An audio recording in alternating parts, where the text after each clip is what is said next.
them swearing Donald Trump as the 47th U.S. president. Melania Trump hat way no allow President Trump kiss. This drone video showed the level of destruction for Gaza. This drone video showed the level of destruction for the Gaza.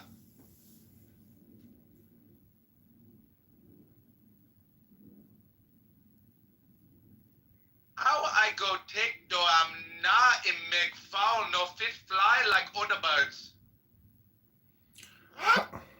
How you gonna read BBC Pigeon on the Clubhouse about the F words and the N words? How I go take though I'm not in make foul no fit fly like other birds. He said, "This is us being irascible. We're sorry, but we felt that we were in a safe space only for friends. So we're bored. We have no mods and we have no control over the room." Well, okay. Here's the thing. Let me give a profound message this morning. All communication knows this. Rabbi. Listen, when Hitler Musk does the Sig Heil, that's a perfect example of all communication is hypnosis. But since he's autistic, he didn't think that a nonverbal hand gesture was really communication. But now he knows all communication is hypnosis. Rabbi, PTR, and please try to read this out loud if you can. Can you read this out loud? Yeah, it's kind of cooked. Hang on. How are people to say, when they're going to be a part of this?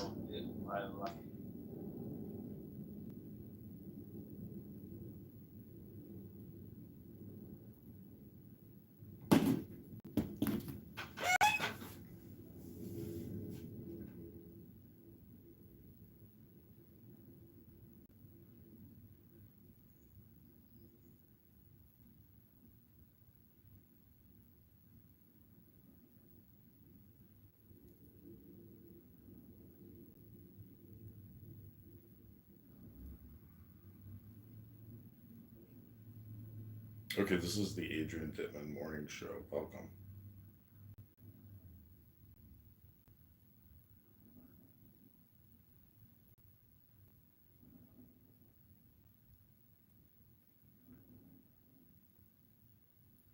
Rabbi Devante.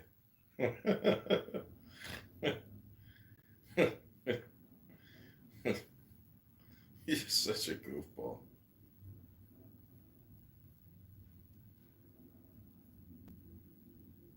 Hello, Moroni.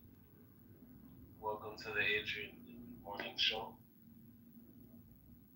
where we will be doing a meditation. We'll start with a meditation, and then we'll get into some scriptures and some readings of Taoism. And I'm not sure what's on the schedule. Maybe Alan Watts. Wow. That's bold. You are bold, sir.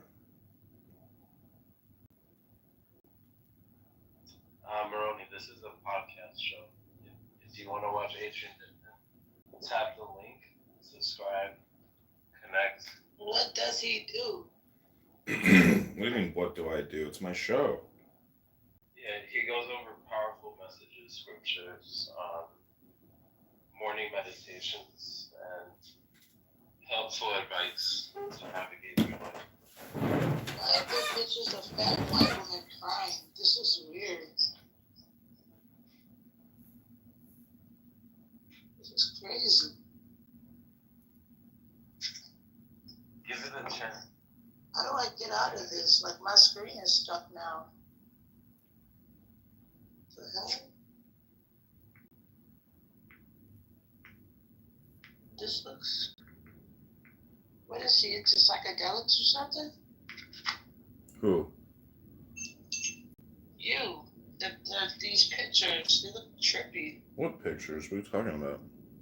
I clicked the link and I went to it. And there's a bunch of fat white ladies screaming and shit. Oh yeah. That's my blog. Why are they screaming?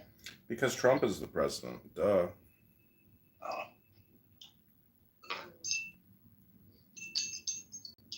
Let you cry over that.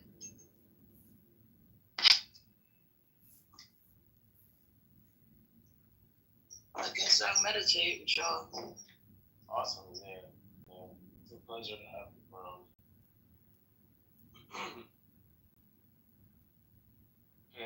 Ping the room, share, invite your friends. We'll get started shortly.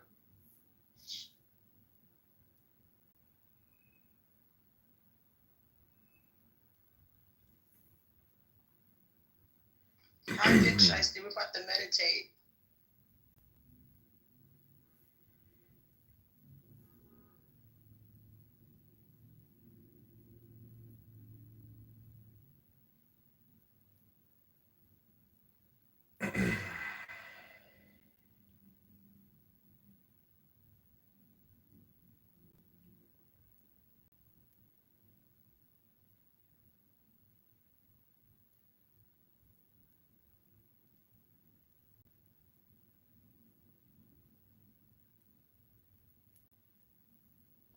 Okay, I'm messaging some friends who are part of this meditational roundtable who have the designated books to conduct the reading. We'll see if he shows up, and then we'll call my other friends and see if we can get them to join as well. We have to use this time productively.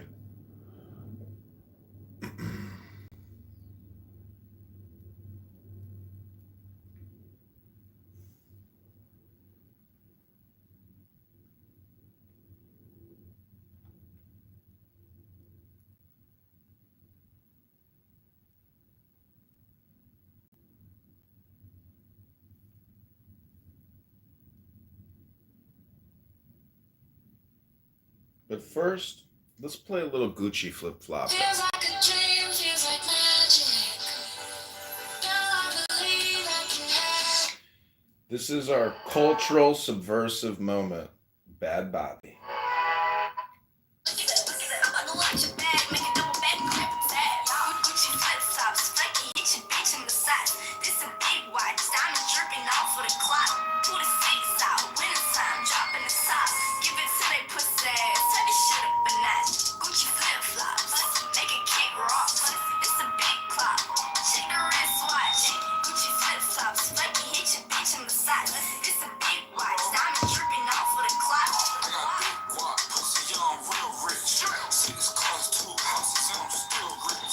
He's still rich and he's got 2 houses. See, that's the type of cultural degradation that we're trying to reverse now that Trump is president. And this room is dedicated just to that. So we'll see if if the friends come. We'll be patient. We will pray to Hashem that the minion forms, for without the minion, there can be no tikkun olam. What if you're a witch? What? I mean, what if you're a witch? I would pray to him. I'm not a witch. I'm not a witch. What's up with that? No, me. We don't do that in my culture. You're a witch? Duh. Yeah, Adrian. Moroni can cast powerful spells. Really? Yeah, she's cursed 3 black men on here and exposed them. Wow. Casted a ritual spell on them. Wow. Well, we'll see if my Talmud Chacham shows up.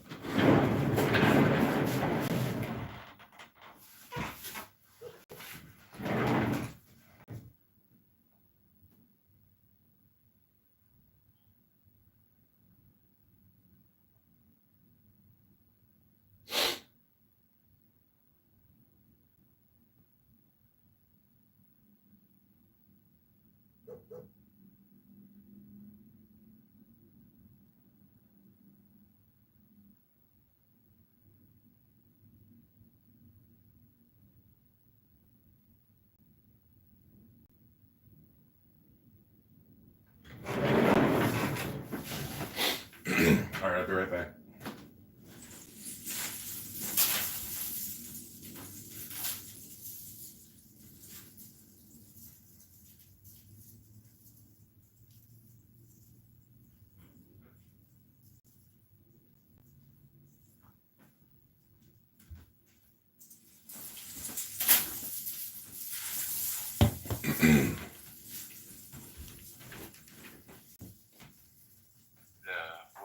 get started soon, bro.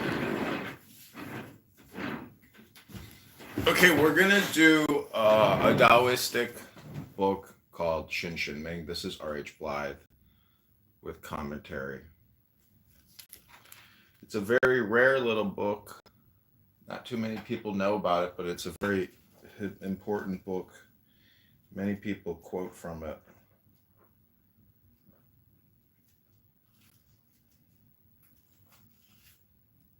Is this the book I was reading yesterday? I can't remember.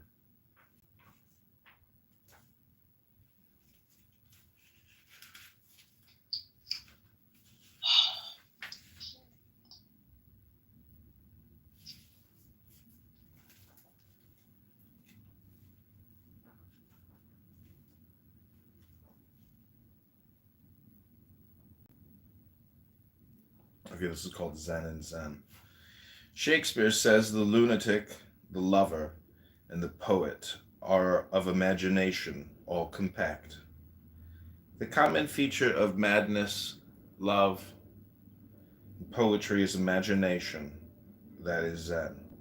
Imagination is the power to create what already exists, and this power Shakespeare attributes to three types of persons only. It is natural and proper, therefore, that we should speak of Zen under these three aspects, that we should speak of it paradoxically, lovingly, and poetically. How is it that when we seek to express Zen intellectually, verbally, we are always landed in paradoxes, in contradictions? The answer is simple. The intellect, like the dictionary, is dichotomous in its nature. It divides truth into two halves and grasps one only of these halves, which one being decided by the profit or loss principle. It is easy to say all this, but difficult really to understand it. For when we are stating a general principle, we forget that this principle itself, however seemingly extensive in application, is only half the whole truth. The whole truth cannot by definition be stated in words, yet this very sentence is asserted in defiance of the definition. A common and obvious example is the much used word absolute as against the relative. What is usually forgotten is that absolute is not the absolute absolute. It is the relative absolute, the absolute relative to the relative. As another example, we may take the word all. When we say all, we think we include everything, but we do not. We exclude all that is not all. We omit the notion of not all that is inevitably engendered. When we cut into the reality, which includes all and not all, in the antagonism of science and religion, which is really that of reason and intuition, we get the two halves of the fact that everything material or spiritual is itself alone, separate from every other, and at the same time not part but all things. Science aims at a unity which is achieved in madness and mysticism, in love and in poverty, but it is not correct to speak of Buddhahood, in which all the contradictions of the intellect are entirely harmonized in a unity of higher order. For Zen is harmony and disharmony. It is disunity just as much as unity. When Shakespeare wrote Hamlet, he became Hamlet. This is true, but at the same time he remained Shakespeare, for without this paradoxical condition, no drama, no poetry, no Hamlet is possible. Zen is pretending. We pretend to be God and make the rain fall when it does so. We pretend to be men and get wet. Ordinary people also pretend, but alternately. The Zen pretending is pretending both at the same instant.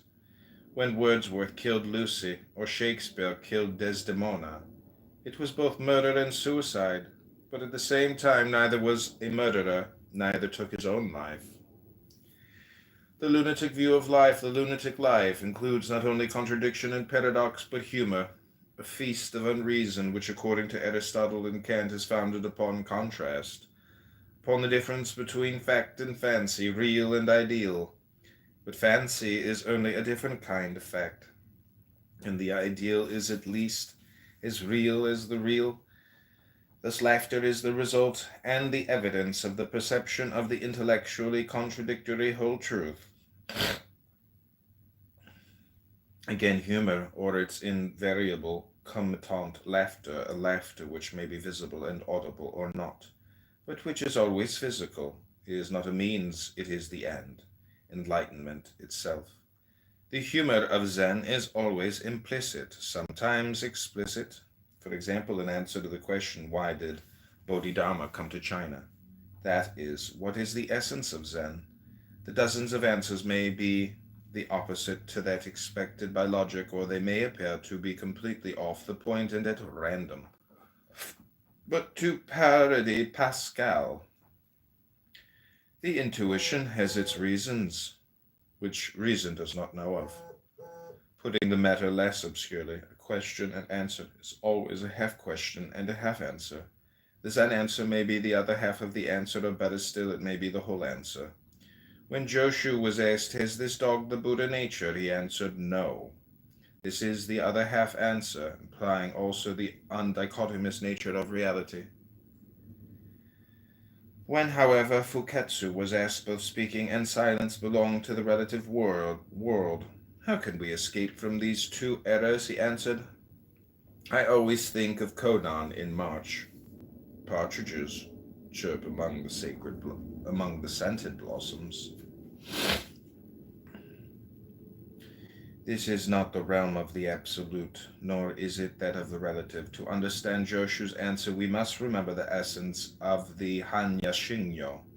Shikisoku Zeku, Shikisoku Keizu, Kusoku Ze Shiki.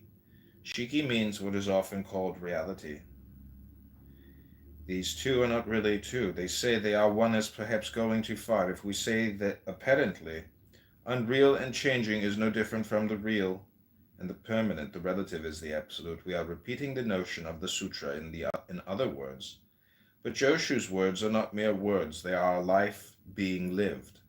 They are the whole truth. They are the lunatic and the lover and the poet in action. They are silence speaking. They are of imagination all compact.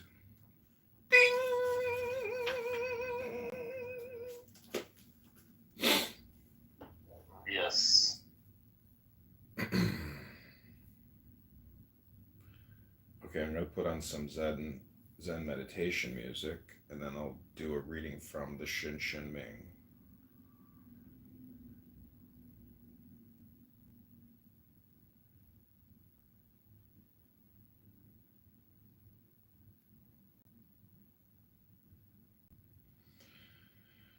Oh. Do you live with chronic knee pain?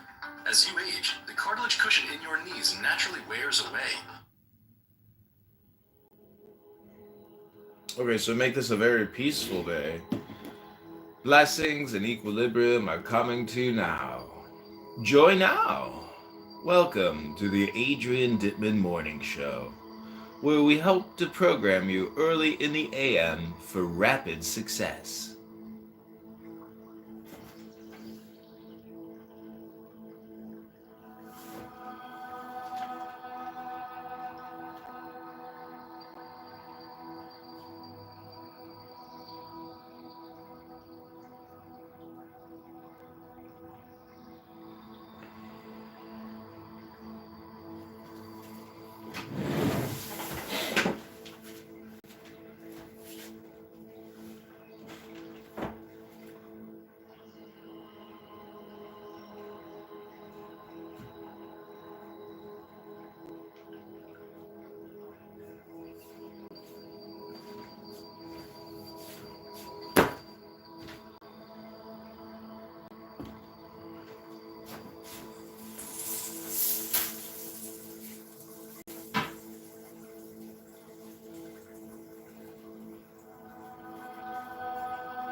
Welcome back to your morning hour of meditational power. This is your Power Hour with Adrian Dittman, CEO of Tesla, SpaceX, as well as I'm buying OpenAI for $300 billion. That's right. Just kidding. Well, my minion isn't forming. Why are all my friends so irascible?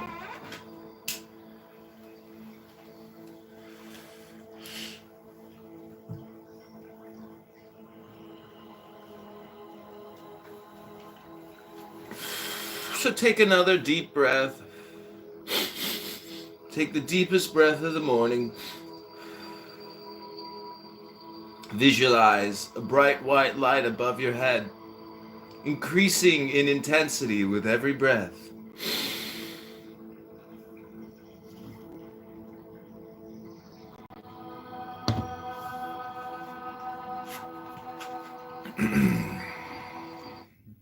Okay, this is the Tao Te Ching by Lao Tzu. There is no question of time and space. Understanding depends on ripeness of mind. What does it matter if one lives in the East or the West? Ramana Maharshi. Chapter number 1. Tao is beyond words and beyond understanding. Words may be used to speak of it, but they cannot contain it. Tao existed before words and names, before heaven and earth, before the 10,000 things. It is the unlimited father and mother of all limited things. Therefore, to see beyond boundaries, to the subtle heart of things, dispense with names, with concepts, with expectations and ambitions and differences. Tao and its many manifestations arise from the same source, subtle wonder within mysterious darkness. This is the beginning of all understanding. When people find one thing beautiful, another consequently becomes ugly. When one man is held up as good, another is judged deficient. Similarly, being the non-being balance each other, difficult and easy define each other, long and short illustrate each other, high and low rest upon one another, voice and song meld into harmony. What is to come follows upon what has been. The wise person acts without effort and teaches by quiet example. He accepts things as they come, creates without possessing, nourishes without demanding, accomplishes without taking credit. Because he constantly forgets himself, he is never forgotten. When praise is lavished upon the famous, the people contend and compete with one another. When exotic goods are traded and treasured, the compulsion to steal is felt. When desires are constantly simulated, people become disturbed and confused. Therefore, the wise person sets an example by emptying her mind, opening her heart, relaxing her ambitions, relinquishing her desires, cultivating her character. Having conquered her own cunning and cravings, she can't be manipulated by anyone. Do by not doing, act without non-action. Allow order to arise of itself. Tao is a whirling emptiness, yet when used it cannot be exhausted. Out of this mysterious well flows everything in existence, blunting sharp edges, untangling knots, softening the glare, settling the dust. It evolves us all, makes the whole world one. Something is there, hidden in the deep. But I do not know whose child it is. It came even before God. Heaven and earth are not sentimental. They regard all things as dispensable. The sage isn't sentimental either. He views all forms as ephemeral and transitional. Tao is like a bellows, empty but inexhaustible. The more you move it, the more it makes. Too much talk about it evaporates your understanding, though.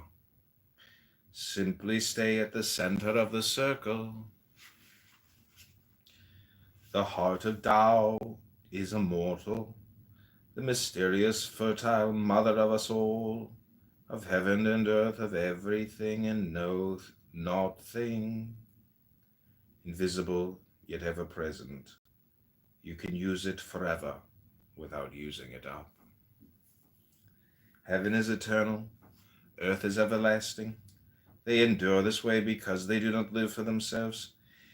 In the same way, the wise person puts himself last, and thereby finds himself first, holds himself outside, and thereby remains at the center, abandons himself, and is thereby fulfilled.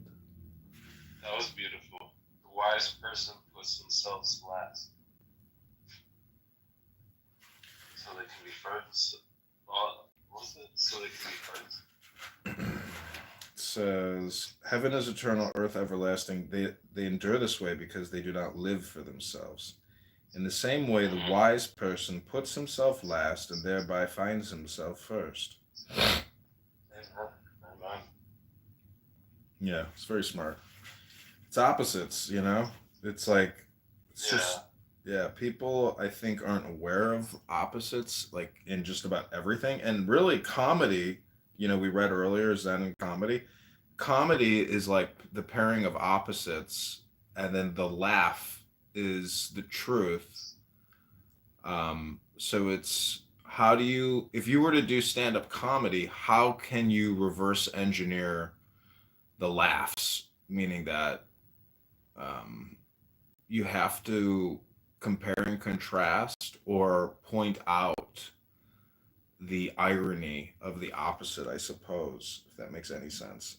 It's very difficult to do. Like I really challenge you, Rabbi. Try to do stand-up comedy like at an open mic night, and you'll realize like how much work you have to do, Oh, 100%.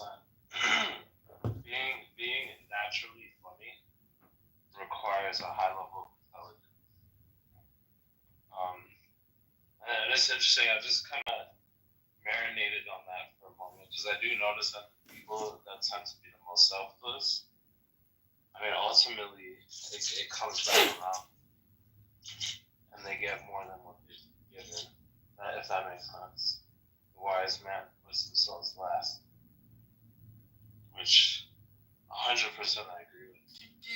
Yeah, no, I can't do stand-up comedy. And I was like, wait, hold on. that women should go to Let's listen to her for just 3 why do minutes. you want to go? I mean, This go is and my dine, friend Dr. by all Shah. means. If you have He's to a good try to guy. go and dine. But it's like you cannot have the two things, But you see, so you need to create room for the outliers. I think that this is very interesting because you have egalitarian societies like, for example, Sweden or Norway, when they did this experiment where they did not try to impose anything, just allow people to do what they want. And what they found out that the people naturally tend to go towards the things that we consider traditional. Yeah. In terms of their in the Nordics they did it, right? Yeah, and but it's, at the same time you need to allow the room. So this is why, like the second wave. Lame. But it's like living in Israel. How did you live there for 8 years and you're still single? Are you must? I've been single for 8 years. Oh, I see. But you are still single because you're not. Well, now I'm single because I'm leaving this country. Well, yeah, but you have green card privileges, so you could. But do you know how difficult that is? Like, for an Israeli guy, first of all, to make the choice to leave his family here is like an incredibly difficult decision. I'm saying if you're in 28 and you're not married, you failed. That was fucked up. I'm joking. I mean, I'm 37. Well, I heard a rabbi say if you don't get married by the time you're 30, something's seriously wrong. Turn off your fucking recording and I'll speak, Adrian. So I read the saddest story in like this like Jewish women group, and now I'm not going to talk about myself because I'm just going to tell this one story. Okay, so this woman, she's married to the husband, goes through the phone, right? And like very religious, finds out that he had sex twice before they got married. How fucked up is that, man? He lied to the wife that was a virgin, said he was a virgin, and then they have a family and she finds out he lied. Are you projecting? Well, it probably would feel the same, yeah. I'm sorry that I interrupted your story and said that you failed. I was just joking. That's so rude. Well, I know, but there's no facial expression, but it was just, somebody told me that I wasted my 30s because I was in a relationship and I'm not married. So I'm in the same boat. Yeah, but what marriage is... I do not think we're in the same boat. I'm 28, leaving a country, and therefore am not dating someone seriously here because of that. Marriage is... And have a very successful relationship. Maybe in 9 months, you know, like, so... Zach, marriage is just a word. Having a child is the true marriage. That's the real thing. Recording us? I'm just gonna leave. Okay, bye. You didn't leave. Sorry. Like my story, okay? Like, what should the wife do? Like, should she forgive him, the husband? Like, what does she do? What was the story? I wasn't listening. There was too much going on. Okay, so like super orthodox religious woman, you know, is a virgin, thinks her husband's a virgin, and then he found out that by going through his phone, he had sex with 2 women before they got married. I think honesty is a virtue and lying is bad. I don't know. He's I think out that's there bad, searching but for it now. Yeah, I mean, sex is great, but I think the lying is woman not should good. like maybe Sex is amazing. leave her religious community, learn about the world, and Have an forgive her orgasm. husband. Yeah. You know, Zach, it reminds me of a passage from the Tao Te Ching. I'd really like to read it. No. What I want to say is I think maybe these ultra-religious people something right, you know? Like, I feel like my mom put it in my head that they're doing it wrong, but, like, maybe they're doing it right. Oh, you mean having no job, having no income, living off of Social Security disability because of your mental health disorder, reading the Torah 24/7, reading the Shulchan Aruch, wrapping your kitchen in fucking aluminum foil. Bad in the summertime because you're wearing a fucking heavy coat and it's 100 degrees. You got a hat in the closet in a Smelling, case. not even shaking the hand of a woman. Nice to meet you. No, I don't. Oh my God, one of my best friends got married 2 weeks ago, and her dad is very religious. I never met him before, and I went to shake his hand, and he like recoiled in disgust and horror. Yeah. Actually, oh my God, you're Rachel's dad. He was like, yeah. Well, you're moving back to the shittiest country in the world, and you're going to date some loser called Abraham. I have many recordings of Abraham, and let me tell you, I was trying to think of something that actually made sense other than like some kind of schizo thing about AI and the development of AI. So good luck with all of that.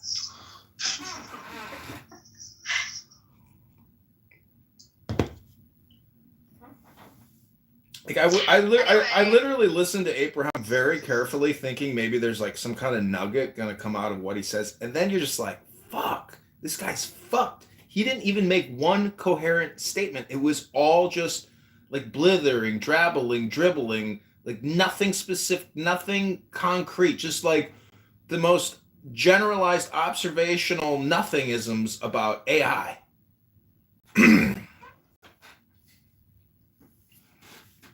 And that's all he has to say. FYI. Abraham, more like Gabraham.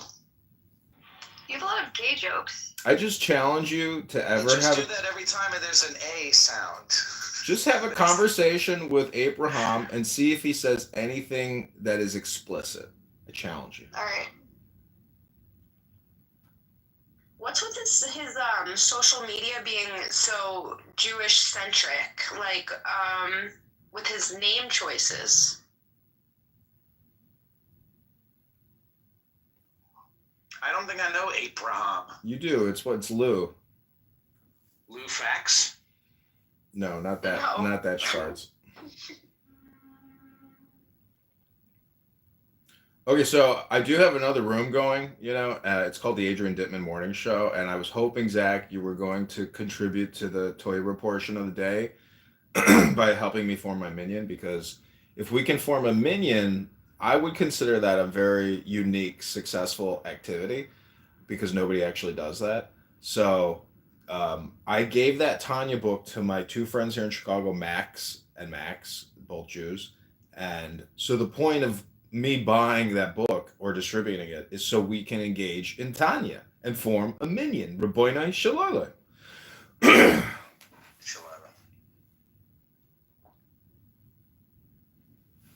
Yeah, what am I doing? I mean, right, I'm not doing anything. Yeah, and we need the girls here to look through the little holes in the thingamajobber so they can, I don't be like witness. being recorded, so. Well, we're recording ourselves. Well, I hope you so- know so that that- life is a so that recording. is We that- can No, it's always not. recorded. If I may, I respect everybody's opinions about Adrian Dittman, also known as Edmund Dakin, also known as John Kitover's insane behavior of recording people online. And I have voiced my honest opinion with John about my thoughts on his recording. But if it's any comfort to you, just know that there is nobody watching his videos. Then why do it? That's my question, but that Because is it not a takes question two that's neither here nor clicks. there. It That's a takes two question clicks. It's so That's a simple. much harder question to understand. The question- you can understand nobody's watching. If you ask me why do it, that's like why is the mountain spring fresh in the winter? Why do fools fall in love? I don't know why. Exactly. It's why do stars twinkle? Why do stars emit light? Why does the moon reflect the sun? Why do stars suddenly appear I'm doing what I think is natural. every time you are near? This is a new technology. Why isn't everybody live streaming their activities? It's a perfect. No, well, it's creepy. It is art. It is art. It's art. And who are you to say what art is? It's basically a lot of pictures. Let's just say Bueno Shalala. It's insane behavior, but Your consciousness cannot be Well, redacted. what's more insane? The fact that I get paid to do this by the government? Is that not fucking crazy? The government's That's not paying crazy. you to record. Oh, really? Mm-hmm. I get a month. Do you get a monthly check from the government? No. Hey, coach, let's do a meditation. No one is paying you for this. You're doing it Yes. on your own Meditation, creepy No, they're. he's making a joke about being on welfare. disability. Yeah. Yeah, Recording. I know, but like, But he is getting paid for this. Yes. I mean, per minute, you can break it down. It's very little. did you say that if we play like copyrighted music, then you don't record anymore? Should I just Yeah. Or the N-word. Yeah, I You run say the away. N-word a lot. No, I'm not gonna do that. But That works. That also works. Yeah, I think you could Google like what is the one video that the police use, when they're doing their or body you could cam just footage. like respect me, and whenever you're in a room with me, I have don't too record. many cameras. Respect. I would rather just go and leave if you really are that concerned, but No, I don't want you to leave. I just say to not record. the point is I have too many phones going. For me to shut them all down, it's just too difficult. He's a Russian Come on, it would take you 1 minute. Yeah, 1 minute's a lot of time. It's like 20 Hit my phones. Timu links. I want you to hit my Timu links. Thank you. But we want to read Tanya. I pulled the Tanya. You're going to be impressed. You're going to like the wisdom and the psychology of the I don't Tanya. want to go to synagogue. Can we right now. read Tanya in pigeon? No, don't disrespect the Tanya. Coach, this is the great. Read it, Tanya. I've learned a lot. Don't degrade the Tanya. We're not. The point is not to be irascible on this app because it is toxic and a waste of our time. Okay. Anya Harding. Tanya Harding. Snakes are pretty brutal.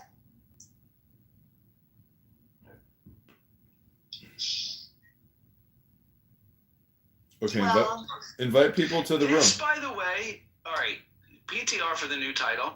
This could be a podcast. I don't think that there is a podcast out there that's called Tao and Tanya. That's I don't genius. get it. Well, you're about to get educated. Wait, can I ask her a question? Elle, are you familiar with a book called The Tao Te Ching? No. Oh my goodness gracious. John, do you see what we have here? We have an opportunity. I told you that's why it's important to do these readings, because a lot of these people will continue to come here and never hear anything intelligent ever.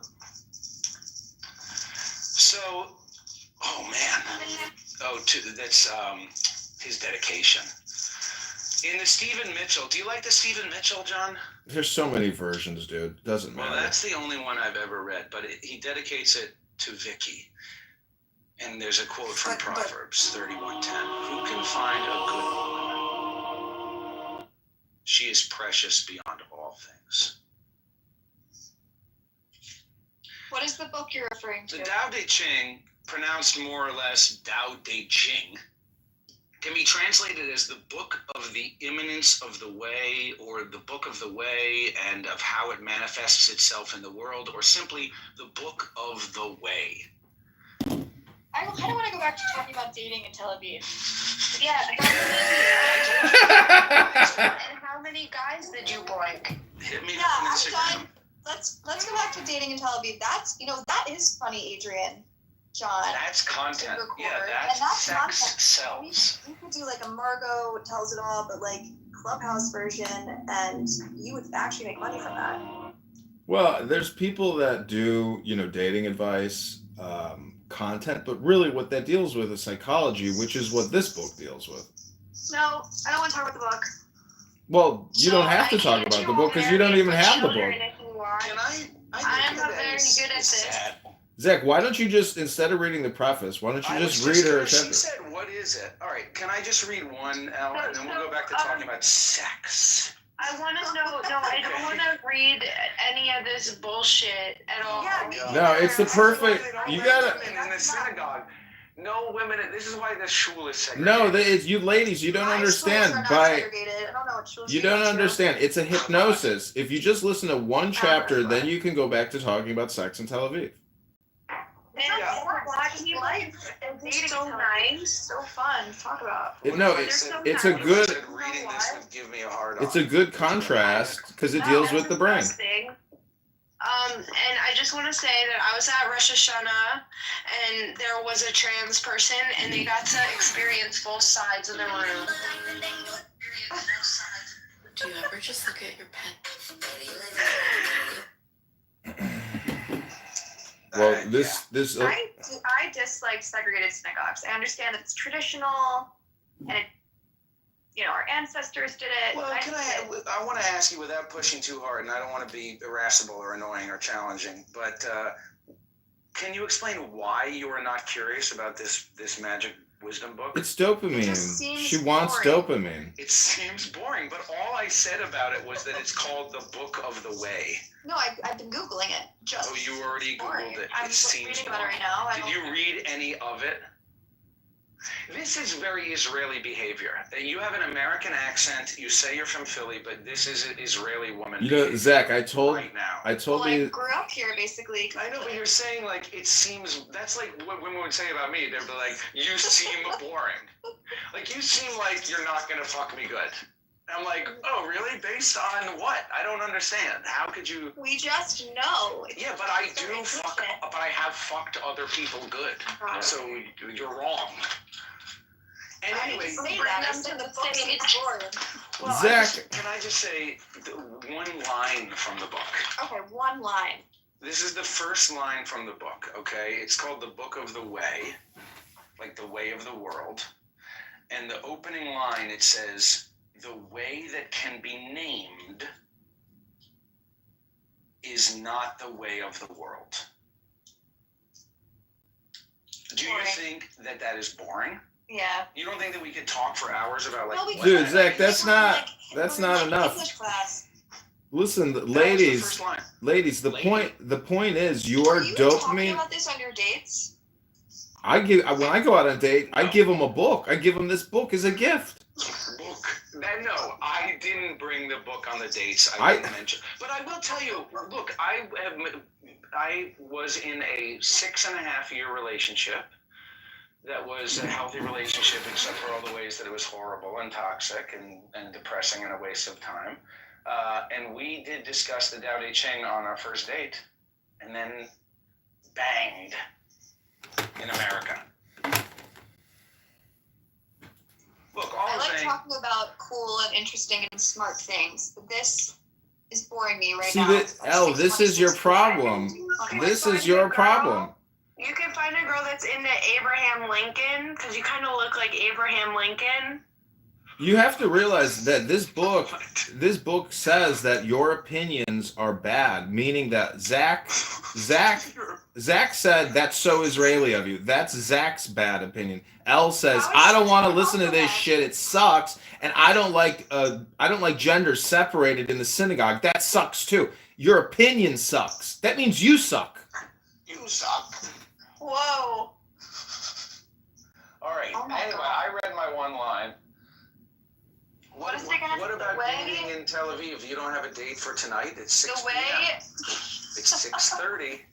The way what? The way that can be named.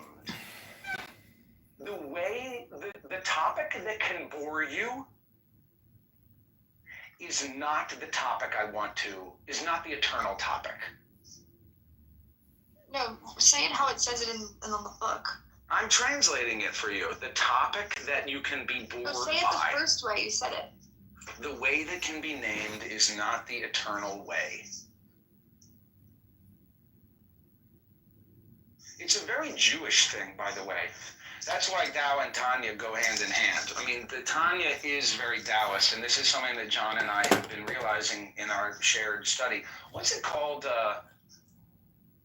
Fuck, I'm such a bad Jew. Do any of you guys know, what's it called when you have like a study partner? It starts with a K. Kavruta.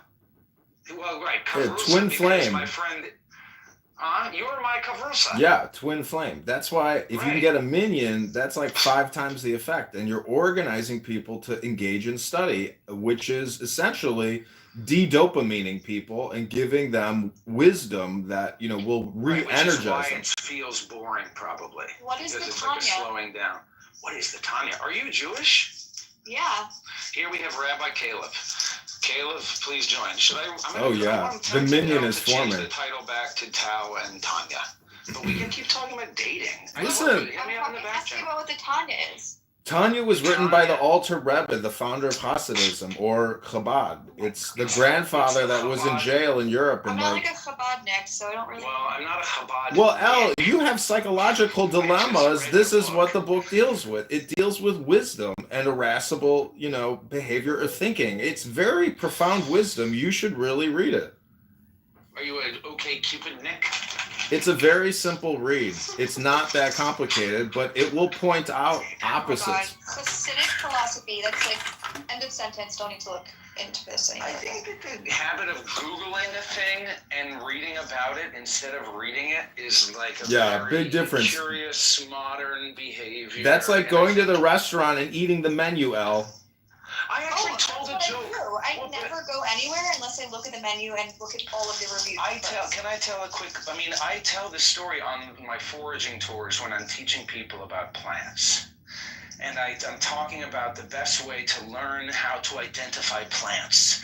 And I tell a little story about how everybody knows, of course, that if you meet somebody, say you meet somebody at work or school or on OkCupid or on Clubhouse or something, you meet somebody and you want to get to know them, everybody knows that the most sane and logical way to get to know a person is to go to your computer and Google that person. And look up everything that you think you can learn about this person, where they went to school and where they work. And you think you're getting to know this person, but obviously everybody knows it's not until you spend some time with this person and have coffee or ask them, get a sense of their spirit that you really truly begin to get to know them. And so, similarly, we can Google and learn a lot from guidebooks about plants. And we can learn, the plant, it has serrated leaves, and it looks like this, and it has yellow flowers. But it's not until we actually look at the plant with our eyeballs in the walking, like in the park, and spend some time with it that you get to know the plant. And the same is true for books. You can Google a lot about a book and think that you're learning about this book. I don't know where my copy is. I'm looking for it now. But yeah, but it can also be true that Hasidic philosophy does not interest me.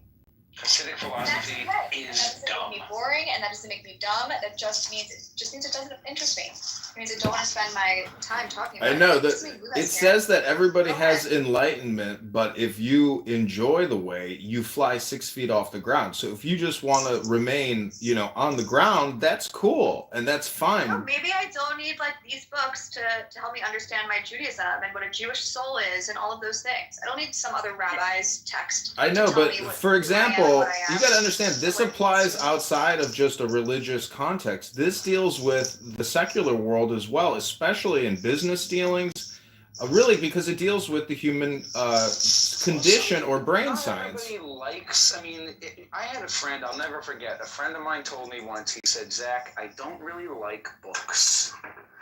And I said, Oy why vey. not? And he said, if you read a book, what you're saying is, I have run out of original thought.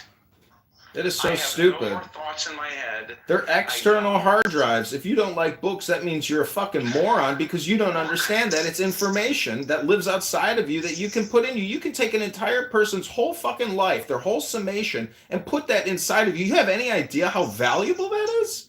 That's like saying that you're the smartest person in the world. You don't need anything. You're a fucking moron if you think books aren't important. They're fucking recording devices prior to electronic recording devices. They are incredibly invaluable to one's existence. If you don't want to ever study Torah or wisdom, your life is going to suck because you don't have advanced psychology embedded within you. That's the truth. Well, I think, I agree with everything you're saying about books and why books are important. I don't think people need to study advanced Torah. It's not advanced Torah. Both of these books are very simple. I can't I'm find just the... replying to what he just said, and I don't agree with that. That's fair. See, that's part of your problem is that you still have opinions. These books, these books essentially tell you to stop having opinions. That's what's obstructing you from living in the way. That's the truth, is that your opinion sucks, and therefore you suck, because shit in, shit out. You don't even put good things in, therefore all you do is shit out. Right. I can't find this copy of this book for some reason, but I'll let you know if I find it. I don't. What's your favorite book?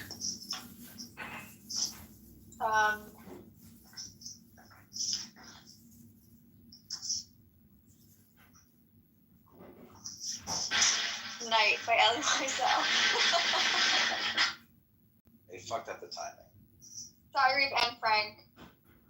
The Diary of Anne Frank is your favorite book I don't know. I ever? don't have a favorite book. I don't know. Are you trying to impress me? Diary of Anne Frank? I don't know. I just feel like that's like, okay, that's like on the dating app when it's like, who would you have at your dinner party? And then you say Albert Einstein.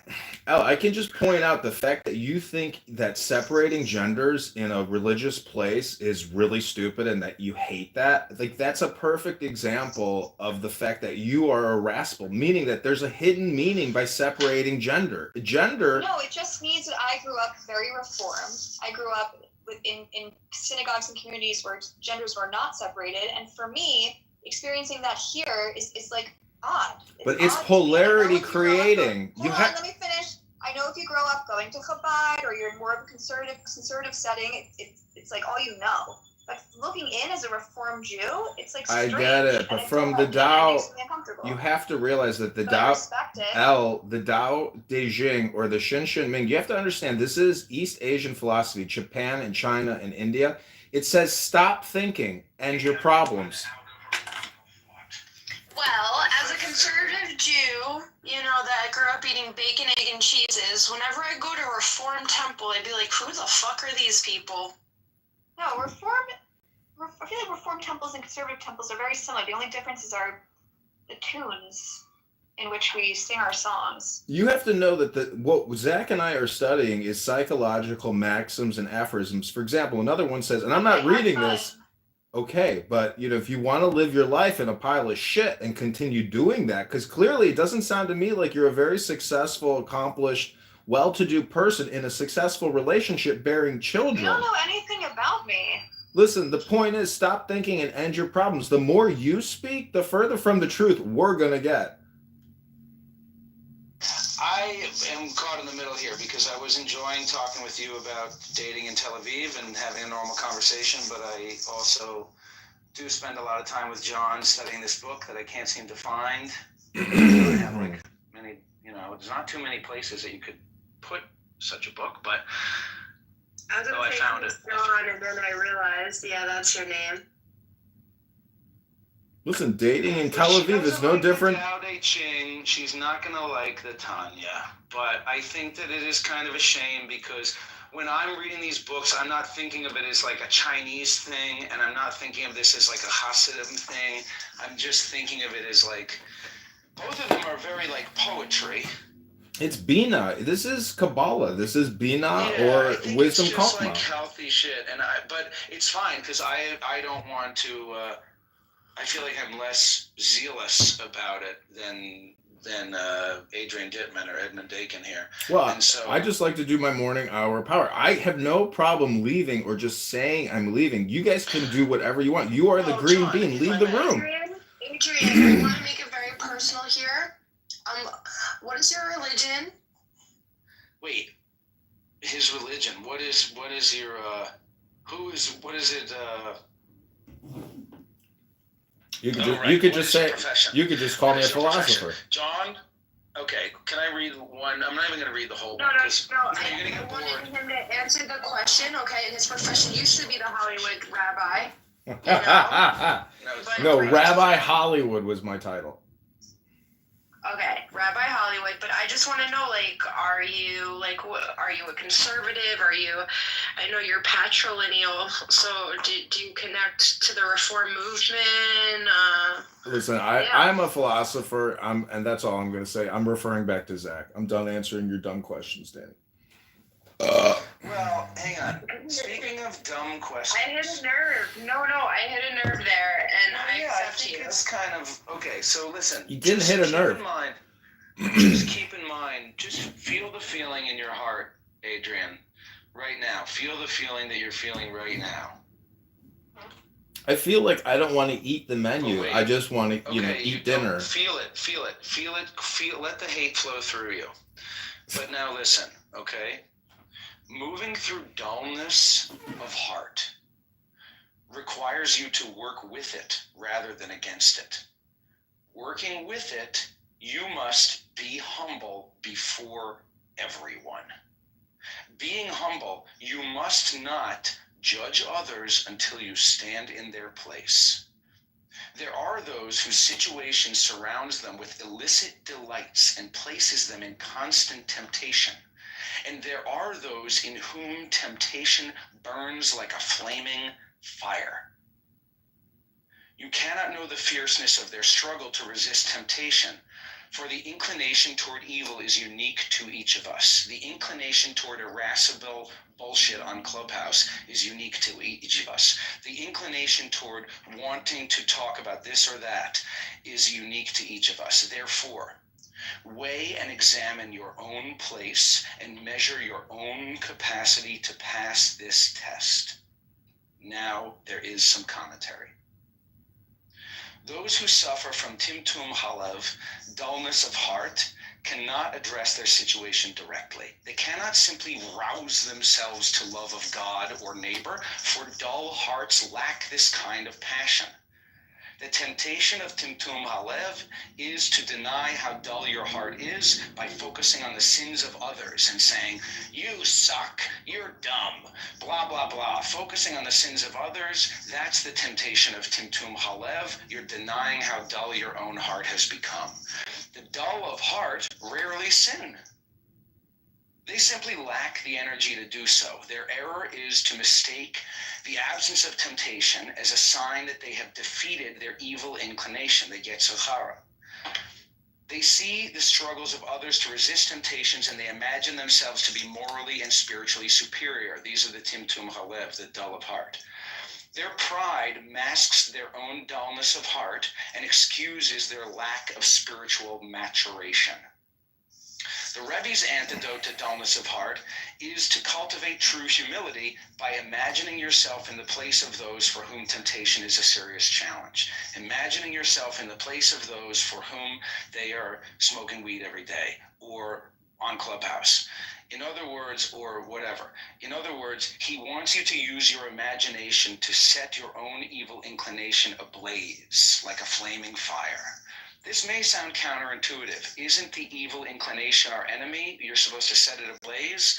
No, the evil inclination is not our enemy. On the contrary, the evil inclination, properly understood and employed, is the catalyst for teshuvah, which, as you know, is a returning to God and godliness. The desire of the inclination is not for evil, but to arouse your compassion for self and others by awakening you to the presence of evil. So you see evil, you have a desire for evil. It's not that you want the evil. You have awakened yourself and others to the presence of evil and the suffering that evil causes when it isn't yoked to the inclination for good, Yetzer HaTov. Placing yourself in the shoes of others awakens you to your limitations, even as it humbles you in the face of theirs. So we should always place ourselves in the shoes of others. You should place yourself in the shoes of somebody who wants to discuss dating in Tel Aviv.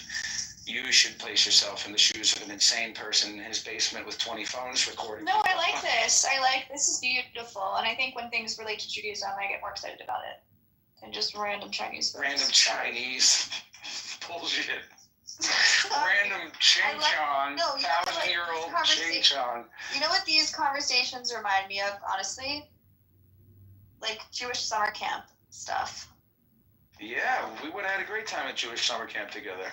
No, I mean like these learning about different values of Judaism and being, I don't know, the teachings of Judaism, how to be a good person. Well, that is one out of how many chapters in the Tanya, John? Because that was just one of many, and they're all quite good, I think. And the book that he got me, well, he didn't get it from me, but the book that we have together is a nice one because it has the poetry, but then it also has the commentary, and the commentary is an elaboration on the poetry.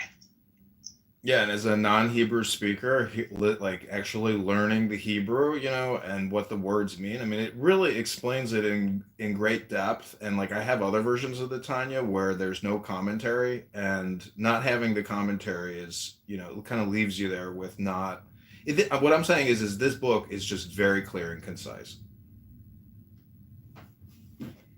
Al, you should get a copy of this book and then we can study together. No, I'm good, but I like listening sometimes. You gotta understand, this is a meditation hypnosis book that brings your mind back in control, because most people's minds wander, and Danny is a perfect example of a moron with extreme responsibilities. Oh, no, you're supposed to put yourself in her shoes. We just heard this verse. Don't call her a moron. She's not, I'm being facetious. She's not a moron. But the fact of the matter is, if you come on here and just do your little whiny Roseanne Barr voice all day long and talk about nothing, your mind is wandering. You have no focus. You have no attention. It's just dopamine carteling. Yeah, I don't know. You're very judgmental. Yeah, you need to read that one again. What was that one that I just read? I'm being facetious. It's not Danny. Humility. It's not John, cultivating humility. It's not Danny. It's everyone. It's you guys as well. It's me too. I'm pointing out. What are you saying about me, guys? Were you talking about my mental health or like what? What are you saying? Well, it's recorded, so just go back. It's recorded. Go back and find. Yeah, go find the Adrian Dittman. Do you think I have to lose? Sorry, we've already stored you. Random people online have to say about me. I defended you. I said I like Danny. Everybody heard me. I'm just pointing out that the mind wanders, and this book is a meditational tool to help you take control of your wandering mind with wisdom. You're losing me. So you were talking about these people who feel that they're spiritually above others, and I'm feeling that from you, Adrian. I know that's kind of. No, that's not true. I'm not the black rabbi screaming, "I'm holier than you. You have no idea my level of holiness. My soul is so high. You're a nothing. You're nothing." Jewish soul, and he got a part of mine too, because I'm not a Jew anymore. See, this is what happens when you try to read books. No, Black Rabbi said that, and my son is in because we didn't do a circumcision the right way. So That was another thing, by the way, about dating in Tel Aviv, is everybody wanted to know right away about my dick. And I think that was a very forward question to ask, like in the text message. But I guess it's important. You want to make sure that you're not going to... They were like, Brit Mila, you did? Yeah. Like, okay. I don't know. Nice titties? You got them? Yeah, okay. That's so great. Yeah, they're named. They did a naming ceremony. It's because you were on Bumble, Zach. I think it's because I was not Israeli, and I said they wanted to make sure. Like, how Jewish are you? Yeah, but is the dick Jewish? More Jewish than them, with all of these like readings and philosophical things that you read. Yeah, and not very formal. I really like the Israeli level of Jewish. We celebrate all of the holidays. All of them. But I like doesn't revolve around Judaism. We live our life, but we're all Jewish. I like that. Yeah, no, I mean, it doesn't have to revolve around Judaism. I don't know, to be honest, John, I mean, I think I've told you this in so many words, but I do really appreciate doing these studies with you, and I'm glad to know you, and I'm glad that we got this book, because for me, my life doesn't revolve around Judaism at all. I mean, don't get me started on what my life revolves around, but... Well, as a patrilineal, I'm the in-betweener, Benoni. The Benoni. All right, listen. To practice acts of kindness is to love your neighbor as yourself, even if it is your neighbor on Clubhouse. Loving your neighbor as yourself reveals the unity of neighbor and self, the unity of Danny and Adrian Dittman. For no one is separate from another, and all beings are equal, having a single source in the one who is all, Hashem. This explains Hillel's teaching. This is the entire Torah. The rest is commentary. Torah's sole purpose is to remove the veils of diversity, to reveal the divine unity, that you might then love the one by loving the many, even the Danny. What about the Jesus? The commentary. Jesus is burning in hell, in flaming excrement. No, I think that's Wait, why the commentary. Really? Performing selfless acts of kindness, masim tovim, is a direct path to God realization. Selfless acts of kindness to everyone is a path to God realization, for it reveals the unity of self and other in, with, and as Hashem. I love that. This is the meaning hidden in the command to love your neighbor as yourself, Leviticus 19:18. Torah doesn't say love your neighbor as you love yourself. It just says love your neighbor as yourself, because this puts the focus on love. You may or may not even love yourself. And even if you do, the self you love is Wait, can you go back a second? Torah does not say love your neighbor as you love yourself. The Leviticus, it says love your neighbor as yourself. What's the difference? It says love your neighbor as yourself. It doesn't say love your neighbor as you love yourself. For this puts the focus on loving. You might not even love yourself, and even if you do love yourself, the self you love is the egoic self of neshama consciousness that sees itself as forever separate from your neighbor. So you love yourself because you look the way you do, or you're very charming on dates or whatever, or you think that John is stupid, but that actually is not yourself. Neshama cannot love anything as part of itself. Neshama is the ego, since the entire purpose of the ego is to maintain the illusion of a separate self. I am this, I am L, I am Zach, I have a separate self.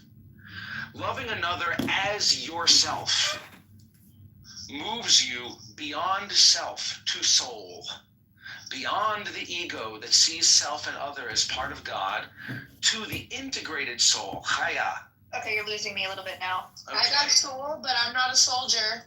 Let me read it. Let me read ahead, and then I'll explain it. I'm gonna read ahead. I'm gonna explain it to you in a layman's terms.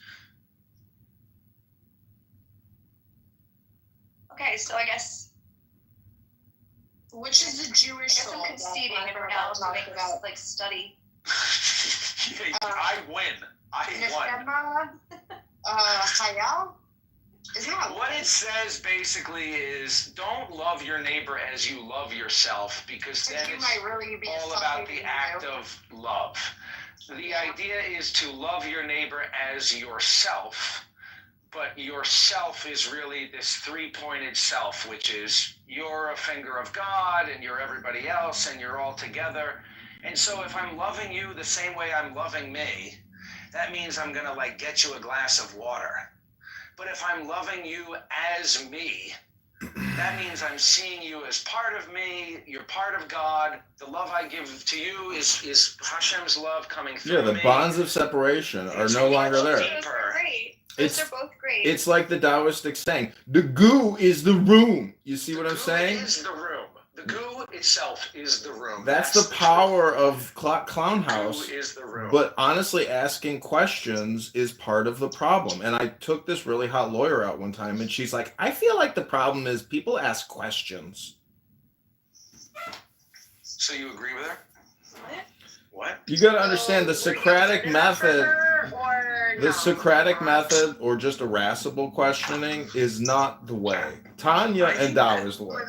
He can be charming on dates, but when they find out about his YouTube channel, it's over. And that's what Zach said, is like, you could look up the recipe, but you're not going to like the recipe. Yeah. Have you seen a picture of him? I think he's attractive to Homo. Yeah. I'm a 6'3" walking Larry David, full of Tanya Toiber. I don't think you look like Larry David, but my stepmom, she's related to Larry David somehow. He's got a boat. That's also very Israeli. See? I don't trust men with a boat. I have a Craigslist yacht that used to leak. I can't help it. I don't trust the men with the boat. They're just like, why? too fast. If the guy I dated had a boat, I'd be like, that's great. Let's go out on your boat. What if the guy you dated had like a shack in the woods with a bucket and you could get the shit? He's had a house. I got lots of boats just waiting there in the forest. Yeah. I don't have a boat, but I do have a shit box in the woods. We can renovate it. Listen, this room is a good balanced room. We should take this time, to engage in Torah. Rabbeinu Shalom. No, Torah bores me. Adrian, what were you saying about me? Tell me what you were saying about me when I wasn't here. I was saying you're irascible and you need to spend your time. I've spent time with you on this app reading this very book. You probably don't even remember. Wait, let me do one very. You said I'm harassable? Wait, what? Harassable? That's what Maimonides says, irascible. I don't know that word. What does that word mean? Let me Google that for you. Can we sing some Jewish songs or something? That's not boring. Yeah, see, ladies, if you really wanted to be happier, can someone pull out their guitar and start singing something? This is singing. What do you think Tanya and the Psalms are? We're trying to sing to you, ladies, but you're too immature to listen. Wait, John, let me just say this, which is not Tanya, and this maybe even could be the end of it, but I don't know what you guys think of this, but let me just say very briefly, this is not even from the Tanya, okay? And this is not going to be boring. It's very short. Listen, in the pursuit of knowledge, every day something is added. But in the pursuit of the way, every day something is dropped. Less and less do you need to force things until finally you arrive at non-action. When nothing is done, nothing is left undone. What? That means that when nothing is done, nothing is undone. That means that the easiest to-do list in the world is a blank sheet of paper. Because you can say, what do I have to do today? Oh, right, nothing. Yeah, but that doesn't erase all of the things you really do have to do, though. Well, that's true. That's the problem with Taoism. 1,000-year-old philosophy. No, this is what's you're relying on your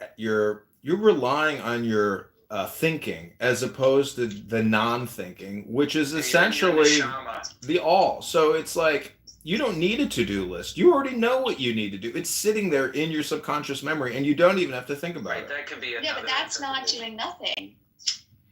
I know, but what Doing it's saying is the more you think, the more you speak, the further from the truth you get. That's what it's really saying. So stop thinking. Elsewhere in the book, it says, "Do your work, then let go." So it doesn't say don't do anything and sit on your ass. It just says do your work, then let go. The problem is thoughts and constantly having opinions. You're an automatic opinion maker. We all are. But when you read this book, you'll realize the wasted energy and the wasted activity of having chronic thinking or a wandering mind. You will regain ownership and control of your mind. That's what these books do. That's the idea. Okay. So where do you live in Tel Aviv? Central Tel Aviv. I was staying at the Karlilach station. Nice. Do you know where that is? Mm-hmm. I was staying in a big, tall building.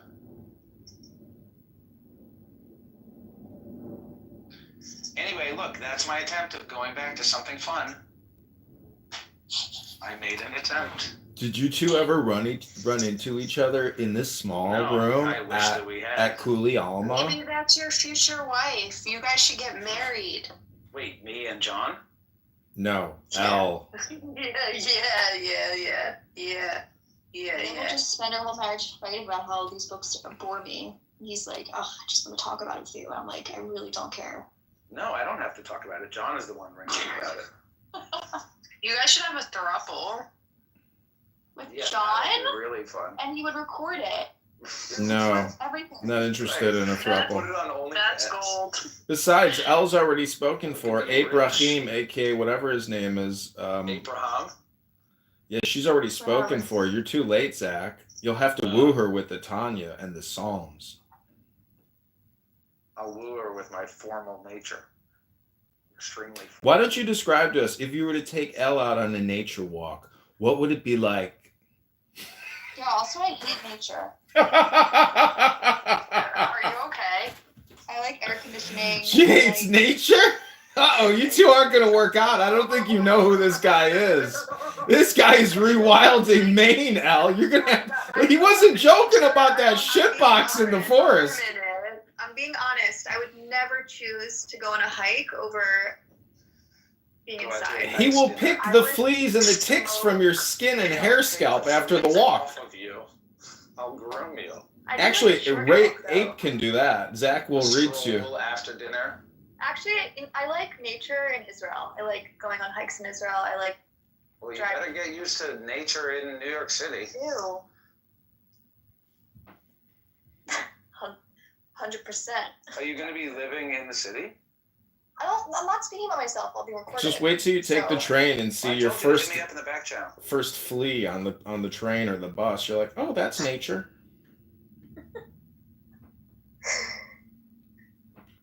I like the beach. Right. Well, I mean, Tel Aviv. Tel Aviv. I understand. No, I love nature in Israel. I love specifically the north. I love the north. I love driving in the north. Hey, Elle, can I give you a serious recommendation for something to do before you leave Israel? In Israel, sure. Let me get a recommendation from someone that doesn't live here. If you go, tell them that I sent you. Okay. Okay, on Instagram, the username is Hatzaloni O. Hatzaloni O. His name is Olan Hatzaloni. And he does spoon carving workshops every Friday at his house, which is 10-minute drive west of Netanya. Or east. I don't have a car, so can't get there. You might be able to. Activity, it has to be accessible by public transportation. I was able to get a ride there from the Netanya station. You might be able to get a ride there, but that wouldn't interest you. No, this is actually really cool. No, it wouldn't interest you because it's nature stuff. So No, I like it. No, I don't think you would like it. I don't think you'd fit in there, really. I like everything involving Israel. Okay. Right. But You not. just don't like American guys and what they're into. No, I like Israeli nature Right. because it's meaningful to me. Well, nature is meaningful everywhere. That's the whole point of Sukkot. Yeah, there is this thing called the Earth. It's the whole Earth. It's like Wait, the spoon guy he's awesome. Bro, he's amazing. Go look at my page, Rewild Maine, and you'll see my pictures from when I went to visit him. I want to make a spoon. I made a spoon and then I broke it accidentally. You see, a spoon is like a cup, and we are like cups. And what you fill your cup with is truly what you are. I think I'd want to make something not a spoon though, to like an art piece to have forever. You can just go and chill. It was a great vibe. The people were very nice. I went on a very rainy day, which sucked, but it was okay. I mean, you're leaving soon. It's not the best season, but it'd be better in the summer for sure. No, better in the fall before it gets too cold. Take back what I said. I don't dislike nature. I just don't like being in nature for too long. Like I'm not gonna go camping in a tent. But you're not gonna shit in a bucket. Hours. No, I'm not gonna shit in a bucket. Okay. But I like short nature visits. Wait, could you say the part again about how you're not gonna shit in a bucket? That my viewership just went way up. You got views? Probably not. One view? Apparently the algorithm likes scat commentary, so Oh my God. I smell like onions, I guess. better than garlic. Yeah. He's Greek. He says garlic's better than onions.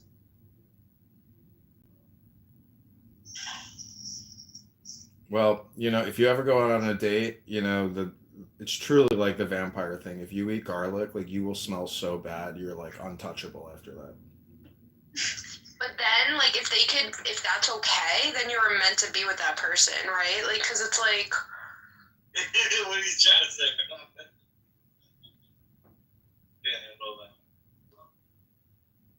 Is that your husband? Yeah, that's it. No, I don't know what he was saying. What's your husband's name? Why do you need his name? Simon, whatever. Anyways, I just want to tell the husband of Danny, your wife is on this app way too much. You're going to have to chain her up, lock her up, and stop this horrible addiction, which is ruining your house. I can tell she's not vacuuming. I can tell she doesn't clean anything because she's here all the time talking. So do something about this wife of yours because she's irascible.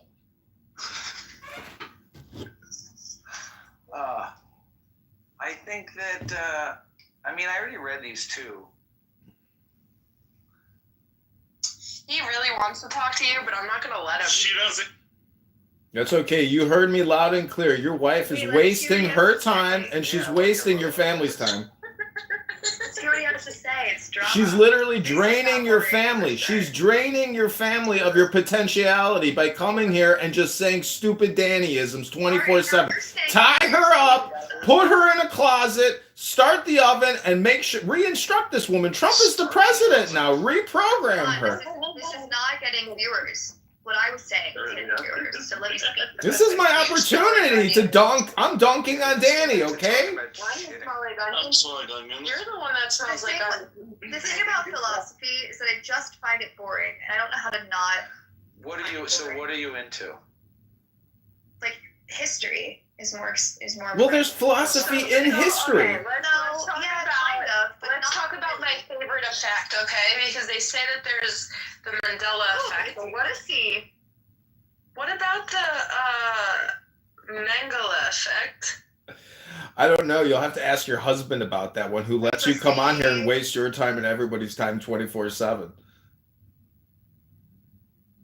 You're like the walking chillism room, but the Jewish version, Danny. And apparently your husband must not be Jewish enough because he lets you drain away from the family's opportunity to come here and say, I'm confused. Does my mom thinks a dishwasher goes left to right, not right to left? What's going on? I don't get this quote that you and Abby like to throw around that supposedly I said. Mom, does the washing machine go right to left or left to right? I want to waste your time and everyone else's time all the time. Let's reel it back in. Please. Mom, but Mom. Is this what your husband has to deal with? Okay? Well, my husband is not a Jew. Thank you very much. John, why did you choose to completely change this conversation to be all about Danny and her husband and her actually online? Because her husband is listening. Now is our time to rat her out. I enjoyed talking about nature and spoons and stuff about. Right, Listen. Everything that I said was good, and everything you're saying is bad. Oh, I effing ruined it. Sorry for taking 5 minutes of your time for reading Tanya or Toira. Oops, sorry. Sorry for wasting your day. I was starting to enjoy it, and now you ruined it. And now I'm forever going to remember this whenever. Well, Danny's gone, so if the leader... Zach, listen, Zach is the green bean here, and when you're in charge, take charge. Zach is the leader here, not me, not you. Well, if you remember from the old days, OG Clubhouse, I was never very strong with the green bean. That was what made my room so much fun. No, the goo is the room. I mean, the point of Tanya Toira is that there is a unity. It's the dissolution of non-duality. Most of us live in a state of... It's the dissolution of non-duality. You have to say it like that.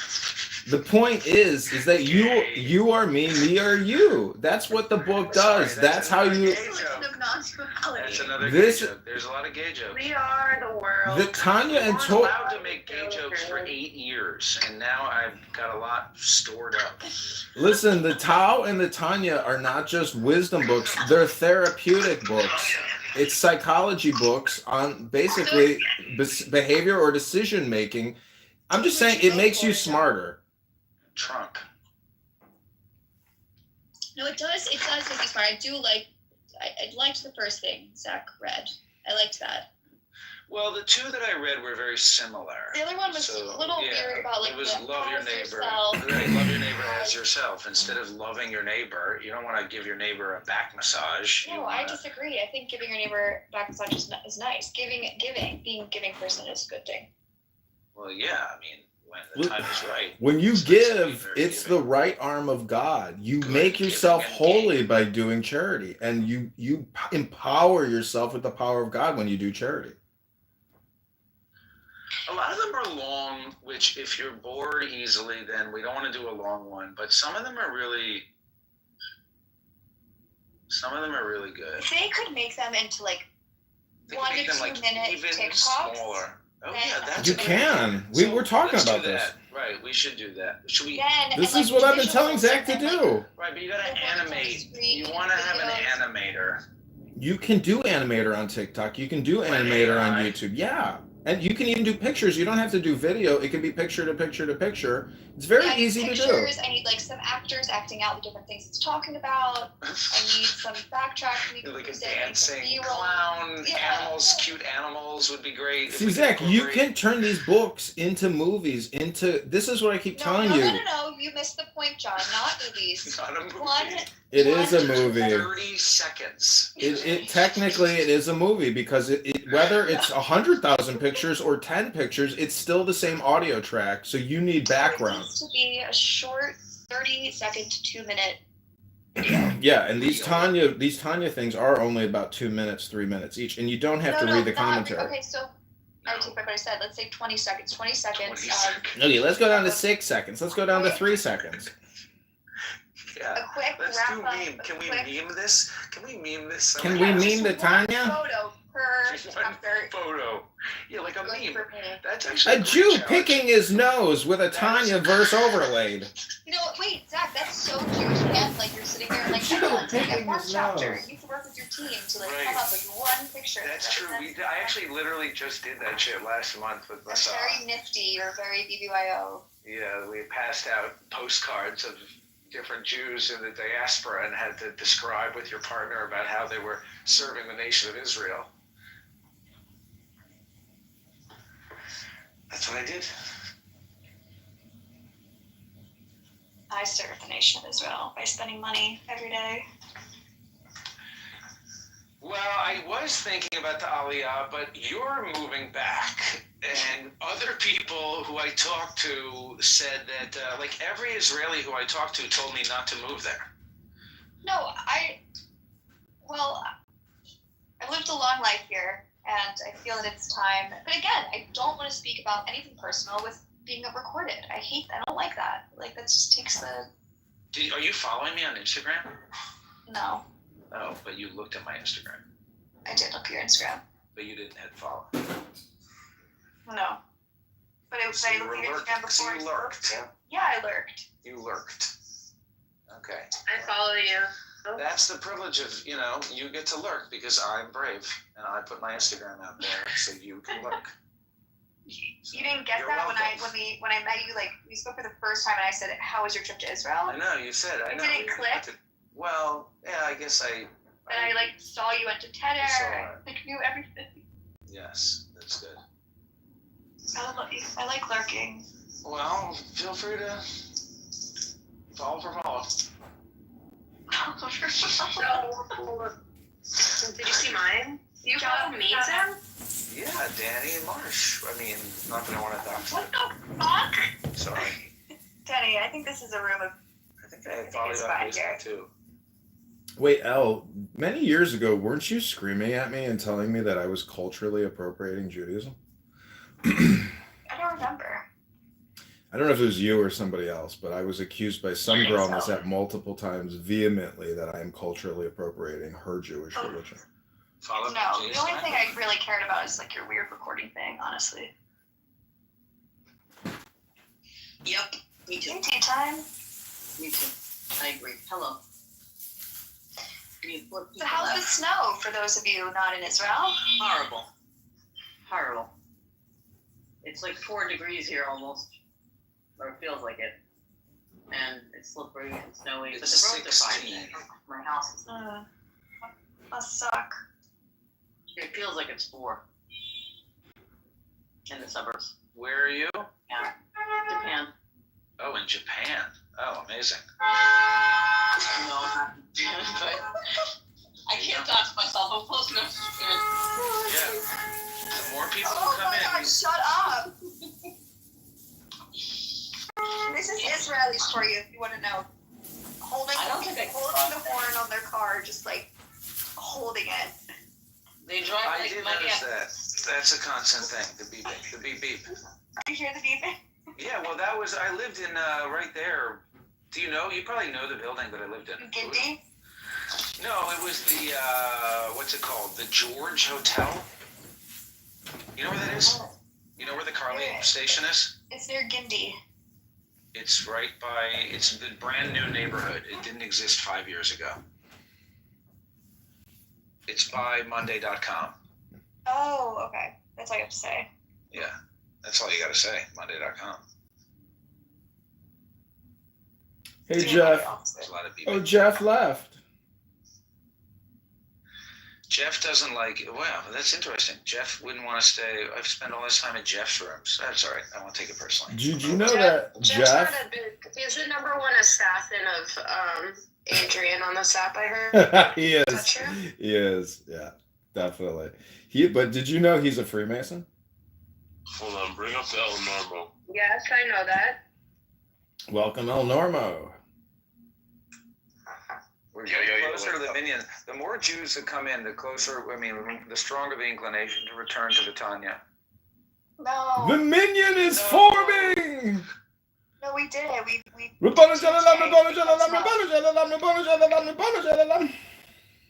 How many are there, Zach? Yeah. How many chapters? There's, let's see, 53. Okay, so we did 2. And we did 2. We'll go back to another time. Left, so. Yad He Vav He, let's do 4. 4 is the magic number. I have to get on the phone in 20 minutes. 15 minutes. Rabbono Shalom.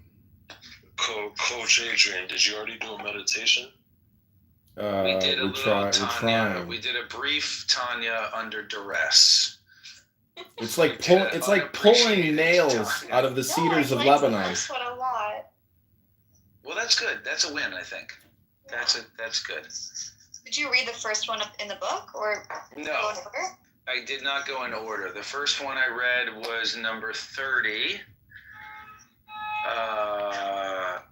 Cultivating Humility. And then I read number 32, Love Your Neighbor.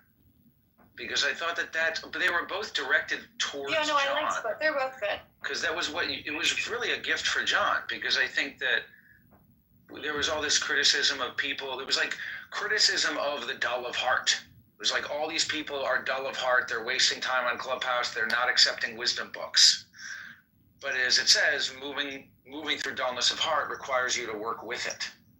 So you gotta, you can't be too irascible. I just want to say that, irascible. Zach, when you're leading a minion, you have to engage them with breathing exercises. Ruach, or taking in breath, is the real way to lead a meditation. You have to say, let us take the deepest breath of the day, hold it for 10 seconds. Say, I'm a flower. No, just go straight in. Doing like some Jewish song time. That's fine too, but breathing and mixing it with Tanya is the way to do it, because people do want to be led through guided breathing meditation on this app, and it's instantaneous. So if you encourage the breathing and then go straight into Tanya, you will create a hypnotic effect, and you will engage Torah, and you will transmit the Torah into their minds. All right, we're going to do it next time.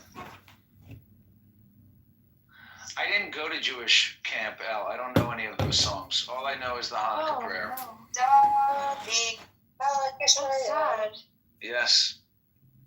Why didn't you go to Jewish camp? Because my parents did not want to be very Jewish. Because they did not enjoy their Jewish upbringings.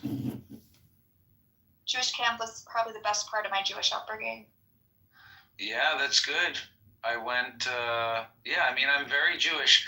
Ethnically, I am very Jewish, but I never really got the...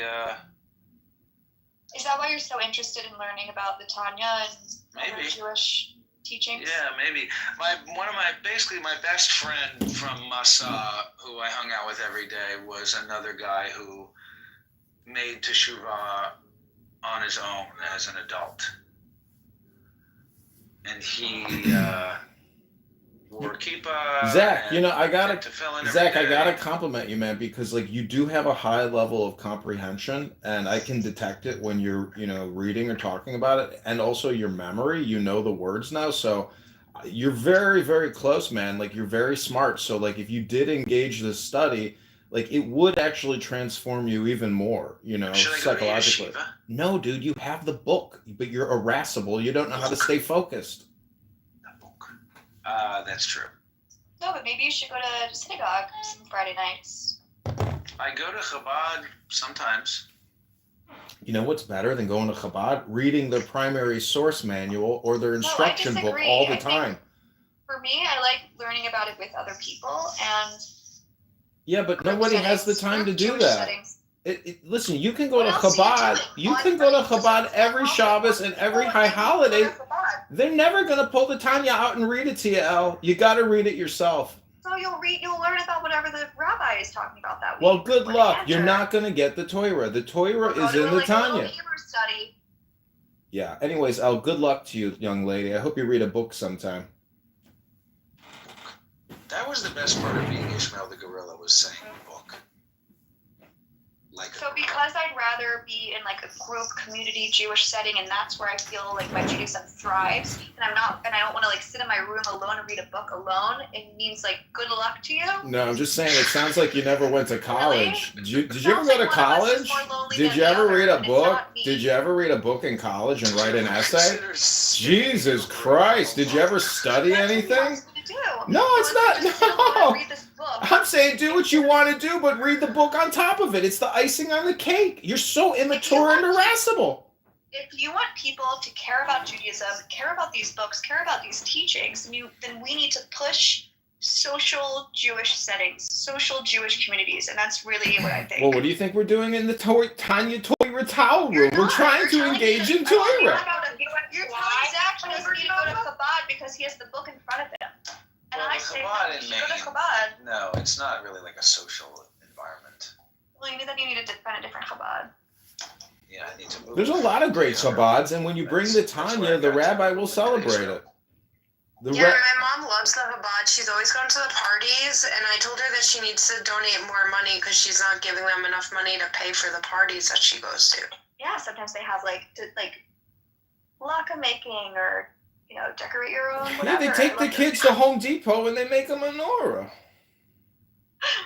It's true. It's true. I saw my local Chabad in the Home Depot making menorahs with the children. I was like, this is incredible.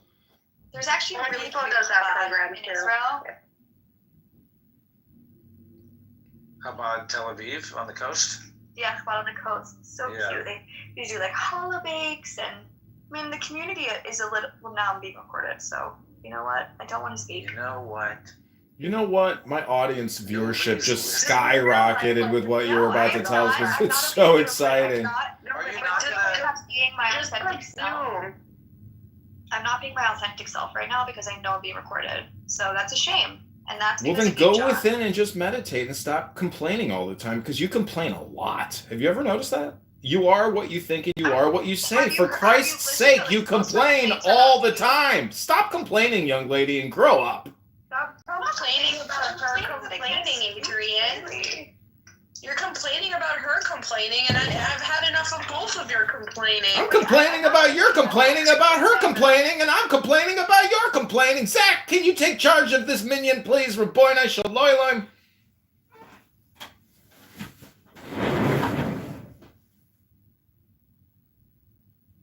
You've entered words that aren't allowed on Clubhouse.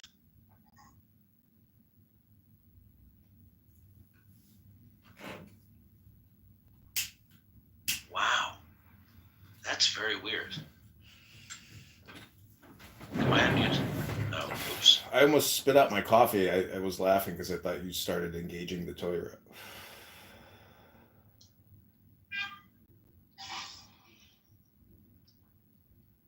I tried to send Elle a message that says, "You're not going to follow me?" Question mark. Send. Wow, you're really pushing that. You've right now. entered words that aren't allowed on Clubhouse. Please visit support.clubhouse for more information. No, just because we were having a conversation and then things changed, but Oh, look, it's my It's best okay. friend Keegan. Hey, Keegan. Hope you're having a great day today. Hi, Keegan. Christ is king. Hope yesterday was also a great day for you. Are you being facetious And I now? hope tomorrow is You know. another great day in your life. Why? Has Keegan said some mean things to you, Elle? he doesn't like Jews. I know, it's because he doesn't like a part of himself. He has an unincorporated shadow, according to C.G. Young. He's an irascible young man with a lot of responsibility. He's got a lot of He is anxiety. rather irascible. But do you see how I took the teachings of the Tanya, and instead of being hateful towards Keegan or judgmental, I just said, I hope you have a great day today, tomorrow, and Oh yesterday. my gosh, so much Jews in here. What's going on? Yes, that was good time. Please, Oh my Fitta. god. Don't do it, Fitta. Don't do it, Fitta. Oh my gosh, scoliosis. Okay, we're going to end the IG because of this irascible little monkey. This F-word, N-word. Okay, I just ended my Instagram because of the F-word, N-word appearance, the shadow of our lady in waiting, our beautiful Melania. Can't let a whole recording go to waste again. I could have said it long ago. Was that F-word, N-word alert. F-word, N-word alert. Shut the fuck up, nigger. Oh, Abby's here. So much fucking nigger kinds. Listen, I hate to tell you this, but Trump is king now, and your F-word, N-word bullshit ain't gonna fly anymore, Fitta.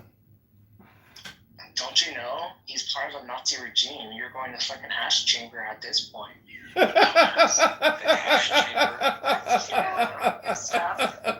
ass chamber.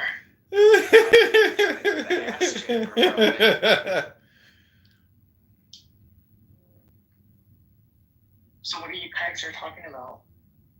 Tanya, Who's Tanya? No, I thought we were talking about dating in Tel Aviv.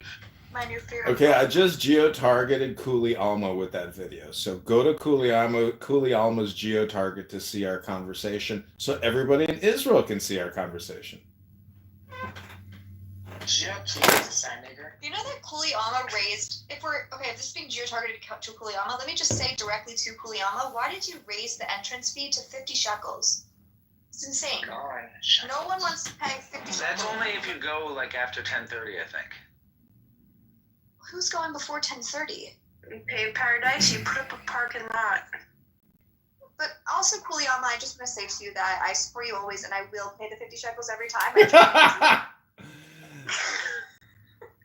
No, F-word, N-word has left. Also, thank you for adding a coat, man. Cool. They're not gonna hear this because I already ended the Instagram that I geotagged. Oh, damn it. Your Kuliyama dreams will have to wait. I mean, honestly, he has screwed up so many of my Instagram recordings with his F-word, N-word statements. Like, he just constantly... No, he's not even here anymore. I know. PTR from my Kuliyama picture. Oh, I took a picture of that exact T-shirt like 2 weeks ago. I know, it isn't mine cool because I got like the dancing guy. Yeah. Super Wait, cool. keep that up for a second. Let me put mine up. Some people would call it a dancing Israeli. Wait, don't. Ew, he can get out of here. That was funny. Wait, Zach, don't take it down. What about the dancing Palestinians? Yes, what about them? Yeah. PTR. Who dances better, Adrian? A Palestinian or an Israeli? Israelis. It's different varieties of the same thing. It's all the same. I'd like to see them dance together.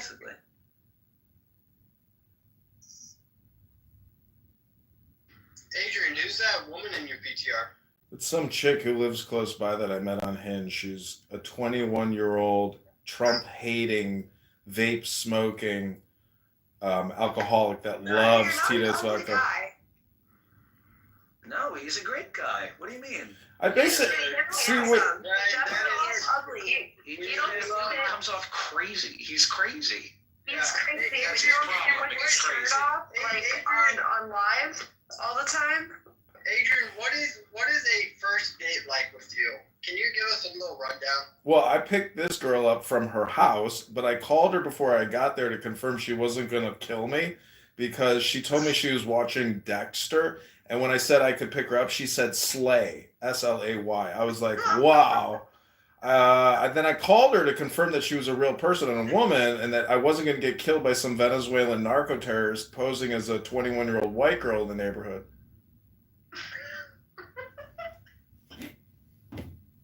She looks cute. What is she doing though with her mouth? She's sticking her tongue out. So she vapes. She has a vape pen, and like I told her, it looks sexual. Like, what is she doing? she's being slutty. She's being irascible. Like mid-mouth movement.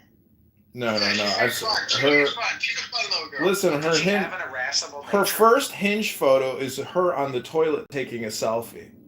Okay, that is the definition of I like irascibility. this chick. I like this chick. I would smoke a joint with her. Yeah, she smokes like her weed too. and She's she good drinks for you. vodka.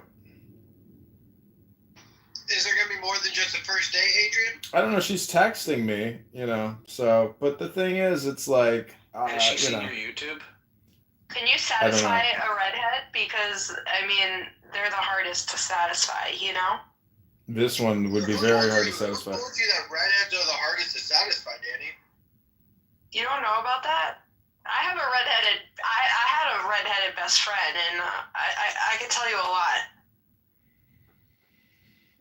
I like redheads. Interesting. Does your husband know about this, Danny? Yeah, he doesn't like redheads, so he was never into her, or so he says. This one hates Trump. She hates Trump with a passion. Is Trump a redhead? He's technically a ginger, yes. So much juice in here. Oh God, the F-word, N-word has returned. Shut up, faggot. Wait, let me check to see if I have any Instagrams going real quick. Oh, phew, we're safe.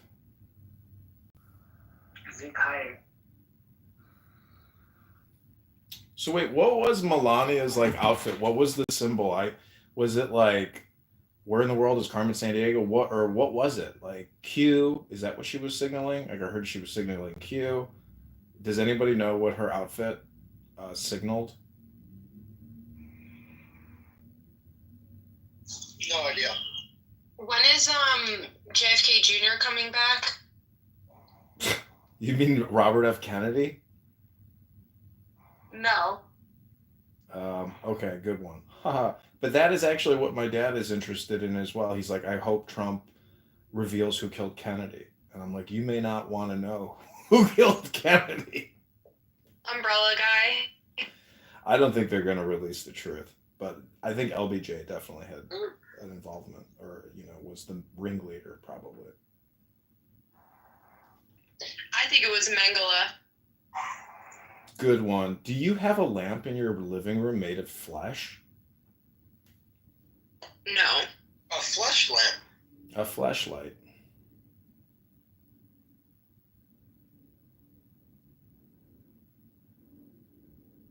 So Keegan, what's it like being an irascible Jew? Really not effective. I'll tell you that. Well, I never got the vibe from you that you hate Jews, to tell you the truth. I don't know why Al feels that way. I don't hate Jews. I really don't hate Jews. I love everyone actually. I just you know who I don't like? Oh, go ahead, Elle. I guess you could answer for me. You know me very well. Go ahead. I was just gonna say, I have heard some anti-Jewish commentary from you on this app, so you can't just be shocked when people think that you hate Jews on here. Well, I guess to each his own, right? Whenever I hear someone say anti-LeBron James rhetoric, I don't go around saying he's anti-LeBron James. Maybe he just doesn't really like LeBron James. He might not be anti. And that's the thing. There's a war going on. Israel versus. So wait, what do you think? Do you think LeBron James is a part of that Boulier shit? Because I get that feeling. I do get that feeling as well. What's up, Boulier?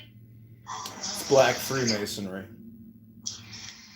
I heard I always heard he was the nicest guy. He just said he didn't like white people that much, but I heard he'd never cheat on his wife and all this. Now I'm hearing he's into the Diddy parties. Yeah, if you think he never cheated on, if you think an NBA guy, especially an NBA superstar, is are loyal, I hate to break it to you. They're probably the most perverted out of all the athletes in the U.S. Yeah, look at Khloe Kardashian. What's his name? What was his name? Omar. So many, but Lamar Odom. Lamar Odom, yeah. But that's like saying. Odom was better to her than this new one. Well, so what is it? Is it cultural? Kristen Thompson. I mean, when your testosterone is that high, can a wife ever expect that man is not going to be engaged in, polygamy or polyamorous relationships? Yeah, I think you can. 70% of the year, and they're making millions of dollars. It's like women flock to them. Yeah. The thing is, do you think men and women go into heat in the same way that cats and dogs go into heat? I mean, women ovulate, so. Yeah, it's true then, right? Yeah. So there is like a naturally monthly recurring heat, which I would say that we humans, engage in, whether consciously or subconsciously. For a female, when they ovulate, scientifically, they will look better. Like, if I'm ovulating and I look in the mirror, I look better.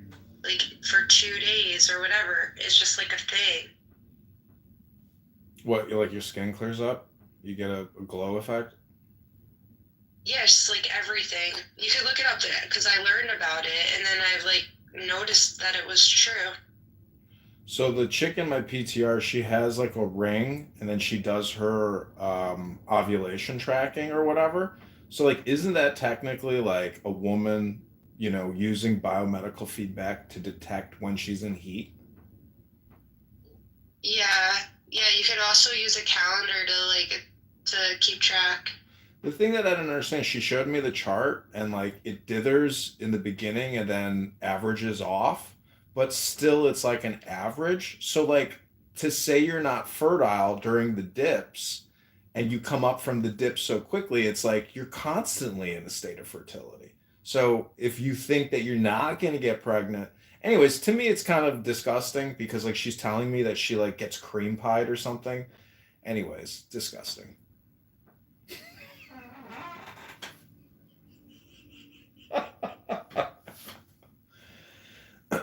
There goes the room.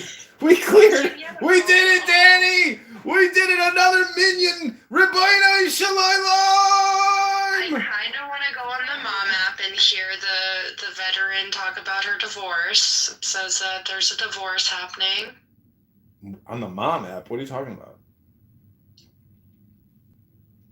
I like the mom app. That's an app? M-O-M? No, but that would be a really good idea to name the app just mom app like that. But someone probably already did it and like wasted it. It's called Peanut. That's the name of the app? Peanut? Yeah. I never heard of it.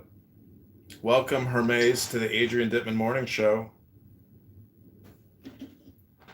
I'm going to check up this Peanut app, see what it says. You could definitely troll the moms over there. I hope you don't start streaming them up. Peanut app for moms. Find mom friends. This is so fucking hilarious. Let's try it. But the thing is, they're gonna make you take a selfie at some I'll put point. a wig because on. they wanna Can you make do sure it's only trans? women. Can you do trans? You're allowed to be a trans, but you're gonna have to like put in your picture that you're trying to pass as like a woman. I'll put That's, a wig like, the on. only way I you'll got a get blonde through. wig. I'll put a blonde wig on. I'll put a blonde wig on. This will be maybe my greatest troll ever. See, if you were my talent agent, we would have done this months ago. Get these girls so good. Yeah, if you were my, I don't know if you heard me, but I said if you were my talent agent, we would have done this months ago. I know. You know, there was someone on there and she was singing, and I was like, oh my gosh, you're so good. Have you been on The Voice? And she was like, yeah, actually. Like, she was on The Voice and she like went kind of far, and it was like so funny that I had asked her that specific question. Yeah. Hermes, Politics of that show. Hermes, have you seen all the Adrian Dittman stuff? Like, he keeps going live every night, and I mean, the fake news is so fake. It's just you. Right? Yeah, he said so. The fake news is claiming that he's having a fallout with Trump because Trump is doing this $500 billion AI investment. I don't know if Grok is included in it, but anyways, the point is, it's like I am in possession of a huge batch of Elon Musk / Adrian Dittman videos at this point, and every time he goes live every night, I'm able to pump out like 50 more shorts. So last night he kept saying, he's like, we need a schizo editor who can like take my voice, my clips, and make them like Thomas Shelby or Dexter or Patrick Bateman from American Psycho. So like I'm creating all these clips of him, but he wants like graphic things. Then he's like, and when you create these clips, you need to message me here so I can, vet them and share them because we need you. We need your help. But like he knows what I've done, and he's like, the other day he says, everything we've ever said here has been recorded. And yeah. And then he even said that there's somebody else. See, he doesn't mention me specifically, but they know me because I tag the guy Call Me Outa on the show, who I believe probably works for him. Both of their takes are very bad on a lot of things. And from like the public standpoint, as an American English speaker, when you listen to what they say, you don't, anyways, I could go on and on and on. Anyways, Danny, anything else you want to say in the Tao and Tanya room for our audience here that's been listening in?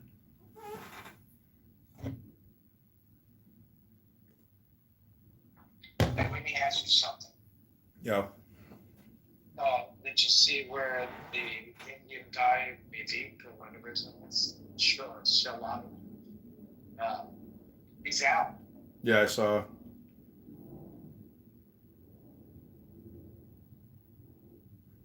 And I'm not surprised. I mean, how did you expect, being an Indian woman is another thing, meaning being the wife of Vance, right? But she's being submissive because she's taking the big white cup. But you can't go in there like Vivek did and try to run shit. That was never going to work. Not with this president, with MAGA.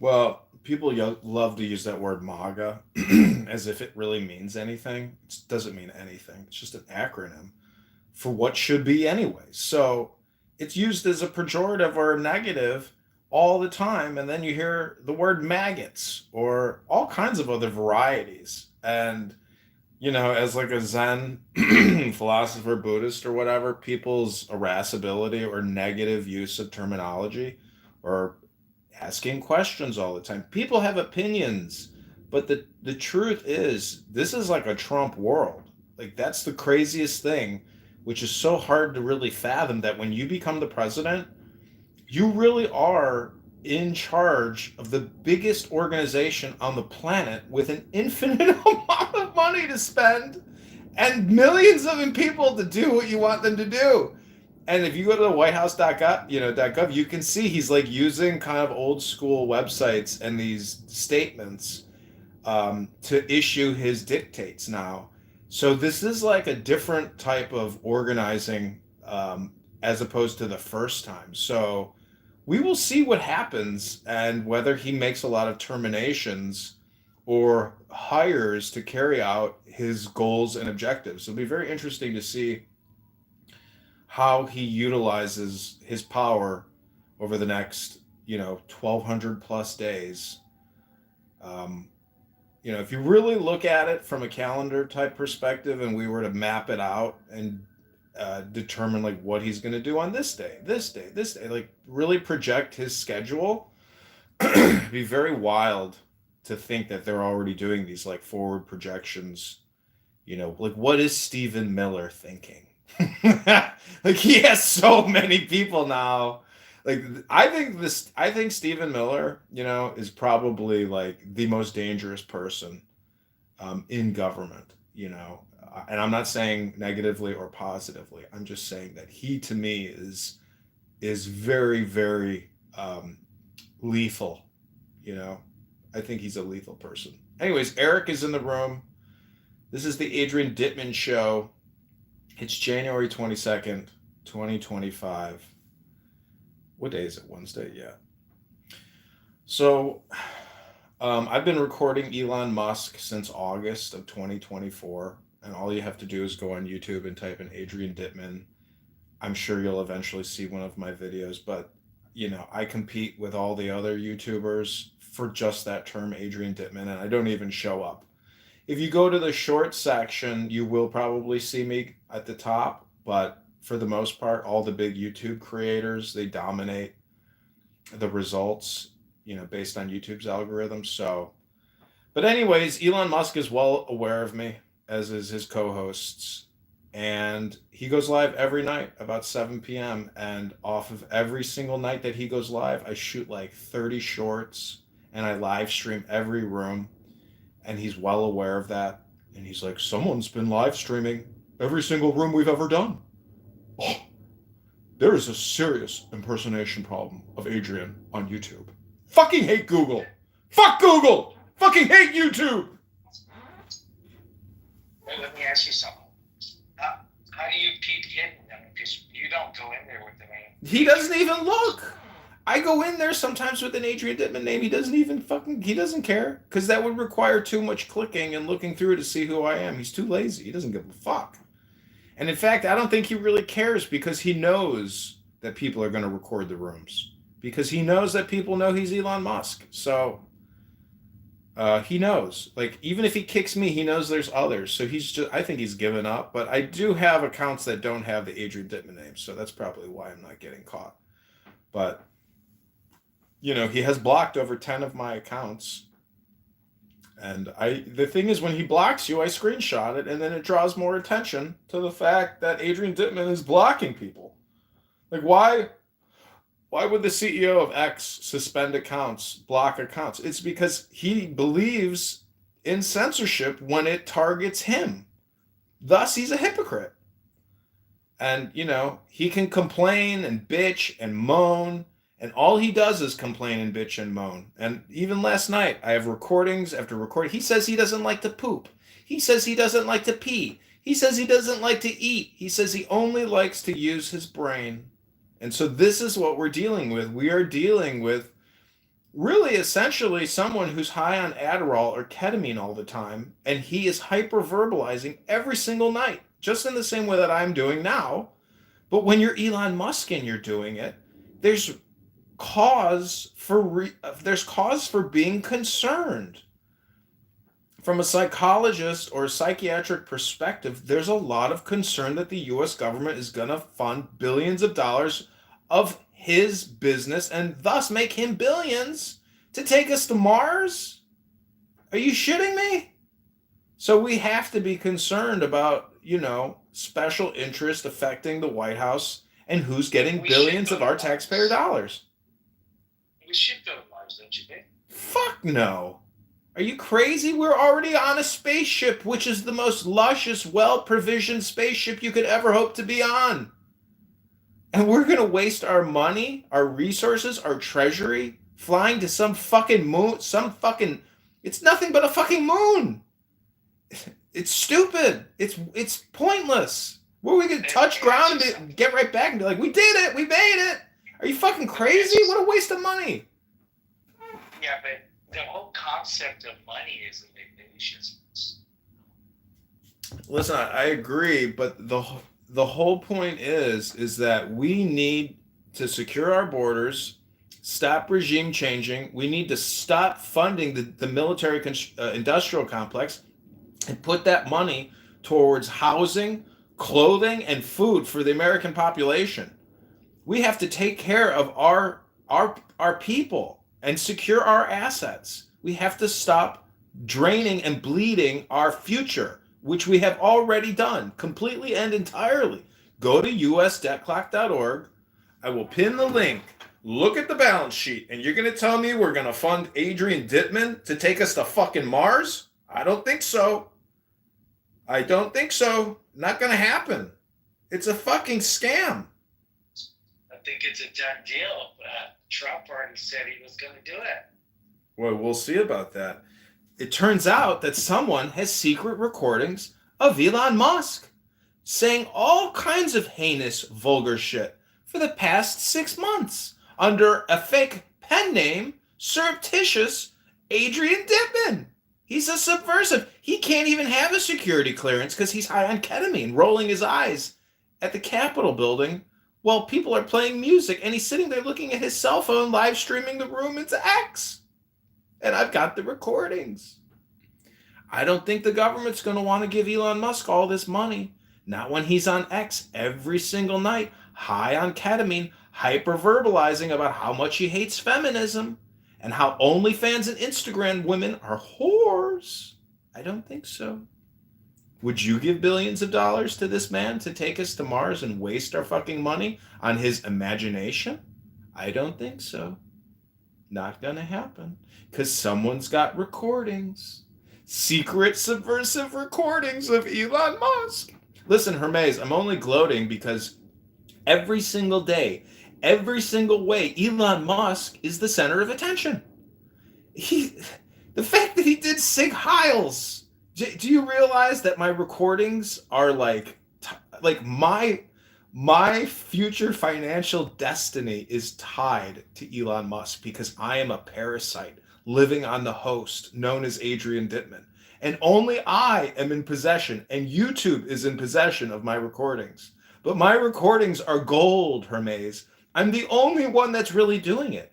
And the truth is, these are unrecorded spaces. If I weren't recording these spaces, they would never be heard again, ever. No one's really recording it. I'm the only one. So I like my position.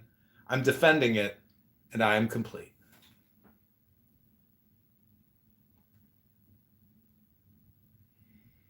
Okay, I'm gonna put up the first taco truck on Mars, and we're gonna sell fajita tacos, chicharron tacos, and chorizo tacos.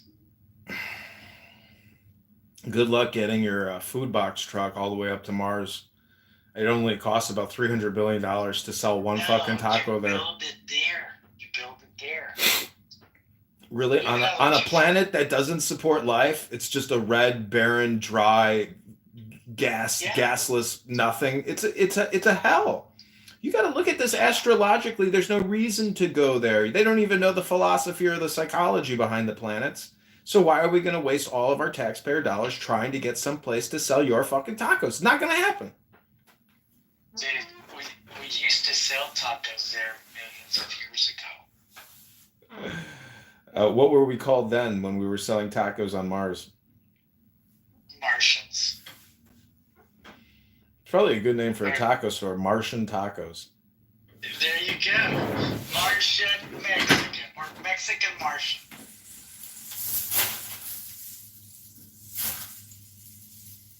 So think about it. That would be like the easiest, savoriest, convenient type of food to take to Mars. That would be tacos, or make them there.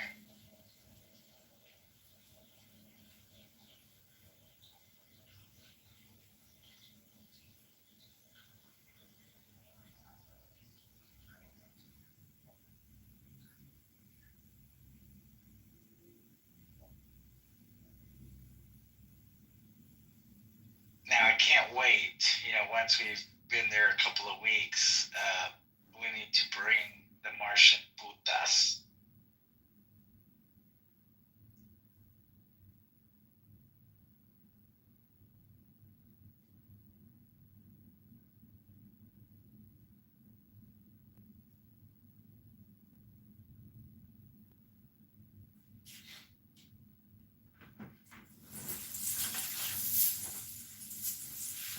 So it is 11:53 a.m. CST. What are you doing for the rest of the day, Hermes? Well, I just had a fabulous lunch, and I'm still moving. So I did a load earlier this morning. A moving load. Yeah, I did.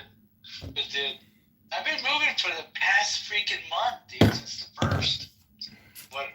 And I wanted it like that because this way I take my time. I'm not rushed. So what I did is I paid rent at the old location, and I paid rent for January at the new location. So I've been living out of two houses for the past month. I bought a bunch of new furniture because a lot of the old furniture I'm not going to take and leave it there. And bought a whole brand new bedroom suite. That way I can bring my puta.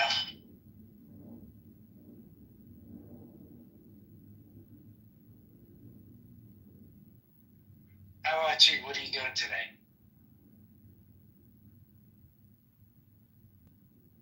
Hey, I saw on the news where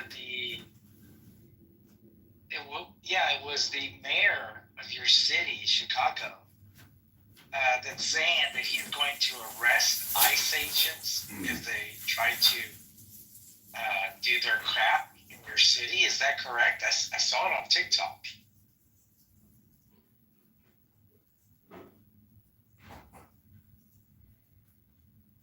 Because your mayor, he's a blind guy, right? I didn't know who the mayor was of your city, but I think he's the mayor. He might be something else.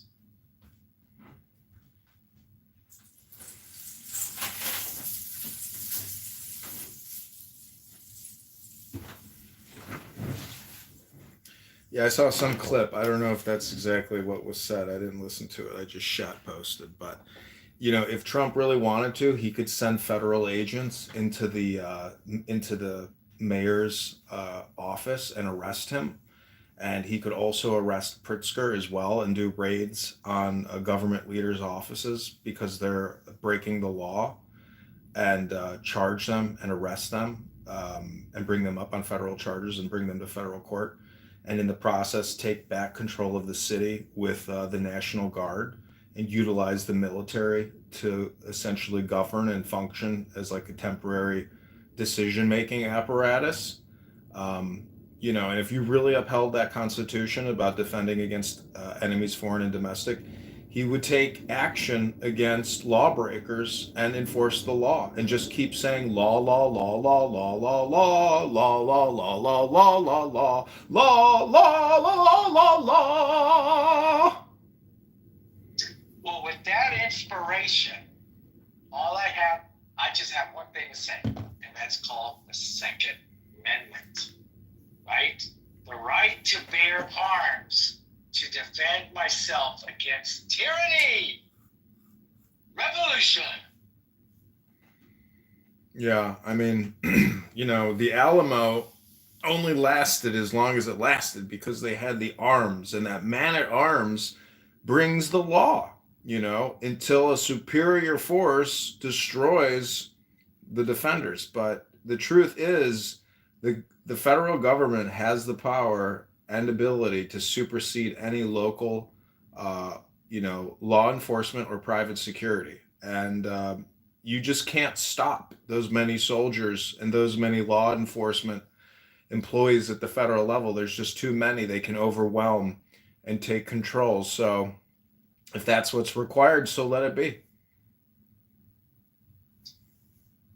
Now, here's an interesting question.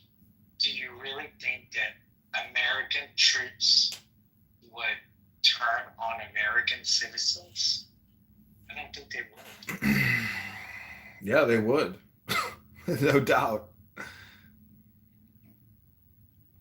Soldiers will do what they're told to do.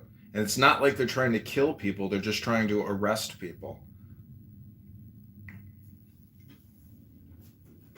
Right, exactly. I mean, there needs to be no lethal force. I mean, if someone tries to take, lethal force against a uniformed U.S. officer or soldier, I mean, there would be grounds to, use lethal force in return. It's all about engagement, discernment. So anyways, we'll see what happens, because it's possible that Trump sends in federal agents to raid corrupt political leaders of major U.S. cities, because there is corruption happening, massive corruption. It's been happening for a long, long time, and it's a lot of money involved. So, a lot of politicians get taken down at the municipal level, at the major city level. So that's what the government, the federal government primarily does. That's what the FBI does. I mean, they investigate the micro municipal, and then the military does, the external management. It's a huge system. And the way that we've been directing the system has all been outward facing. All of our money goes towards other countries' border protection security as opposed to our own. So hopefully Trump consolidates and focuses the energy of this country internally against our enemies domestically, because we all know they're here. They are corrupt hypocrites, felons, traitors, liars, frauds, scammers, deceivers, manipulators, misinformationists. It's true. So we'll see what happens. We are entering into a very precarious time, because light is going to be shined on all of the viruses and bacteria which are festering and cancerizing our society. If he actually releases information on the JFK assassination, well, then logically he would also have to release information on 9/11. And if he releases information on 9/11, he'd have to release information on the ZAV. And that could bring down Pfizer, Moderna, J&J, Fauci, CDC. I mean, the fireworks show hasn't even begun. And Elon Musk is, saying when RFK gets installed, wait till you see everything fucking blow up. People are counting on every day in every way, we are going to be dealing with explosions.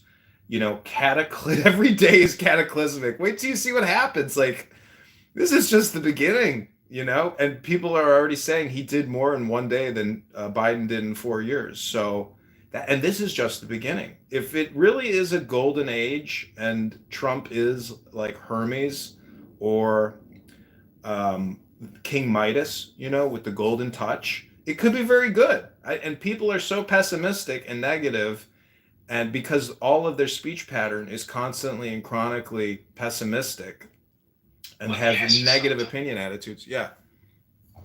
What do you think about him wanting to end citizen birthright? Oh, well, I don't think it's like he signed an executive order on it. Like, it's over. All of these. It's not. Because think about this, and I know you know this. Number one, it's part of our Constitution, which is the 14th. But he issues the certificates. That's the thing, is people can't get passports to even get the fuck out. You see what, like, the passports are over. Like, they're not issuing passports. They're not issuing birth certificates. Like, maybe at the state level. The state, the state is the one that issues. Like, when you're born in Texas, the feds don't give you a birth certificate. It's the state. Yeah. But here's my point. Yeah, and I don't know if you heard this, but so far, as of today, 21 states, the general attorneys from these states, are suing Donald Trump. Behind the birthright citizenship. And they had one guy, I forget what state it was, and he looked like an Asian guy, older Asian guy, and he basically said it was his obligation to protect the thousands of babies that were going to be born in his state this year, 2025.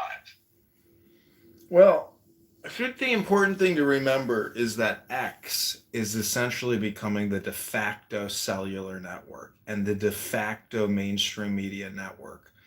And you can't underestimate the power of X. And in the occult sciences, it's called like the theory of X.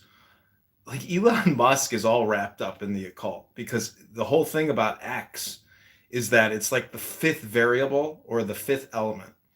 And if the whole world is running off of X, and you have Google and Apple at the ceremonies bringing in Trump, and that means that they are submitting, it is a very unique time. They're giving him money too.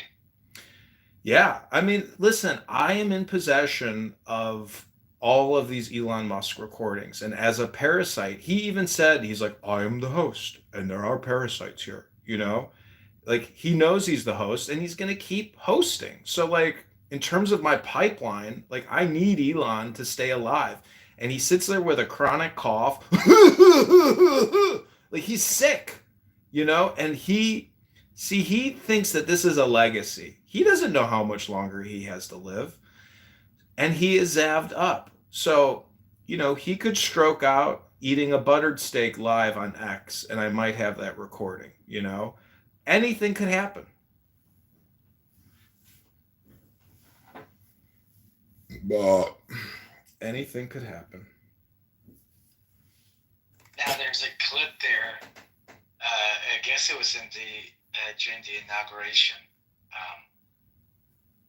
I forget her name, but Vance's wife was doing something with the kid, and she was like sort of bent over, and she had her butt like facing Donald Trump, where he was like standing behind her. I don't know if you saw this clip. It's on TikTok. And so the clip says that Donald was groping her, right? So he does touch her. He reaches out. He touches her like on the side, like in between her arm, in between the shoulder and the hip, like on the side there. And she was bent over. And before he did that, he was like staring at her ass because she was like right in front of him.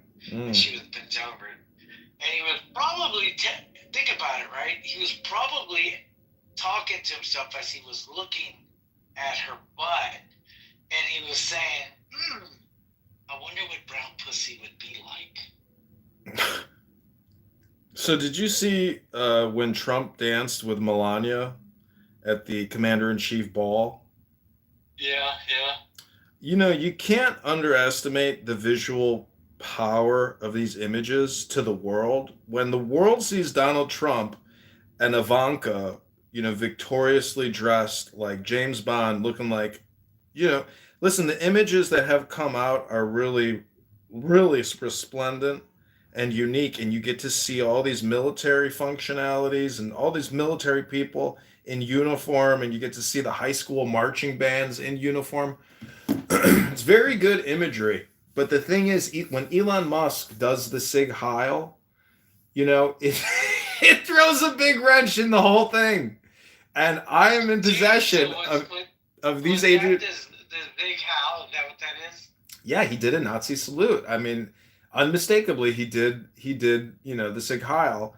And the point is, yesterday. Now, you know how he's going to clean that up, right? Yeah. He's going to say he did the Roman salute. I know, and that's last night what they spent 2 hours talking about on the Adrian Dittman podcast. It's all damage control for someone who is fucking retarded. And if you think we're going to give billions upon billions, hundreds of billions of dollars to him and Starlink and to SpaceX, I mean, but do you know when that shit IPOs, SpaceX could go up to like $600 billion in market cap? And it doesn't turn a profit. Like, that's the insanity of Wall Street, where this is another company that doesn't turn a quarterly profit, but because of all the pensions and all the investors and all the media, he's able to, through capital formation, create hundreds of billions of dollars in market capitalization. And so, but this is the thing about Elon, is he might be the cheapest person who has ever lived. Like, I don't think this fucking guy, you know, anyways, he is who he is. And, you know, to me, I am the parasite. He is the host. I'm happy to be involved in the relationship. Go to adriandittman.com to see more. I should be posting more videos there. But what I have recently started doing is in all my playlists on YouTube, I have been creating Adrian Dittman, Elon Musk, X Spaces, the conversation playlist, and adding all my videos to try to rank and compete on YouTube for Adrian Dittman content. And when Adrian Dittman gets exposed as being Elon Musk and people start investigating Adrian Dittman on YouTube, they will see all my videos. It's just a matter of time before he outs himself. And he already has. He's already said he's Elon Musk. So it's stupid. It's a huge inside joke and nobody's paying attention. But everybody around the world is paying attention to Elon Musk. Little do they know, if they wanted to hear the real Elon, they would just go to Adrian Dittman on X and listen to him every night talk. Because there's this huge fascination with the man, but really it's just hypnosis. It's just content creation. He's an influencer. And, you know, you get to really hear what he's thinking. He doesn't hold back. He jumps in and really says what he's thinking. And a lot of it is really bad takes of an egotistical, vain person who really is, he thinks he's smarter than he really is. And it's just amazing to watch, because when he has a cough like that and he only sleeps a couple of hours a night and he's high on ketamine playing video games every night, you may be talking about a person who only has weeks or months left to live. He wants to see his dream of getting funded to go to Mars, you know, and then what will he have to accomplish then? Because once he gets it to pass, he'll think it's like the win, you know, but actually getting to Mars is so stupid. It may be impossible. It's just a huge fucking grift. And I think a lot of people are aware of the grift. And he regularly talks about dictatorship. And that's what we may be entering into, is a dictatorship. But if that is the antithesis of the woke dictatorship, I would rather have the conservative right dictatorship as opposed to a left liberal whack job dictatorship of trans everything, of gender everything, of race everything, of women everything. So I'm glad that, you know, Trump and Elon are at least trying to right the ship, but I just hope they really do it. And he says common sense is the mantra. So if you've got complaints about common sense and pragmatism, you'll have complaints about everything, you know, and that's the saying. You have to be satisfied. Satiated, as Elon Musk likes to say. I was satiated.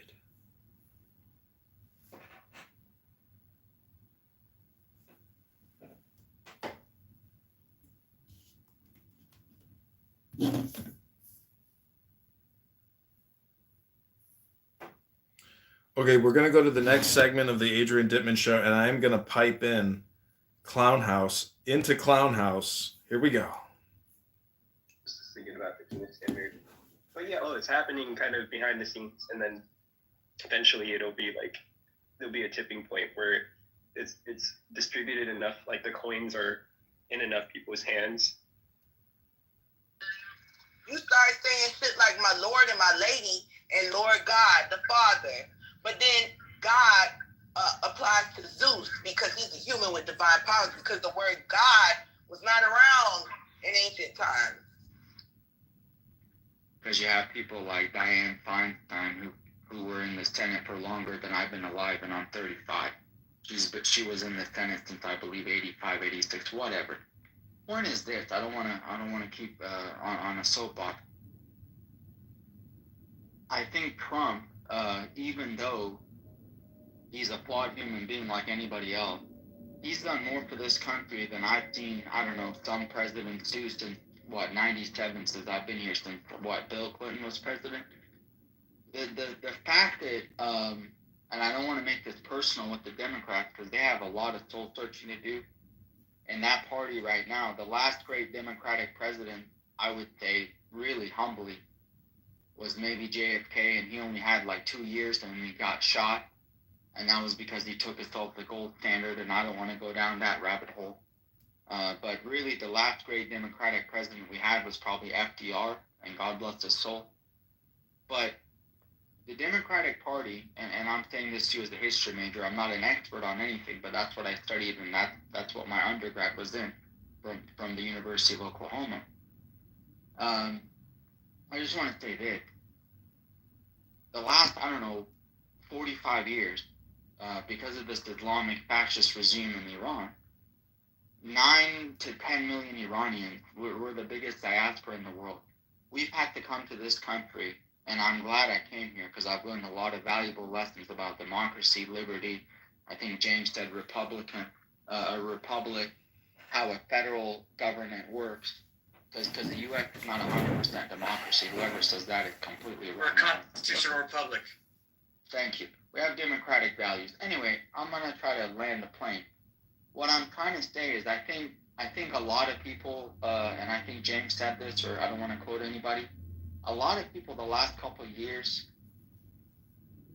in the garb, I would say, in the cloak and dagger of inclusivity, which I'm all, listen, I have friends that are gay. I have nothing against gay people, lesbian people. I have nothing against anybody. I'm always about progress. And the last couple of years, we have really, really, really regret. It's such a dire. We were at like wit's end. We were at a very thin string. And you have people like Soros, and again, I don't want to go down these rabbit holes because people are going to scream conspiracy theories. But you have people like Soros. You have people like Schumer. You have people like Pelosi. If you look up her family history, they have ties back to the days of Al Capone and stuff in Chicago. And again, I'm not going to go down that rabbit hole. But she has a whole family of drugs and crime. And again, all politicians are corrupt. The thing with Trump is he owns everything. He says it at face value. He's completely transparent. He has some balls of steel. When he says I'm going to do something, he actually does it. When he said I'm going to kill Soleimani back in 17, correct me? That I can show you videos of some of my distant relatives in Iran and the capital in Tehran, and they were screaming and shouting, "Go Trump!" And so if anybody thinks that Biden actually did anything, not only did he not do anything the last 4 years, I started bodybuilding a couple years ago. I'm not tooting my own horn, but I lost 55 pounds in the last 2 years alone. I go to the store the last few years and I try to buy a goddamn pallet of eggs. I eat about 5 or 6 eggs a day. And by the way, it doesn't bring up your bad cholesterol, that's a myth. I go to the store and I try to buy some, goddamn dozen eggs, and the price has doubled, tripled, quadrupled. And this is Oklahoma City, by the way, where a lot of people from the West Coast and East Coast are moving here because supposedly our cost of living. And I'm sorry I'm going on. I just got a lot on my mind. I need to get out. It's great. We love it. The price of living here, James, is a lot better, we would say, than the East and West Coast. It's still not that good because of inflation, because of this so-called economic stimulus package, which didn't economically stimulate part of my language, not even my left ball and my ball sack. They didn't even tantalize my dick. They didn't do shit for me or any other middle-class American. The middle class the last 20-some years has shrunk and shrunk and shrunk and shrunk. Why?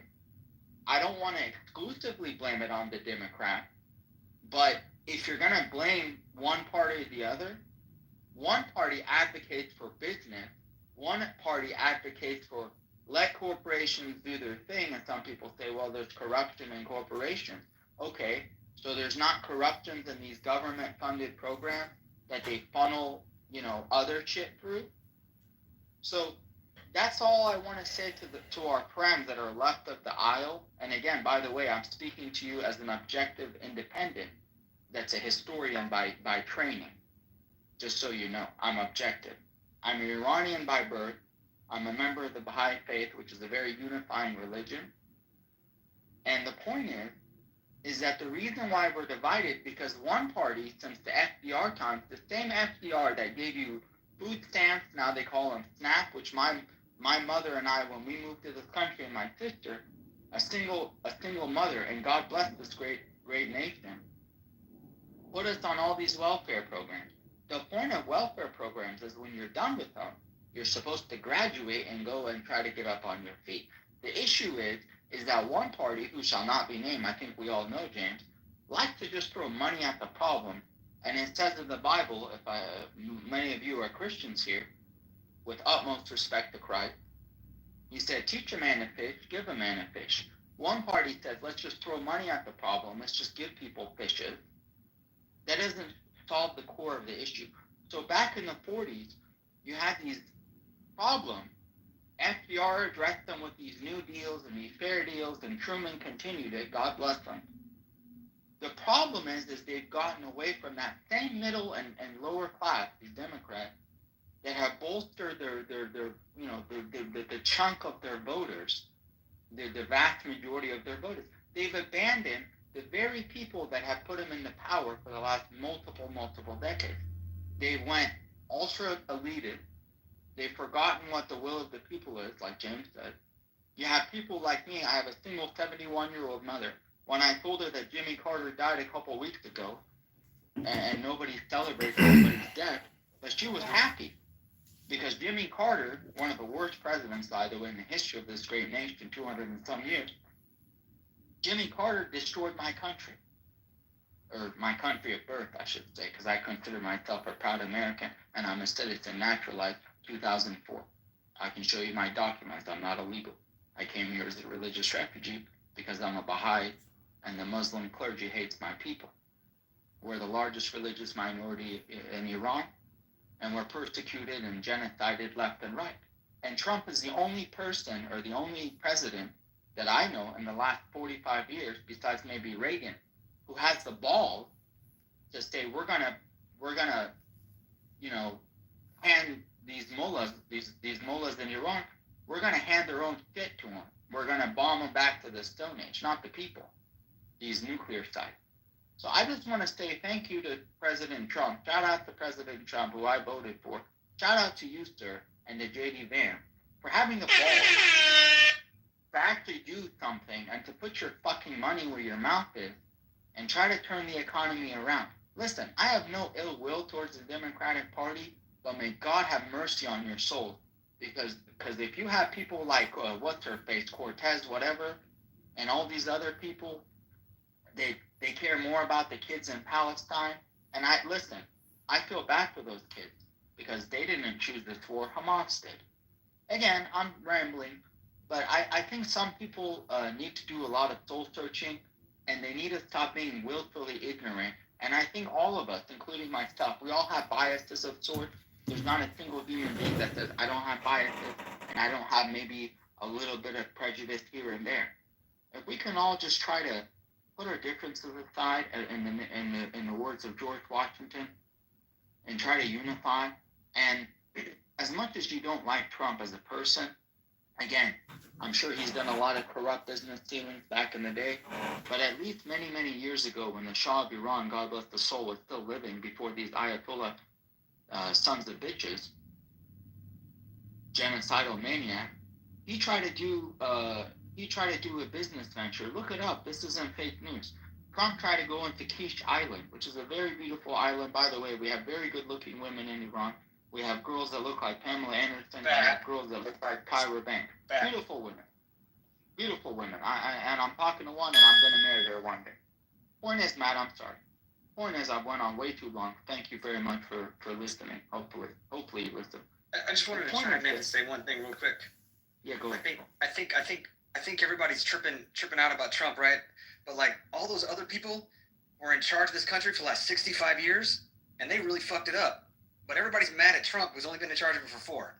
I don't really find that to be math. A good math, being like a good idea, like good addition to the situation, whatever. Because like all these people, like I said, Bush and Reagan and all those people fucked this place up for like 60 years, man. And now this guy's been in charge for only 4, but he's the worst one. I just don't understand that reasoning. It doesn't make any sense to me.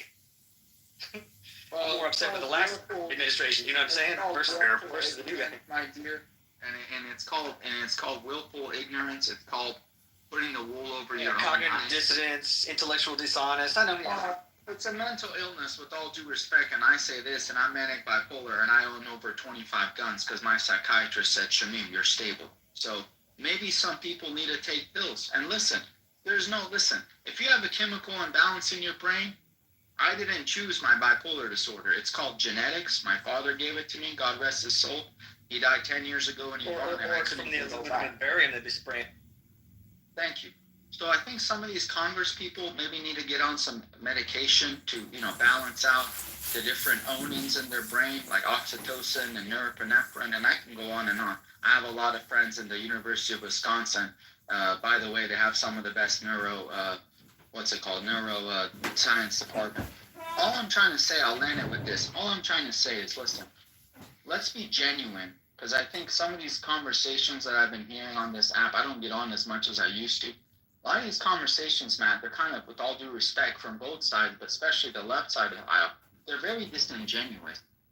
And they don't attack the core issues. It's like, oh, Trump is a bad person. Okay, but exactly... That's because you're talking to F-words and N-words all the time on this app. For the country going forward. Well, guns are bad. Okay, we concede the point that guns do harm.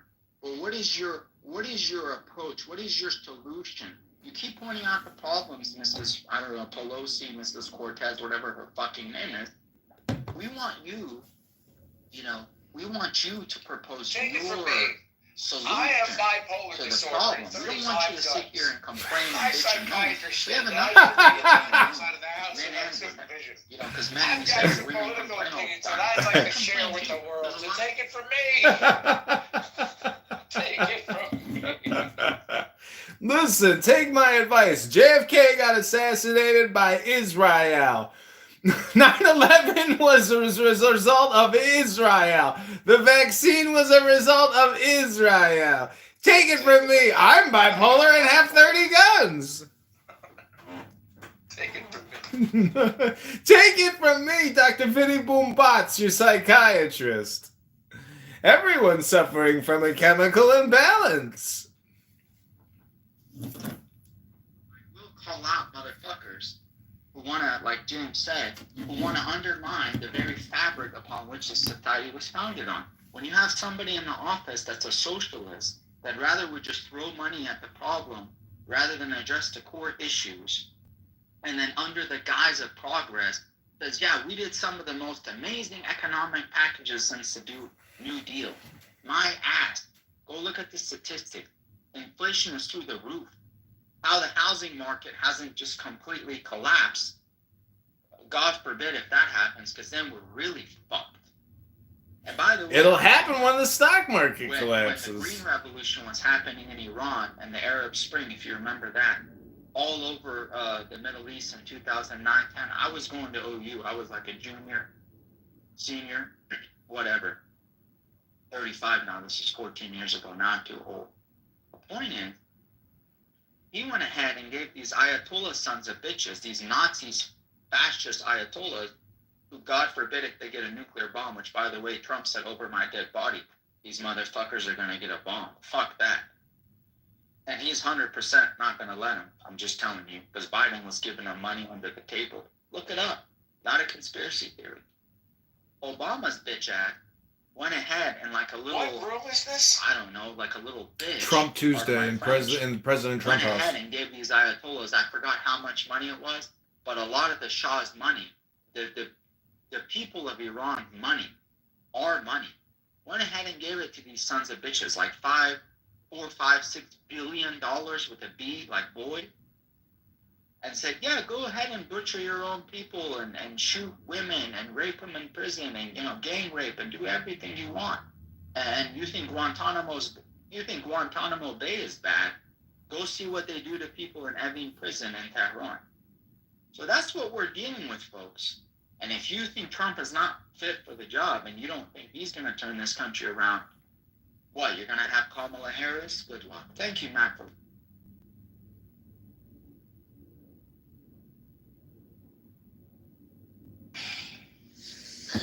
Anybody want to follow up behind that? Yeah, you know, when you said when you're talking about Soleimani being killed and the people of Iran like cheering Trump, I just imagine like myself like being an Iranian walking down the street and all of a sudden giant knives the size of cars fell from the sky and destroyed the bad guy in your neighborhood. And it's just like that must seem so absolutely heaven sent to those people over there. To us, it's just a button we click and a rocket flies up. But to them, some real results show up. You know, they've been terrorized by this fellow for decades. And then Donald Trump comes in, clicks a button, and from the sky, metal knives come down and destroy the guy who's been, you know, harassing you and oppressing you. It's, I haven't heard it described on the side that you've given before. So I thought that was very interesting to hear. Well, my dear, we're a melting pot for a reason. See, this is the beauty of this country, is we forget that there's nothing wrong, and I'm not saying you, James. Some people, and again, with all due respect, I'm saying this objectively, so please follow me, my brother. I don't have a prejudicial angle or anything in I don't have a dog in the fight, as it were. By the way, dog fighting is bad. Michael Tate found out the hard way. Jokes aside, the point is, shout out to the Atlanta Falcons. Point is, I don't have a problem with people addressing the issues. Listen, when you have a whole slew of people, okay, that go after the person and not the problem, they don't care about your problems. They don't care that inflation is through the roof. They're a bunch of elitist pricks. Chuck Schumer is sitting in his nice millions and millions of dollar house in New York, upstate New York, wherever the fuck it is. He doesn't give a fuck about you and me. Nancy Pelosi doesn't give a fuck about you and me. Now, some people say, well, Trump is the elitist prick too, because he's just like them, except he's on the other side. All he cares about is corporations. Okay, I can see that point. But what I will say is, if that's the case, how come he's been a businessman for decades and decades and decades, and people say, well, he's filed bankruptcy? Okay, I'll give you a statistic. Go look it up. Not fake news. It's because they want to look for any type of negativity they can find dependent on Trump and all this stuff. Like they're running around saying that he's a convicted felon and all this shit. And it's like, bro, he wasn't convicted. He was just charged, but he wasn't convicted because of kangaroo. I'm not sure if you know what the code name for Donald Trump is in the Secret Service today. He is codenamed the Felon. That is what his code name is. Awesome. He designated himself. He asked for it. It is a fucking amazing thing. So when they go pick him up, you know, the Felon is on Air Force One. I love this. Let's go. I know, it's amazing stuff. Captain Mustachio, what do you got to say? I see you up here. We haven't heard from you. Give it a shot. I think I saw you in another room, or at least a private room. You didn't really care for Trump. I don't know, but go for it. and silence. See, what did you say? You talking to me? Well, whoever made this last comment, I just wanted to hear what you said. Oh no, this guy, Captain. I thought maybe me. I could be wrong. I thought I saw him in a room, a private. Oh, right on. I was gonna say the MAGA's. The MAGA's no good, right? You know the MAGA thing is no good, right? That's a satanic priest ranking structure. Yeah, for real. Speaking of, so that's why he stopped using MAGA. Now it's that's why it says like he has a whole other slogan now. The MAGA thing's gone because it's a literal ranking of the satanic church. He didn't even know about that until recently. So like I would stop using that MAGA thing because that's not good. Just saying. It's also a style of anime. I don't know what you're talking about. Manga. That's MANGA. Manga, not MAGA. I know. I was making fun of it. I was just saying acronyms are acronyms. Sorry, man. I'm a big anime fan, so I'm just defending it. I get you. But yeah, I mean, the hat still says "Make America Great Again." I just ordered one from the website yesterday. I have like 100 of these things.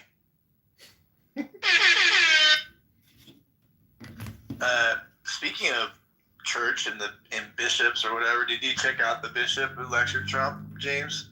Oh my gosh, man! That lady creature thing looked like she had the light stuck out of her in the middle of that Latin. Funny, dude. That wasn't. I don't know why the crypt creeper was up there. I don't even know how. That's a bishop. It doesn't even make sense. It's a bull dyke. That was that lesbian bishop, right? Yeah, you can tell that was definitely a lesbian.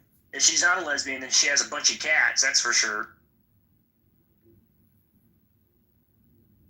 These people are stupid. I believe they should sign a registry and be allowed to buy dildos because they made their decision. That's a good requirement. I like that. You have to stay away from men and everything shaped like men. Exactly.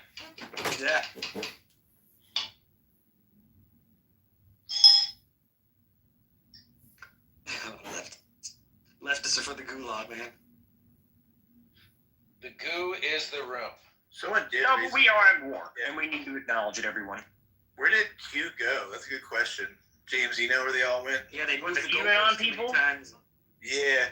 Oh man, it was hard to take them serious. I mean, at first they were like, they're taking babies for blood, and you were like interested. You're like, huh, really? And then it was like Scientology.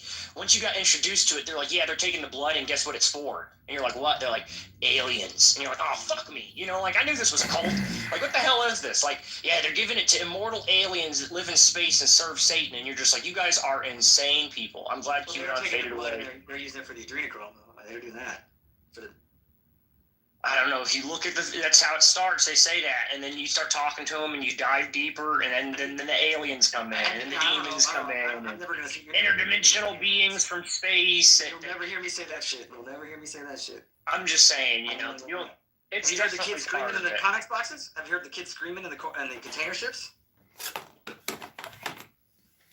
Go check that out, man.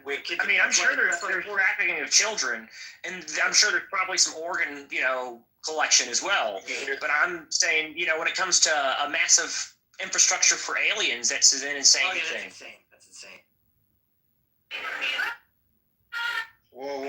What's going on, Matt? Long time no talk. How's everybody doing? Oh, shit. Hey, what's up? Well, you just won best picture in the room. Thank you. I actually got the shirt on right now, too. I had that image printed, put it on the shirt, and I got it on right now. But I'm here to defend the Q movement. I am. I really am here to defend you. Oh, come on. The aliens, man. The Q movement. All right. Tell us about the aliens. Give it your best It's interesting stuff. I love it. So go ahead. Go. Give it your best shot, yeah. No. Well, I was never into, that's not my thing. I was never into the whole aliens and this and that. But I did dive into some, Q-board posts and so on and so forth. And it led me to just dig deeper into certain actors and players and, shit that I would never learn about Obama and who paid for his, Harvard education. And then it led me down that rabbit hole. And so it was just a matter of learning from the people that were posted on the Q board. I learned more about Kash Patel, so on and so forth, and certain acts. And, it's just, some people use it differently, other people manipulate it. And, it's not a bad thing.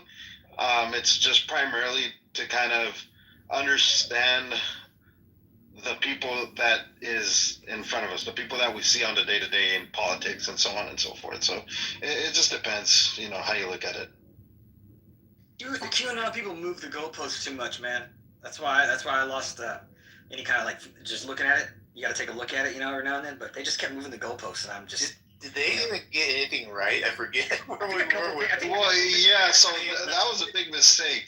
A lot of people just went off of assumptions like, JFK was going to return and so on and so forth. And, who's.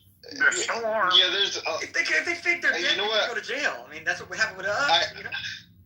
You know what? I think during the last 4 years, I think the gullibility of people is just, out the roof. But I think it just called for desperate measures, man. It's just a human nature. You know what I mean? Everybody's just so desperate to be okay that, I'm not gonna say me, but a lot of people caught on to that narrative.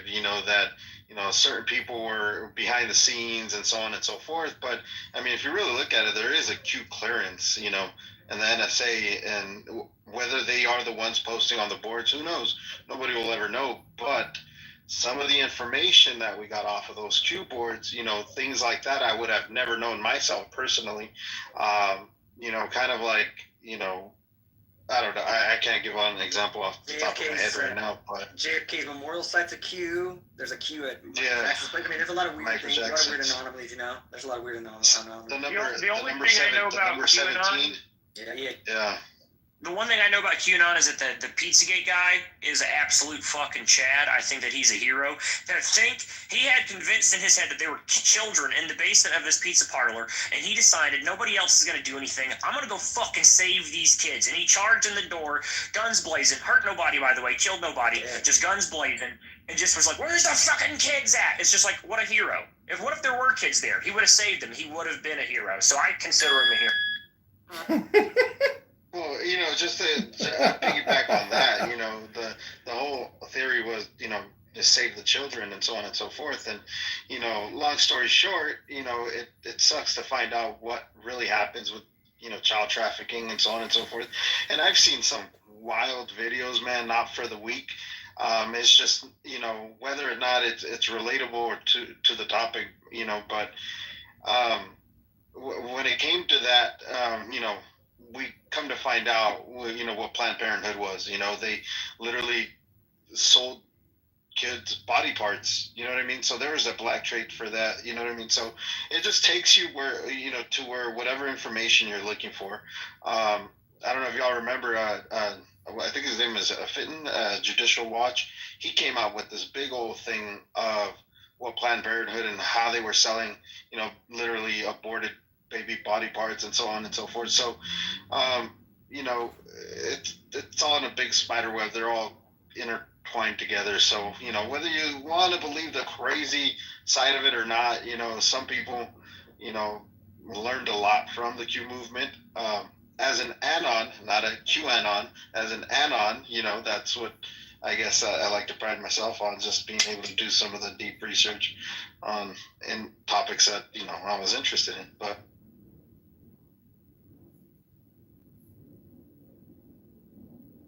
well, there were a lot of people also that tried to do their own truth telling, and then they died suddenly from, a variety of mysterious ways. That Aunt Heshy thing, that stands out to me, the way they slammed her back down on that gurney. I mean, it was like she was fighting for her life, but they had to end it. Yeah, she was still alive. Yeah, Aunt Hesh you're talking about? Yeah. Yeah, Aunt Hesh, yeah.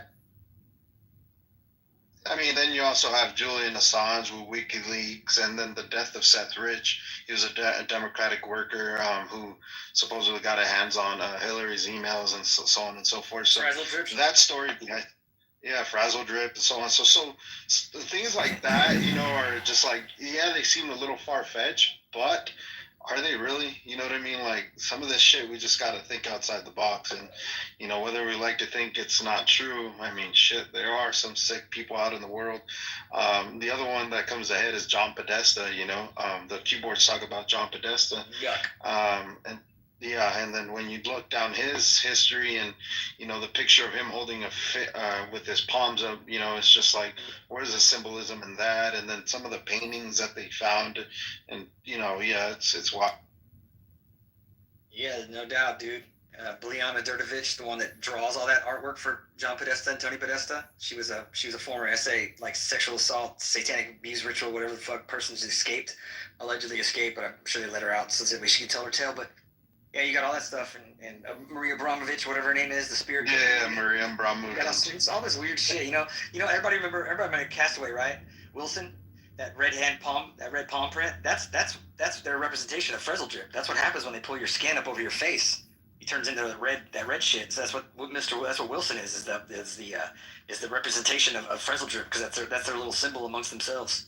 Well, Hillary and whom at Aberdeen, they were supposed to have been at Epstein Island, and Hillary did that. She did a ritual, and it was on the insurance video. And remember all those New York detectives and then they all died. Died. Most of them. Some of the most hardened inspectors and detectives of New York ran around for a long time, and they threw up. Most of them threw up, couldn't handle themselves watching the video.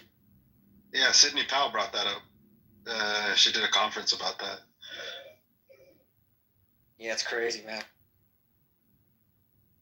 And people wanted her to be president. Right. So I'm just saying, put some respect on our names, baby.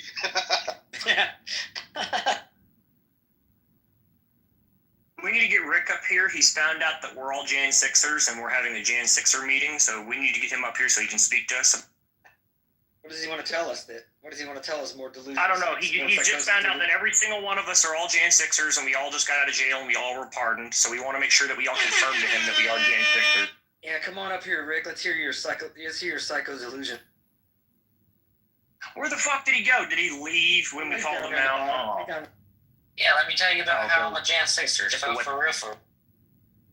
Yes, we do. We love Jose. Jose's top notch. What are you talking about? Thank you. Appreciate it. Yoruba, Jamaica. Yes, we are insurrectionists that insurrected for the current sitting president. That's crazy to think about. Like, holy smokes, how do you insurrect against the duly elected president? Weird stuff. It wasn't even an insurrection. They opened the door and let them all in. Jose's the only one that's not deported. Welcome, birthday. We need to rename Washington, D.C. to Trump C. So it'll be, instead of District of Columbia, it'll be Trump Columbia. Or just Trumpopolis. Or District of Trump. We can call it DT. Do I need to friend Jose? He's a fellow Mexican. You can do whatever you want. Whoa, that's offensive. I was born in America. Please refer to me as an American. Thank you. Hey, there's Dawn. Hey, Dawn. Proud to be an American.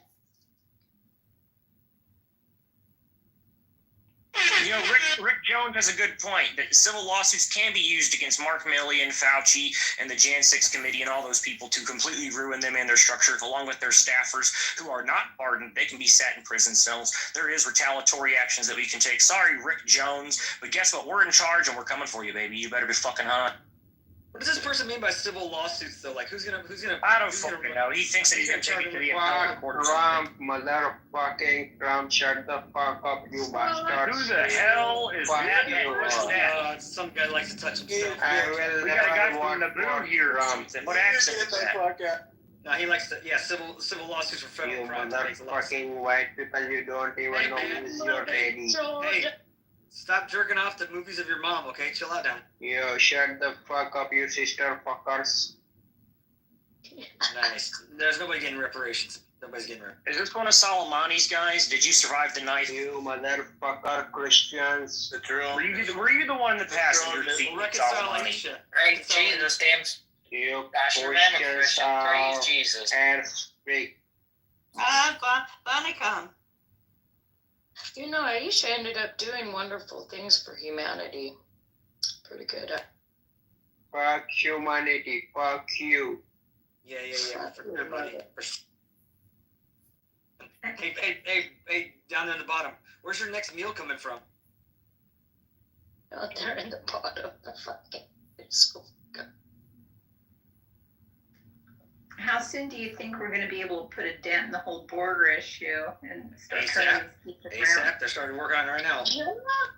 Happening right now. They closed off a lot of the ports of access, and a lot of people lost their appointments to come across to the invasions. Do you think he's going to really be able to change it to the Gulf of America? Because from what I understand, there's some kind of like maritime thing that they all have to agree on. I don't think. I mean, we can do it for ourselves, or we can just call it that because we want to. It doesn't give. When have we ever given a shit what everybody else calls it? Captain. They call Russia Russia, and we still say Russia. We never give a fuck what they called Russia. We just call it whatever we want. Ruski. I think it makes more sense, to be honest with you.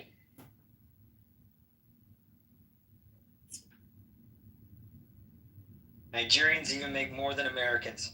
Right. I say that we can keep it the Gulf of Mexico if we take over Mexico as another state or territory, and then it's the Gulf of just, part of America. It's our state, Mexico. Good luck with that one. Well, we've already designated the cartels terrorist organizations, so that is the conquest of Mexico. Let's recognize that the cartels are the government, so by taking them down, we are taking down the government of Mexico. Right on. They got that murdering fucking president they just elected. Yeah, we hate her. See how many fucking people, see how many of our opponents got bumped off? And then immigration will be solved because we won't need to have some type of border crisis. There will be territorial citizens, which means that they can migrate left and right. We can go left and right. Our law enforcement can go over the border and back and forth.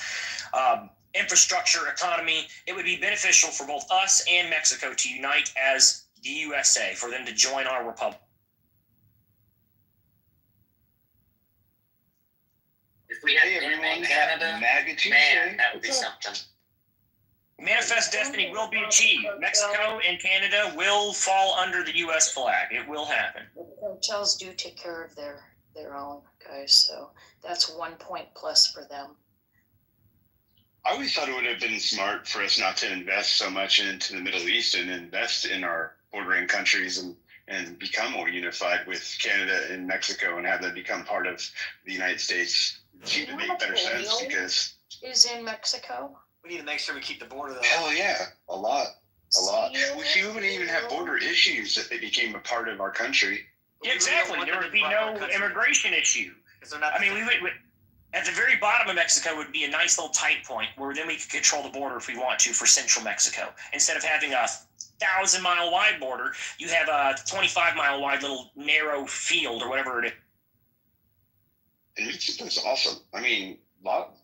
Mexico's fucking amazing. I love Mexican food. I'm in California, and there's nothing better than Mexican food. That's married to Mexican. Mexican food is not. It does I not. love Their morals. Their morals are different than ours. They have completely different moral standards than we do. They don't think the same way we do, and they act totally different, man. It's borders are necessary. Well, that's why we bring our law and order to their land. Mexicans are mostly conservative. Hispanic conservative Catholics. That's great. Mm-hmm. Yep, Roman Catholics. The last part irks me a little bit, but the rest of it's all. They murder people at will, man, and they do a lot of. No, you're talking about some fuck shit. But normal fucking Mexican people are fucking based. Yeah, and we should bring Mexico in. I really do think we should. It would be beneficial for the economy of Mexico as well.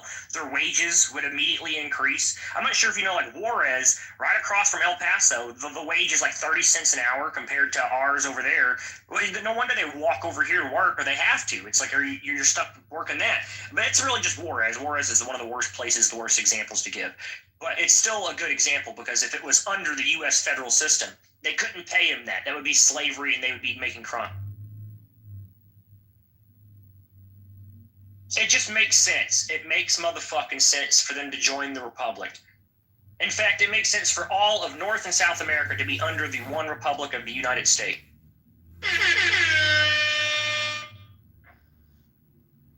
Again, it's the Americas. It is the Americas, North and South United America. States of America.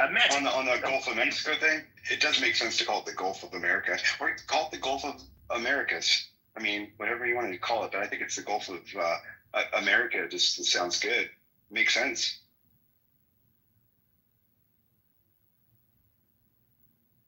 I don't see why it's even a big deal anyways. Designate it a national park and then just name it Trump National Park, National Gulf. He has complete executive authority to do that exact thing there. If we did get Canada and Mexico, what would our name be? The United Continent of the United States of America. We would still just be the United States of America. they are also America. Both of them are in America. Central America, South America, North America. It doesn't matter. It's America. So the United States of America still apply. So when you go Like to at that Mexico, point, we're whole United you look States. like an ass when you say No. you're from America because they're like, hello, we're fucking America too. Yeah, so you're right, James. Yeah, well, there would be no need to designate a name change. Unless we started taking parts of Europe, then we would have to change it to something. But as long as we're just America and America, then we're just the United States of America, period. But I think it would be beneficial for Canada, Mexico. It would kick all the dictators out. If we continue further south, we would have a massive infrastructure that could benefit. There would be nothing that could compete with us. If we had one solid nation, North and South America, there would be nobody else in the entire We world. can take over Canada while we're at it. Fuck it. Well, that's Yeah, pretty but that's tough. only because they have a king. They don't have much. I just want their king out of our fucking area over here. Like, get back out. We'll bring your guys in just to give them freedom. Mostly to kick your crown. And We should make California North and South California. I think we should have two states like North Carolina, South Carolina, North Dakota, South Dakota. I think California is too powerful. It needs to be split into two. Make Mexican food great again. Oh, yeah. What are you saying, man? Good salsa. No, in all seriousness, it's a security issue, a national security issue. That's why we're going after, like, Greenland and, like, all these other things that we're talking about. You know what I mean? Like, we gotta, in all seriousness, it's a good thing that he's looking at these different things, Panama Canal. Like, it's all national security stuff. Oh, yeah. Not just economic security, but national security, very physically. God, I wish I could have Correct. Trump's food. Is there a pretty good Chinese presence in Mexico currently? Probably tied in with the fentanyl, is my guess, or whatever they're, Fentanyl's coming mostly from China, by the way, through the airports. Can you imagine if Trump had a Mexican restaurant? What would it'd be a Trump taco? Would that be orange chicken in the taco? Yeah. Did you see him eat a taco salad in the Trump Tower? It was hilarious. He's like, I love Mexican people. Look at this taco salad my chef's made. I'm like, oh my. Don, that was that was a trick. And it wasn't even a good looking one either. It was bad. You're like, oh man, that's what your chef made? I'm like, let me cook for you, Trump. I'm gonna fucking throw it down. It looked like there was no cast iron skillet used at all. I know. No comal in that fucking Trump Tower.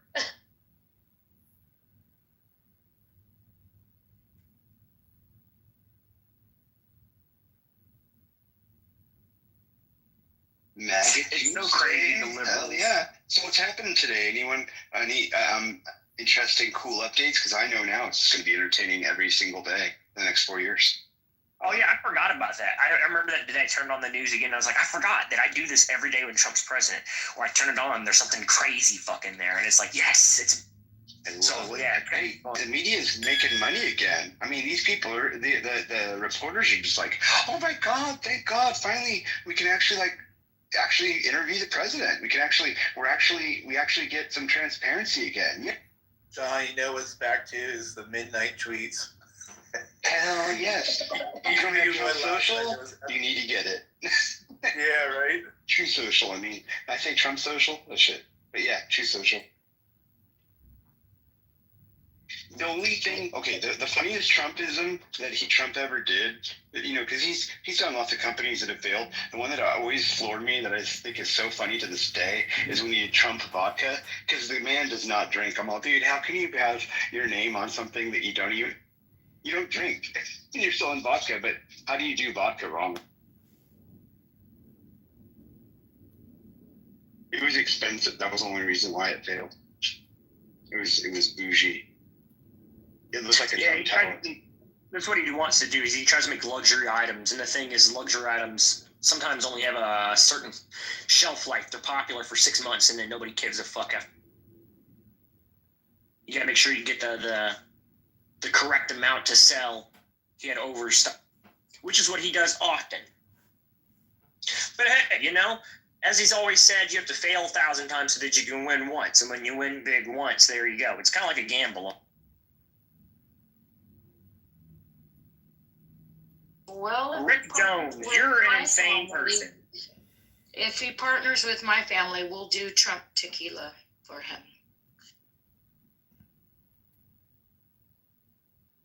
Jones makes a prediction that he thinks the 25th Amendment will be invoked to remove Donald Trump.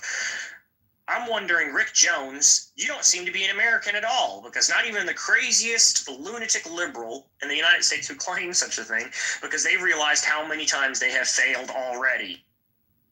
You think again that you're going to keep trying? Are you serious? Why should we not have retribution then?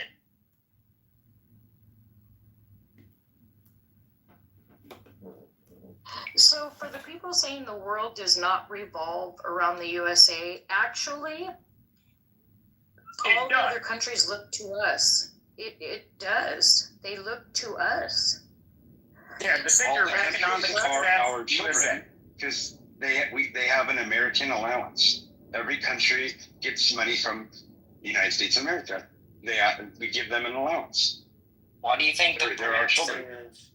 Why do you think the Brits and the English and people in Australia even be looking at was closely following the election and was so worried about who was going to be president and stuff, because we directly affect the rest of the world. So it does revolve around that.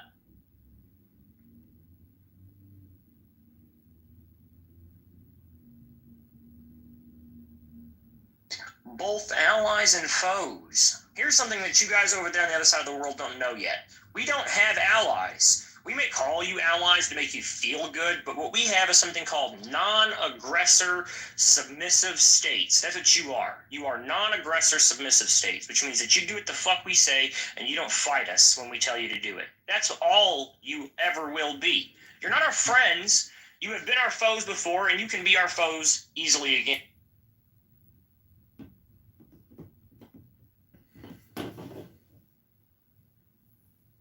As Beaver said, we are better than you. We are citizens. You are subjects to kings and queens and subjects and parliaments and all the goofy structures of the old world. We are the citizens of the Republic, and you will never be that.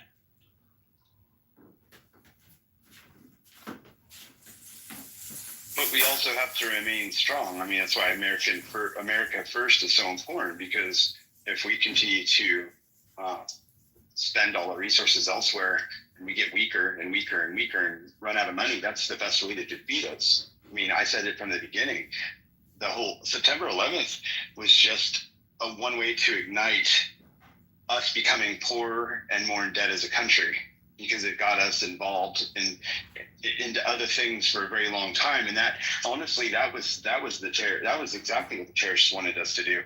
They wanted us to expend our resources elsewhere, spend our money. And of course, we typically do, not even just in Afghanistan. Every war we've left billions of dollars worth of equipment. I mean, what do you think Al-Qaeda used?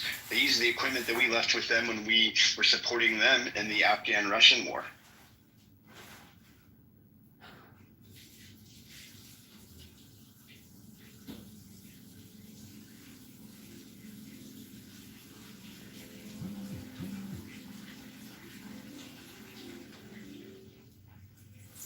MAGA Wednesday? Did I say Tuesday? MAGA Wednesday.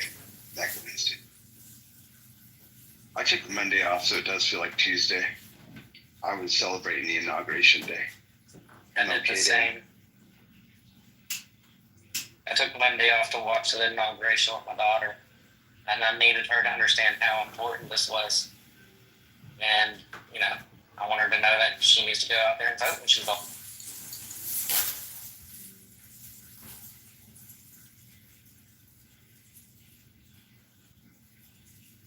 A lot of chat in the chat. I'm not reading it, but is there any good going on? I see there's some chatting going on in the chat. No, it's just a guy with an AI photo pretending to be that. He's definitely a foreigner. Because, like I said, not even the dumbest liberal American would talk about, we're going to invoke the 25th and impeach him. We're going to revoke him. That's the dumbest thing I've ever heard right there. It's like, are you serious? After 8 years, we've gotten to this point. Not the dumbest of the dumbest liberal would say it. So he's obviously some type of European troll. You know how they come over here, those fucking dirty redcoats.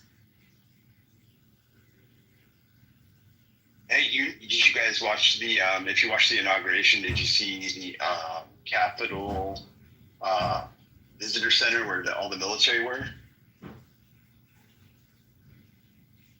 did you notice so redcoats and then the you know that the band would wear red to separate themselves from the soldiers so that they knew that they were the band. That's why they wore red. It wasn't like necessarily supporting England. It was more about the historical value of the band wore red. There's more to it than that, but it was an interesting thing because it's like, why are they wearing red? What's that stand for, right? What's with the wigs and the red? The whole garb. I don't know if any of you saw it. That's why. Oh, I did, and I thought there were some really good silent messages being sent out. Everything from how Melania dressed to, all the pageantry of the military. I thought that was very powerful. Also, the photo of Donald Trump, Donald Trump, J.D. Vance, and their wives waving at the helicopter as it flies off, and Joe Biden is looking out the window just with like this dumb old man look. That was the most amazing photo I think I've ever seen. Like, he looked like scared, like, I'm waving and they're there now, he's taking over. Like, it's just amazing stuff. People ask how I know God is real because there's not a single story I've ever written that's as amazing as the story that we're watching now.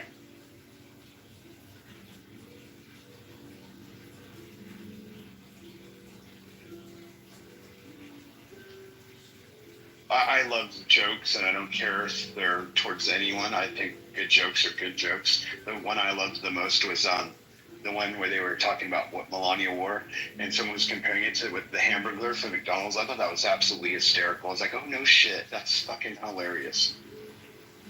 I saw a lot of V for Vendetta, so I kind of like that too.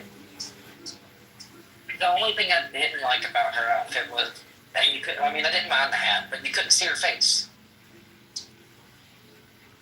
I think that was intentional. Yeah. She didn't want to make eye contact with all those people that had disparaged them over the years. Don't forget, she had her personal closets raided, and God knows, what they did. I'm sure they took souvenirs home just for their own sick gratification. Yeah, that was sick. That was disgusting.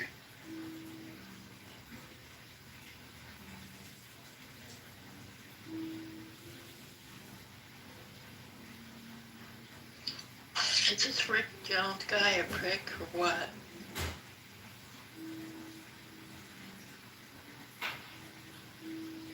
Yeah, that's just like I was just saying, he's a European troll. One of the dirty red coat Brits. He's angry that we don't like beans on toast for breakfast. Go sit in a corner, Rick, and suck your thumb. What did you guys think of Barron? I thought. No, I'm American. It was pretty amazing. I don't know. I have a bad feeling about Barron. I don't have the same feeling that everybody else did. Everybody else I've spoke to, they're like, oh yeah, Barron's great, it's like this new legacy thing that we're going to make this dynasty family. And I'm like, yeah, I like the idea. I like Don Jr. kind of. But Barron, I don't know. You're looking at a fucking... How old is he now? Like, people were saying this when he was like 14 years old. I'm like, what is this royal shit? This is a 14-year-old you're putting your hope into. That's crazy. Oh, I think he was responsible for getting a lot of the younger vote. He really helped his dad out, kept his finger on the pulse. I don't think at all that's what happened.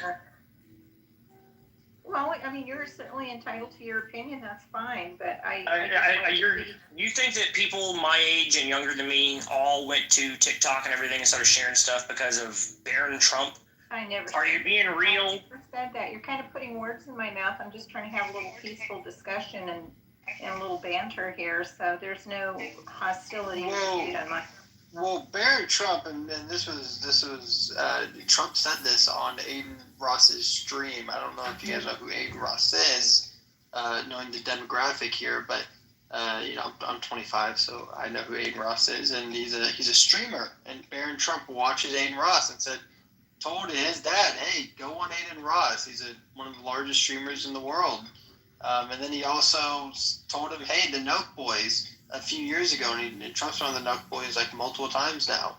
And I think that he's a big reason why Trump decided to do like these big podcasts like Joe Rogan, like Theo Vaughn, things that he wasn't really willing to do because he first got introduced to the Nelk Boys and Aiden Ross. And so you're saying you never supported Trump until he was on the Nelk Boys and Aiden Ross and all these podcasts? He was a 25-year-old. That's at all not the point. The point is my point is that group has always been very hard in supporting Trump. It's not a new thing. That's not true. That's not true. The 20. It is true. It is. I've been saying it for literally prior to radio. If you look at voting demographics in 2016 and then in 2024, he had a larger turnout of the Gen Z vote. I get the Gen Z vote, and I'm one of the Gen Z votes. Was again not fully in the voting sector. Right, I was 18 in 2016, but in 2016 though he didn't get the Gen Z vote, and this time he got a larger percentage, especially the male Gen Z vote. He went up to like 60%. So yeah, but that's because people became older to be able to vote. That had nothing to do with the podcast. When people age up and they become 18, there's a larger. It's 4 years later. Each time there was a new population, 4 years, that became 18 and was able to vote. That's the reason there was an increase in that group. I've been speaking to this group for my entire life. I've known the entire time that they were, like my very first time voting was for Donald Trump. That's how young it started.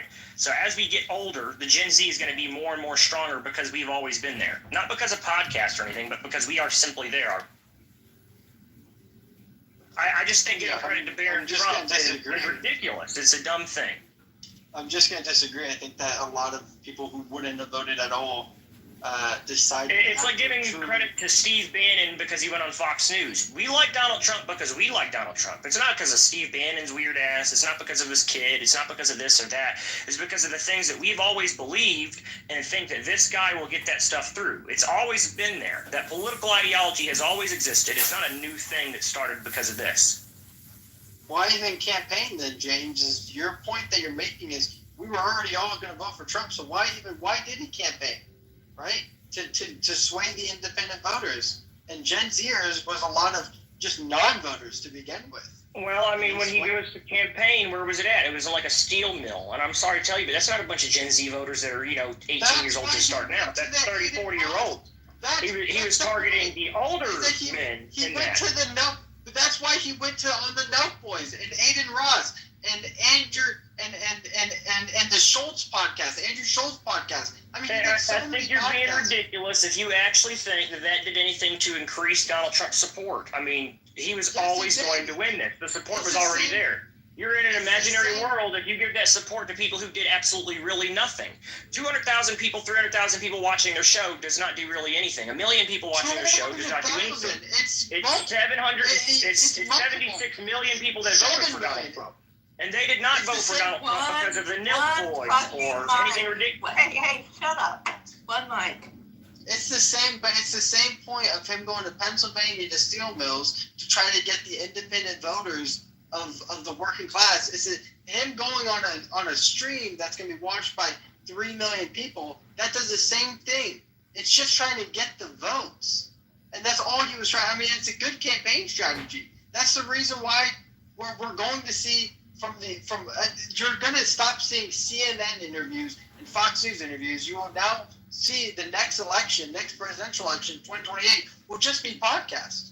It's going to be Joe Rogan and Theo Vaughn and Dax Shepard and Andrew Schultz and the Nelk Boys and whoever's going to be out there. That's going to be how you campaign to the masses. And then you'll do your stupid campaign show through your, through middle of America like you always do. This is how it's going to work. And Trump was on it.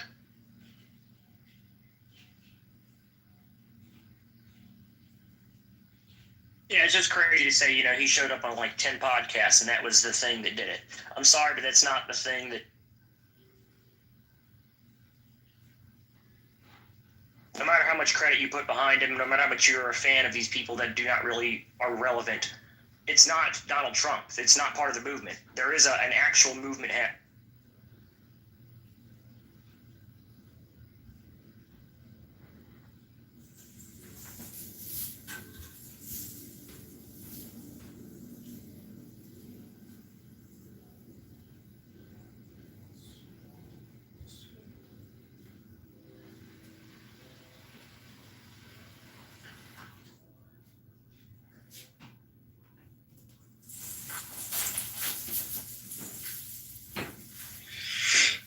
looks like I missed a pretty interesting exchange. Just a viewpoint disagreement in the importance of the podcast streamers in the MAGA movement.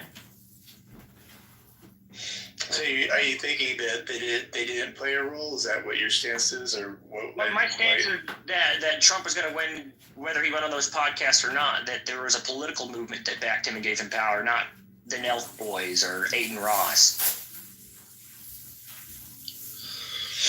Yeah, it's tough to tell. I mean, obviously it didn't hurt him. Like, clearly we wanted him to do it. Whether or not that was the tipping point, yeah, it's a good point. I don't know. I haven't really thought it out in my head yet. The question I ask is, like, you go to an 18-year-old and you ask him, hey, did you vote for Trump because Aiden Ross? The answer is probably not going to be yes. The answer of why the Generation Z has increased in population with males specifically is simply because they are getting old enough to vote.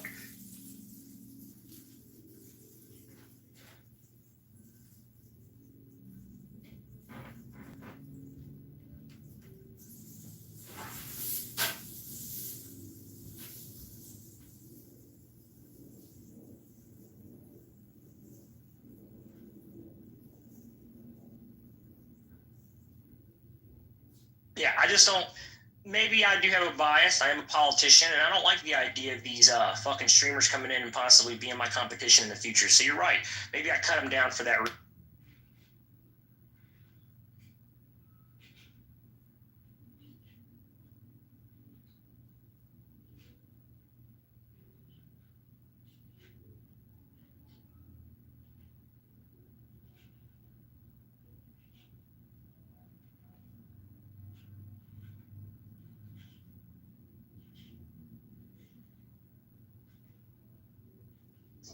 No, I specifically Barron Trump is the one I was talking about. I'm good money. I don't like the idea of Barron Trump becoming some type of legacy politician that comes in that one day I'll have to face in politics, and I have to face some guy that people are all, sucking the dick on, and it's just like, fuck me. How do you compete with Barron Trump, who's just got Trump's name, but he's not Donald Trump? It does for a politician that's similar in age range as Barron Trump. It does.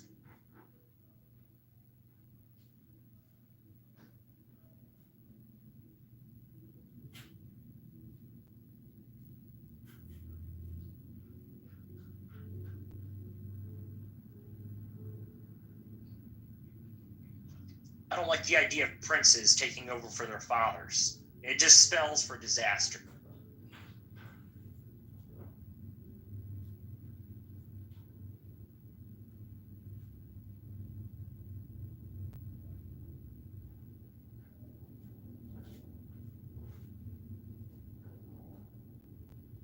Yeah, and that's the reason I brought up the Aiden Ross thing, is because Aiden Ross and the Nelk Boys, everybody gives credit to Barron Trump for that. So I want to dismiss them because I want to dismiss Barron. I don't think Barron did anything at all.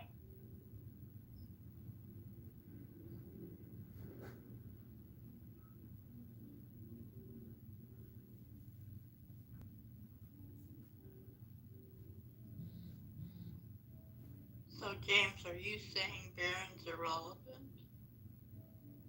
I'm saying that after the Trump era ends, that there's a long period between Donald Trump's last term in office and when Barron Trump can run for office, at least inside of like a presidential race. And I don't want that to be taken over by somebody who doesn't know how to lead the movement as best as possible. I would prefer J.D. Vance, even though I'm completely against J.D. Vance, actually.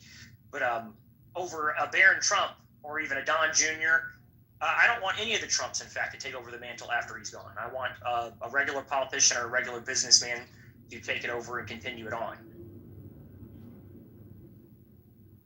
I think it's a bad idea to think that it would pass familially down this ideology or this type of leadership that Donald Trump has. Barron Trump is a completely different life. He has experienced 8 years of the bullshit that we went through in a young age. That's a lot to put on a little prince, is what I call him. And yes, of course, I'm cutting him down because I do see him as competition. I'm going to start early. Fuck it. I attack first.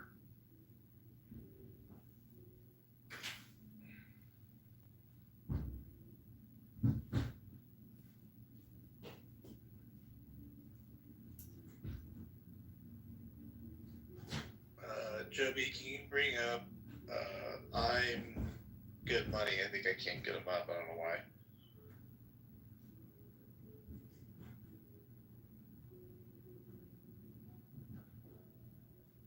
Just invited him. Must not want to come up. Yeah.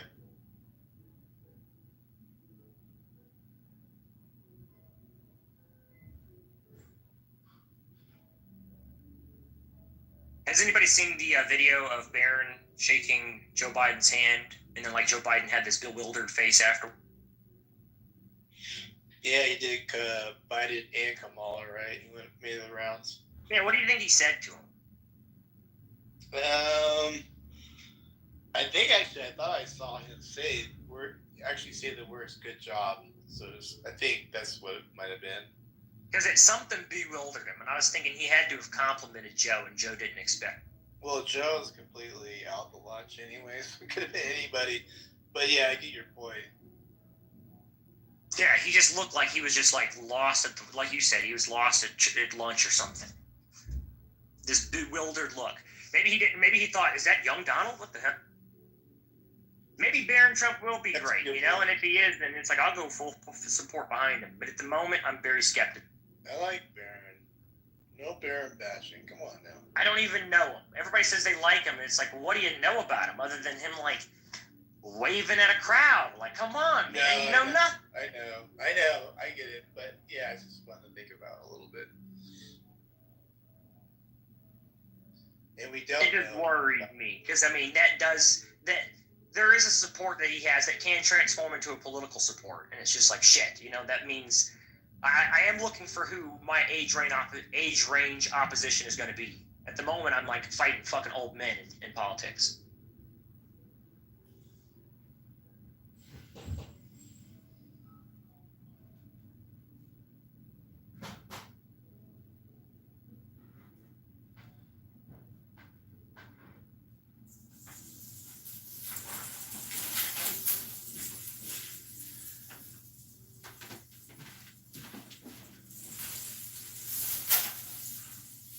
Yeah, I know we don't know anything about Barron, but Don Jr. definitely does, and Eric Trump does. Eric Trump's actually the one that I like, and for some reason that's the one that's just like left out. I'm not sure why. Like they brought Don Jr. on Air Force One to DC, and then told Eric Trump, "Fly on the private jet, you little bitch." I was like, "What? Why'd they do that?" You don't hear much about Eric. That's a good point. No, he's kind of the ugly one. Because he's the ugly one? He's the ugly one. He is. He's goofy looking. So that's the reason why I keep him back. He's kind of ugly. But he's smart as hell. That's the fucking brains of the op, if I'm being real. That guy there, he's very smart. Yeah, other than Donald. Doesn't he run all his businesses for the most part? He's the one that does all of it. Yeah, I'm pretty sure he's the guy who got put in charge. Or it was Don Jr. and then Eric Trump. Don Jr. was like Natasha, whatever girl he had that meeting with, and they're like, "Look, it's the finally the whistle. He met with Russia." They really thought that was going to be the end.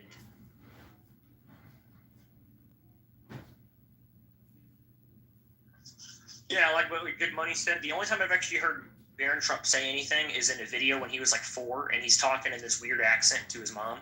He's reflecting his mom's accent, because then he turns to Donald and talks in a regular accent. But it's like, that's the only words I've ever actually heard him say is in that home video from like 2012 or whatever the fuck.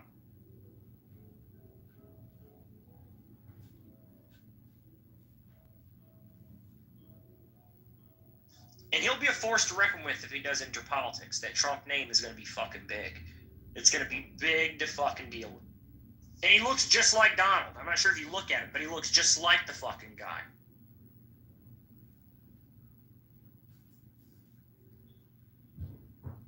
Like when he was young. Yeah, he has the same look. They did a comparison, like side by side. It's like, what the hell's going on?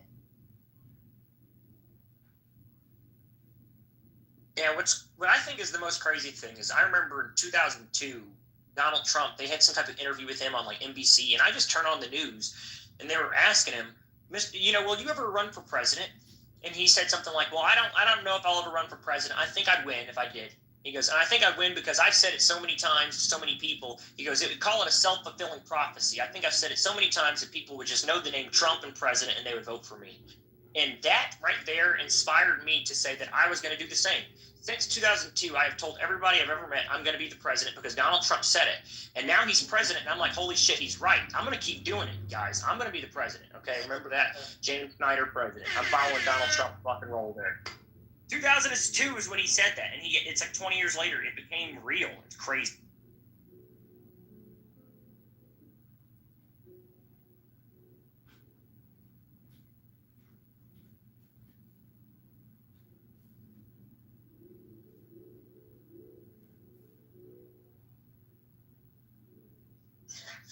Well, Russia, I'm not sure is necessarily an enemy as it's so far been described. As far as I can see all through history, Russia has been historically an ally to the United States. We have not one single conflict that we've ever had with the Russian state, but we have had with England, Germany, Spain, Portugal, Canada, Mexico. All of our allies we have had wars with, but our enemies, China and Russia, never a single one. Odd.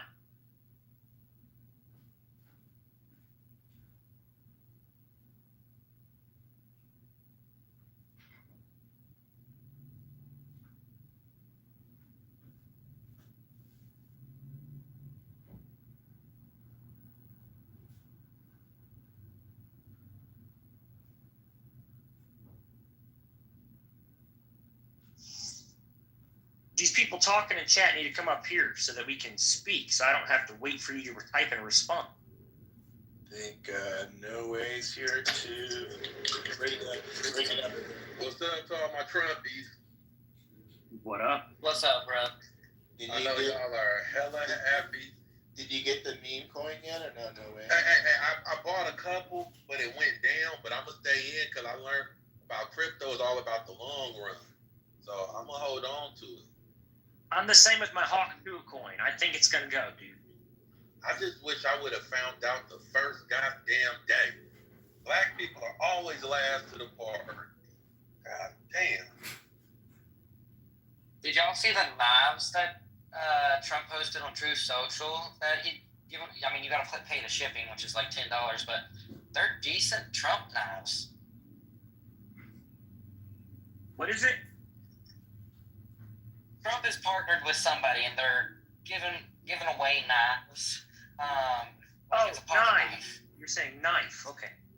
Yeah, your accent real thick. I thought I had a thick accent. Trump from has West a Virginia, knife? born and raised. Yeah, he's sure a pocket knife. He sure does. Hey, I need a pocket knife, but I don't know if I wanted to say Trump on it though. Oh, it's nice though, brother. It's nice. You can get a pocket knife and a Bible. That's a pretty good deal.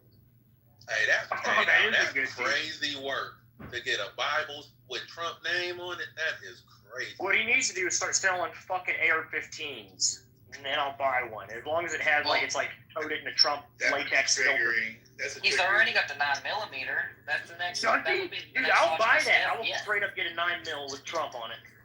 Yeah, it literally. I think he missed out though because he could have done a 45 for the It's the Trump 9mm 45 is what it's called. So it's the 45th president.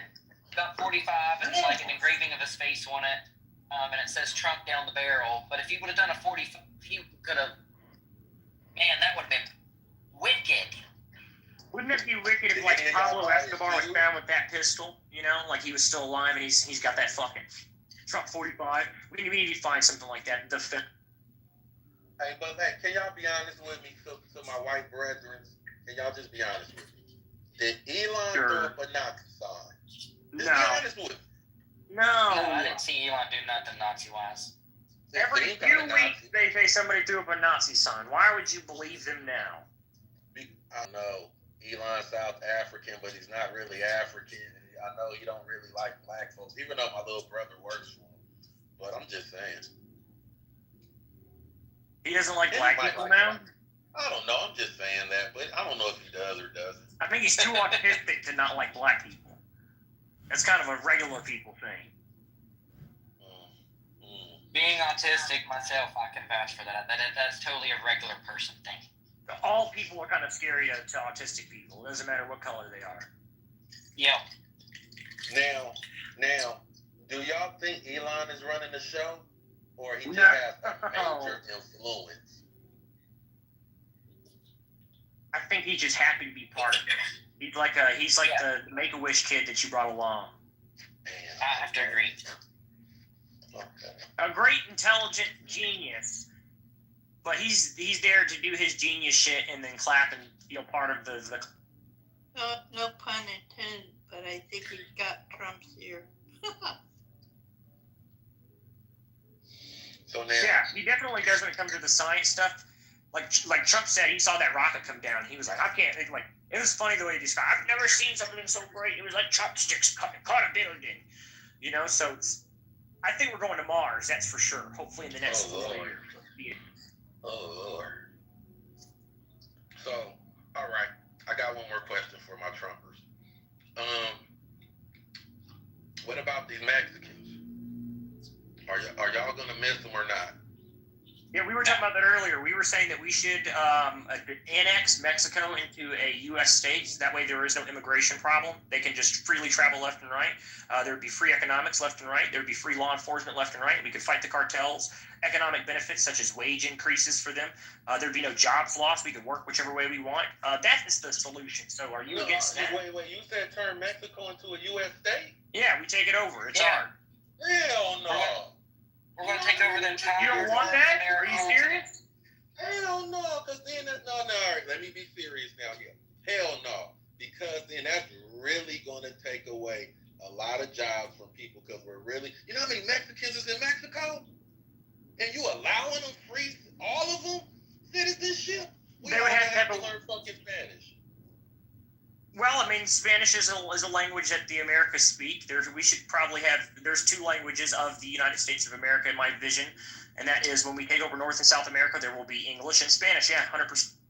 Nah, fuck that. Because not cursing at you, but the black community. It's okay if you're cursing at me too. I'm cool with it. The black community already struggles with these Mexicans. Well, I'm in Los Angeles. Now, I don't know about the black folks in the South and the Midwest, all that bullshit, but I'm in LA, and it's too many of these motherfuckers out here. Now, if you allow the whole fucking country to be citizens, hell no. I'd see if their wages increase and we do some job work down there for them, they ain't going to have to move up here. They can stay down in Mexico. There would be no need for them to move up here. In fact, people from us would start to probably move down there. And we would start to take over the area. There would be a mass, which you would call gentrification. It would happen. The white people would come in and the black people would follow, and they would become less Mexican and become more of what we are. But why them motherfuckers can't handle they cartel? Because the cartel is the government. Yeah, that's why we designated them terrorists. We're already beginning this conquest of Mexico. It will be achieved. It will join the United States. So then, should we just take over Canada too? Yes. Yeah. In fact, yes, 100%. And Greenland. In Greenland, and then we should continue all the way down to Brazil and go further and further and further until we have all of the America. Leave the Brazilians alone. No, they would be wonderful combined to our amazing republic. Imagine, I mean, how many people live in the Americas? It's about 300 million. 400 maybe, give or take. No, that's just America. He means the entire 2 continents. Excuse me. Yeah. I think it'd be great. Oh. We'd be we would control half the world, literally. There would be 1 billion people. We'd have 1.04 billion people in this republic. Let's see what the combined economic status of that country.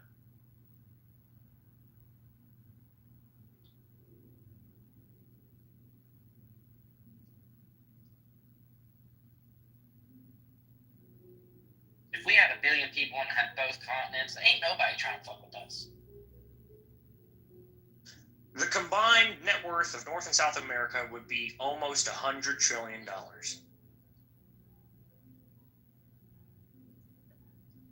That's good shit. That is an amazing number. We would be the most powerful entity to ever exist in the entire world. The United States of America. The true United States of America. That's what Manifest Destiny is. to remove all the others from this side of the world and become the new.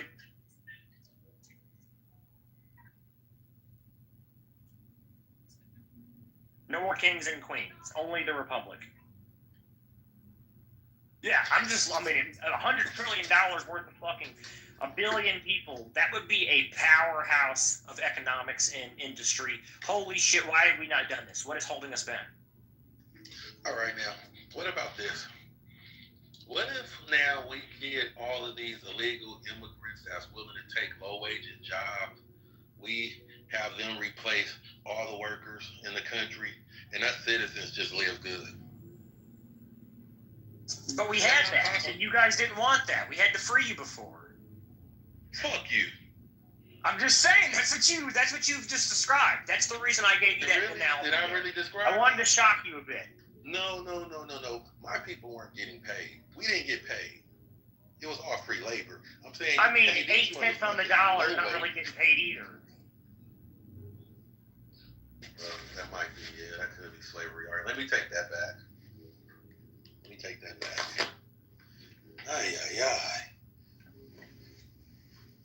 I'm just saying, there's a better way we can do it where we can have the most amazing republic to ever exist, and I hope that Donald Trump sees it, because if he doesn't, well then fuck it. James Snyder as president will achieve it himself. All right, that's me, by the way, third person talking. I am not a crazy person. I just believe in it.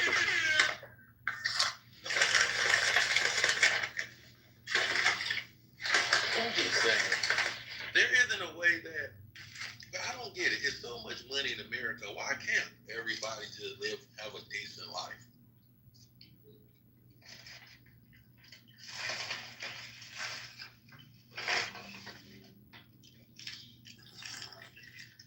I don't know.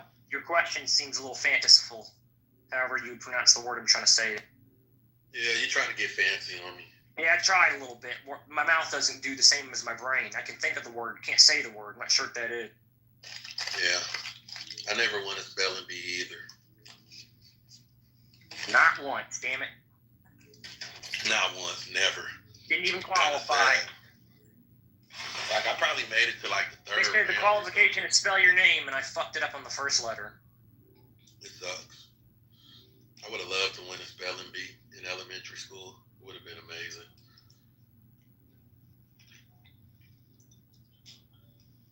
Have you ever won a spelling bee, Matt? Yeah, plenty of times. Oh, you're one of the lucky ones. Mm-hmm.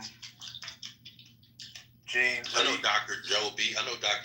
won the Yeah, he definitely has. That's true. I failed math, but yes. Did you? Oh, God. James, did you? Well, you're just not good with numbers. James, you're qualified for president, right? Like, you meet all the requirements. I mean, hey, if Trump could be a president, if what's that wrestler name? He was a governor. Yeah, Ventura. Ventura. If Arnold Schwarzenegger could be a governor, hey, anybody could run for office, any kind of office. Oh yeah, what you don't know is that all this is leading up to the presidency of James David Snyder. J.D. Vance, you know what that name is? That's James David Vance. Mm-hmm. You think it's all coincidence? It's not coincidence. It's divine intervention, my friends. It will happen. Self-fulfilling prophecy is that you're robot. You're not even an American. Go vote in some other fucking country. Shut the fuck up, racist. Oh, okay. Maybe you are American. You sound like it now. You muffled it first. You sound like an Indian signal you had there. But it was good. You were able to say I'm a racist. It was good. But it's okay. Yeah. Being called a racist was just a normal thing of being in politics, isn't it? You know, it's just when white people abuse their power. Mm. Yeah, I've abused my power so much as a poor white man. Let me tell you that I've abused. I think. You shouldn't be rude. I think we're debating whether or not whether Elon Musk was African American, right? Hey, that is kind of crazy. No, he's Pan-African American. So he's a PN European. Yeah. Because he's white, so you can't really say he's from Africa, because no white people are originally from So let's just Same scratch goal, that. right? Let's just scratch that. But, you know, I guess he is born in Africa, but you got to throw the pen in it somewhere. You have to. Why? Or Poland or Russian or wherever other country white people come from. No. You don't do that in America. You just call them mayor. I prefer that. And that's for all people. I don't care where. Once you get over here, you're a citizen. I don't care if you're from We're Nigeria. hyphenating everything. We hyphenate everything these days. So. Yeah, fuck hyphenating. Just American citizen. American hyphen Is citizen. there anybody opposed to that? Just being American citizens, or? Yeah, because we still ain't gonna be treated the same. Right. Well, how can you be treated the same if you never embrace being an American hyphen citizen? I mean, I don't mind being. If you never, in your soul and in your ideology and in your community, embrace that idea that you are part of the republic and citizens of that republic, then how can you ever expect to be treated in that republic the way that you need to be treated? I mean, a lot of my people believe we're indigenous, so a lot of my people believe That's not the point of the argument. The argument is that we live in a government that is a republic, and you are a citizen of that government, which means that you are a government official. A citizen is an important thing, and you need to. What I'm saying is that you have to embrace that ideology that you are a U.S. citizen, a government official of the government itself. You're not subjected to it, and you need to. The whole community of the black community needs to do such a thing. I know it sounds bad to say that, but that's what needs to happen. To be part of the republic, you need to understand that you are a citizen, and you run it. You're part of it. Can we get our reparations first? You're asking reparations from yourself. You do realize that, right? That you're asking you to pay you. Hey, as long as it comes Again, you're a citizen of the republic. If the republic pays you reparations, then you are paying you. It's like, fine. Go ahead, pay yourself. I don't care if you pay yourself. That's fine with me. Pay yourself a bunch of time. James, goddamn, nobody talk. Sorry. You get reparations if my Irish potato slaves get reparations. No, because that was white on white crime. Slaves. That was white on white crime. No, it was not. I had the paper to prove it. It's indentured slaves. Indentured slaves that never got out of the contract. No, it was white on white crime. That was white on white crime, and that was in the Caribbean. No, it wasn't. No, it wasn't. It was in the Caribbean, Bobby. Maybe in your mind. No, it was in the Caribbean. Any black person can confirm that. No, that's right. But I'm Irish. I have an ancestry. Wait a minute. Is the claim being made it was in the Caribbean? I'm so confused. Indentured servitude for the Irish? I'm like, yeah. I don't know. Yes, it was. They grow potatoes in the Caribbean. Is that climate work?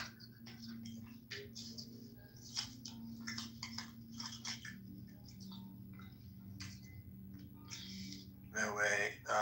I think our kids should learn history in all silos. It's a problem. They should learn the correct history. Yeah, learn about the black slavery, learn about indentured slaves who never got out of the contract. Yeah, learn about how black people were kings and queens and had their own civilization before the white man. Oh my geez. You see, then you wonder why you're not treated the correct way in the republic when you think like an insane person. Oh, we're kings and queens. No, you're a citizen of this government. You need to act like it or you'll never be treated like it. It's just crazy. The assimilation has not worked on you. I'm not sure why. You understand what the importance of a citizen is in a republic? Because you're right. You are a king or a queen of the republic. You are a citizen. Why did that trigger you? But you're separating it to like some math. I almost called you because masterful, why do we grow up mystical. No, James. Calm down, James. So why do we grow up in this country learning about white Egyptians such as Cleopatra and stuff, but y'all don't tell us or make movies about the black Egyptians, which came way before Cleopatra, and it's just common fucking sense. It wasn't interesting. It was uninteresting. It was only interesting when we see pale people in Egypt. Well, that's when they started to build stuff. Sorry to tell you, but that is a lie, James. James, that is a cotton picking lie. Look at who owns publishing houses and curriculum. There's your answer. James, are you a little We could tell stories about black Egyptians all day, about them chasing, lines through the fields and throwing spears at them. But that's like 200,000 people. Yes, he is. Are you a little racist? It's not racist. It's talking about history as you wanted it, right? We're talking about 10,000 years prehistory when Egypt was black. Can y'all teach when y'all was Neanderthals in the caves eating each other? We do teach that, do we not? I could have sworn that they would teach about Neanderthals. We do in Yeah, they're in France and Europe. That's where the caves are. Oh, that's where James came from, the cave. Y'all don't. Again, 200,000 BC. I'm not sure. You wanted history. You wanted it to be correct. There you go. It's correct. You're right. There were black Egyptians 200,000 years ago, and they did not build anything, and they chased a bunch of animals around with sticks because that's what native people did. James is saying this live. And it's not racist, but guess what? Every single person 200,000 years ago chased animals around with sticks. That's called normal human behavior. So let me ask you a question, James. Do you think the Europeans are the first people who created a building, who created architecture? What wild world would I think? Is that what you think? Is that what you think you've been taught? Is that Europeans are the first ones to ever build a building? James. No, of course I do not think that. James. That would be an insane thing to. So it has been proven that the ancient Africans invented math, created math. So you think if they could create math, they didn't create Counting one stick versus two sticks. How hard can that fucking be, guys? a lot because your people. Oh look, now there's another stick that's added. There's three sticks. Math was invented. I'm gonna move. Do you know who taught the Romans and the Greeks, James? Hello? Y'all are bickering over stupid stuff. Maybe Dr. Joe, but hey, we need to bicker over something. I'm not sure what the point he's trying to even make is at this point. I'm just trying what to is say, your goal? Your goal is what? That you. My people deserve their reparations. And your people owe you deserve reparations from my people. My people being what? The citizens of the republic. Your people being what? The citizens of the republic. Being assholes and racists. You're saying the citizens of the republic. Oh, the citizens of the republic. All right, there. I'll page you. So no way. I have a question for No Way. The one thing I give you. Ask your question, No Way. Yeah, real quick. The one thing I give your people is that you guys were so much warmongers that you adapted to y'all surroundings. That was quick and y'all invented the gun. Now, when y'all invented the gun for yourself, that's when the world changed. When y'all invented the guns for yourself, because y'all was killing each other when y'all first made the gun. But some white that was not quick. Wait, doctor, I got you, doctor. One white man woke up and said, "Hey, we need to stop killing each other, and we could take over the world." Now that was genius. That was fucking genius right there. I give y'all that. But outside of that, I don't know much to give y'all. That's sad. Why you say that? Can I have reparations? Meet up, No Way. I need Hold on, reparations, man. Joby, hold on one second. No Way, can you just meet up a little bit there? Thank you. Okay, I'm eating chicken, right? Oh, There you go. you say you eating chicken. They say that's what we like. Stop it. That's racist. Everybody likes chicken. Well, black people like it more. Stop. I hate the wings. Not the wings. You can have my wings. Hey, Matt, do you like chicken, man? Yeah. I thought I took you for more of a beef guy. I mean, You can't like both?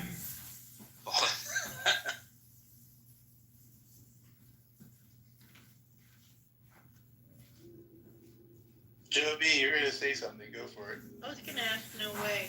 No Way. Have you ever done the history of indentured slaves who were Irish?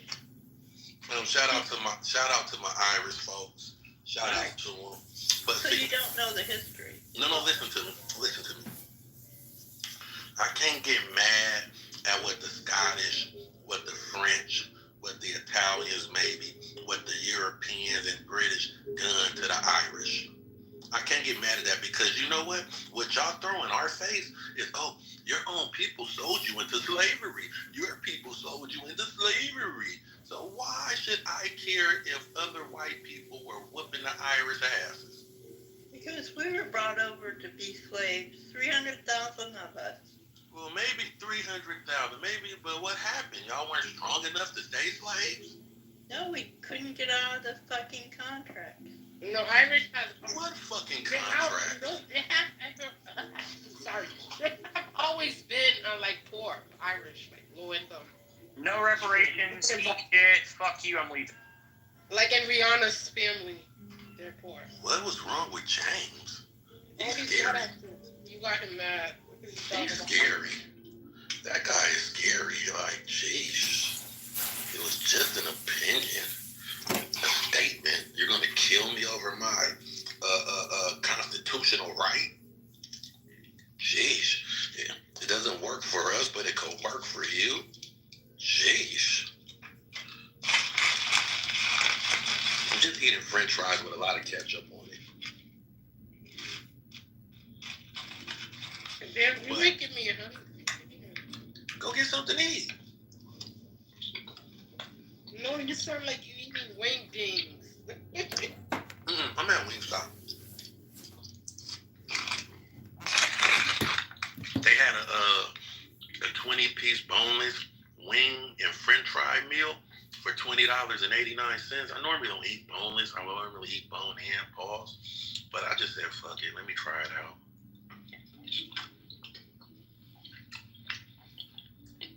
But Dr. J, enlighten me on the Irish. You need to What happened close to your those mouth people? when you eat crap. You might have a point. All right, I'm not eating now. No, there's no food in my mouth. I swallowed. So, pause. But tell me, what happened with the Irish? Why did white people bully other white people? The same reason black people bully each other. People just don't always get along. Some are oil and vinegar. Personalities, traits. They don't have any personality. Are the Irish people the white people with the bagpipes? Who are those people? That's Scottish. Oh, okay. I don't know if I like the Scottish. They wear skirts, right? Oh, yeah, those are punks. Not too much. My dad's side. Shout out to your pops. No. All right, I just want to ask one more question. What is the difference between, like, how are the Russians different white? Like they're white, but they don't seem like the white people like y'all. Like, who is where did the Russians come from? They're Asian, European. They live under a dictatorship. No freedom. No, but I'm saying they're not as evil as your white people. They seem like they're different. They're Asian. No, they learn to be empathetic and passive. No aggression, to be passive. Vladimir Putin is not. Because Putin, he doesn't seem like, he wants beef with all you white folks. But he's white. So why doesn't Putin like y'all? That was Hitler. Fuck it. Hitler was white. That was a wild guy right there. That dude was wild. You keep on eating. We are not all the same. Yeah, you guys are all the same. I'm joking. Hey, I heard that Hitler was on cocaine. Is that true? Probably. Good shit, too. Probably. They had drugs. That old? Wow. I heard that there were American airplanes that would fly over the fields of the Nazi soldiers and drop them Coca-Cola as a resource, but it was the Coca-Cola with the Coke still in it. Imagine that. What a time. What a time to be alive. Isn't that called war? It's liquid cocaine falling from the sky for hydration. What a time to be alive to get cocaine dropped from the sky.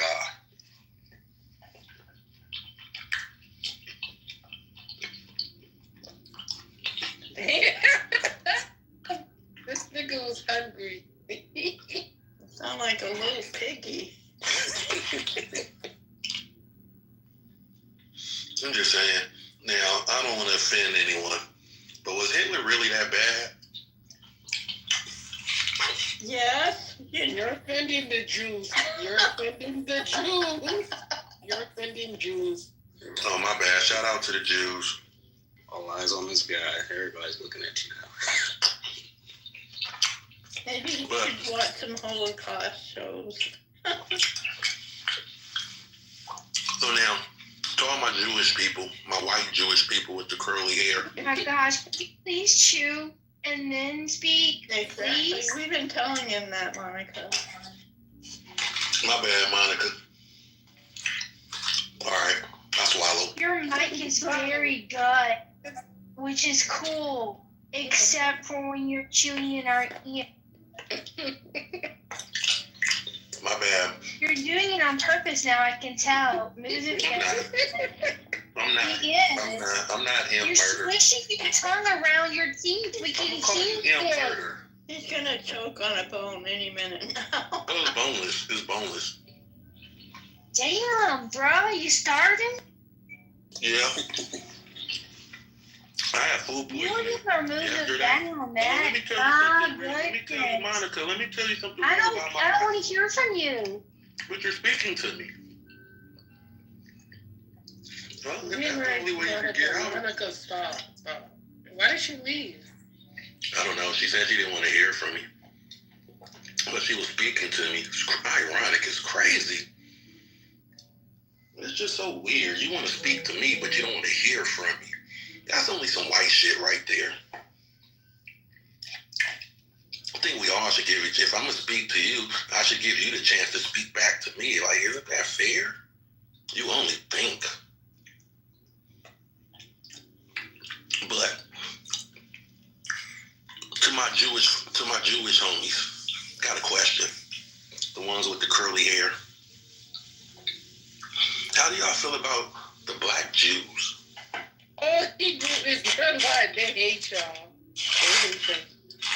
Why do they hate us? Or them? I'm just saying. Oh, I'm getting into my lemon pepper boneless wings now. Damn. Oh, gosh. I got 4 flavors.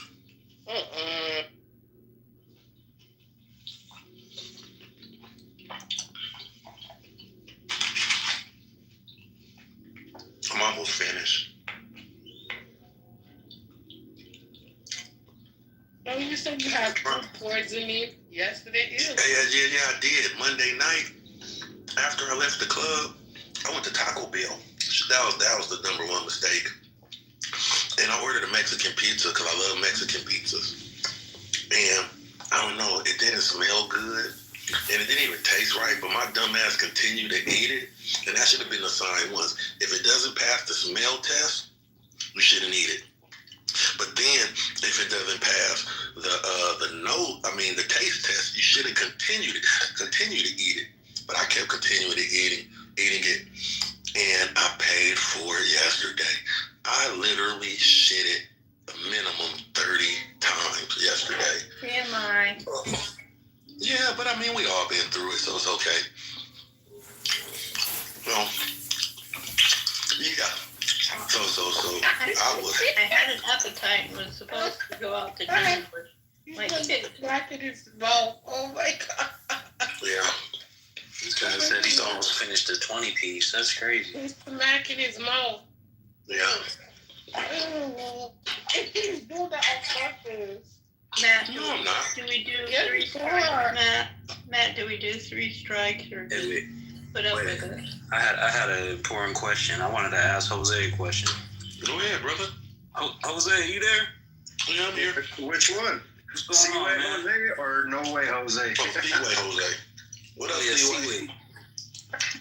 What's up, brother? What's going on, man? I was digging the PTR, man. Did you make that yourself?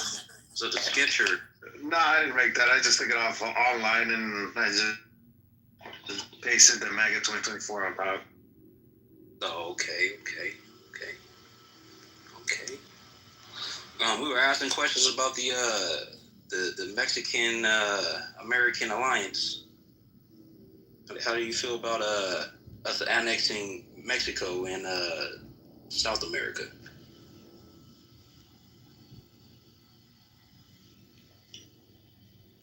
Any opinion on that? Nah, not really. That's like at the bottom of my list, to be honest with you. Yeah, my biggest thing right now is when do we set up ERS and when do we get rid of IRS and then when do we start living free? When do we start? What the hell? Go to Mexico for that. What the hell? Yeah, man, this is America, man.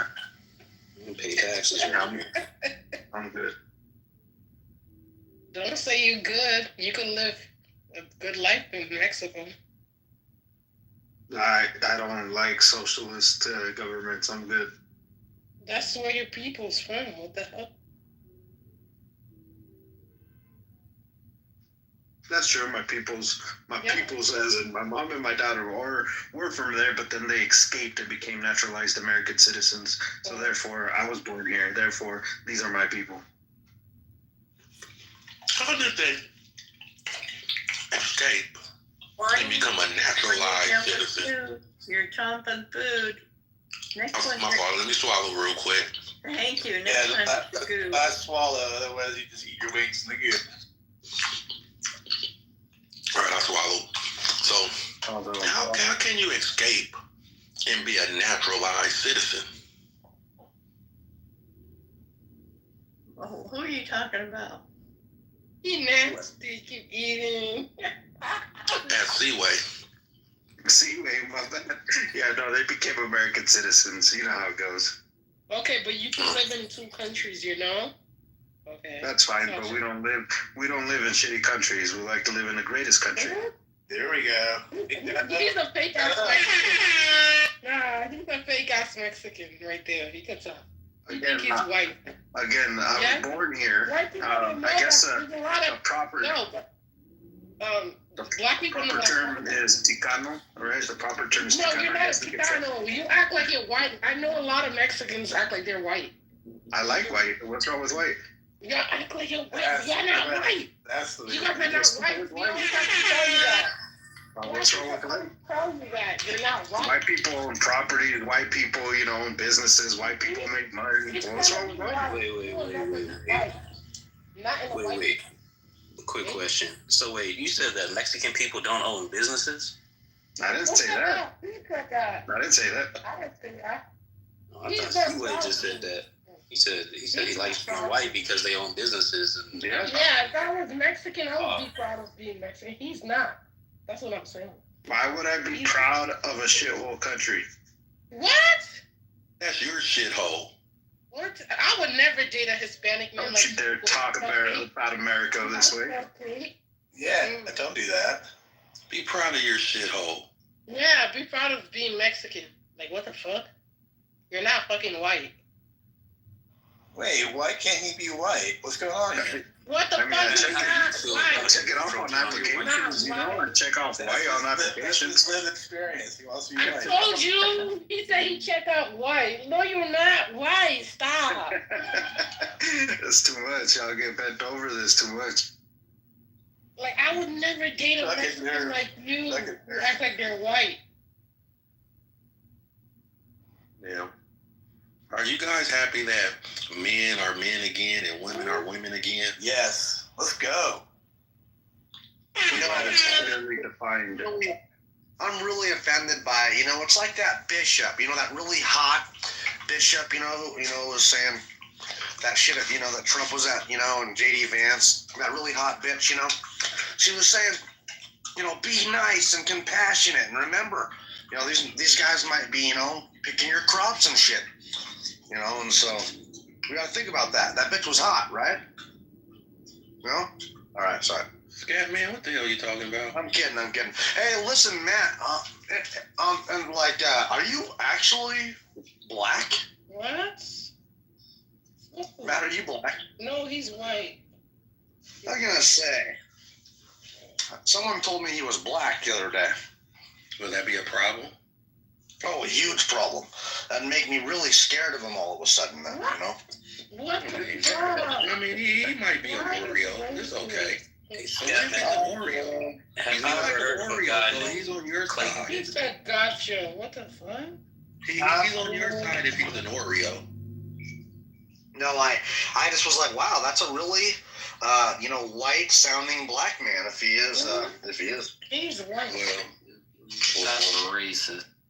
at least he isn't. He wouldn't be a Flintstone. He'll be a African warrior. Right.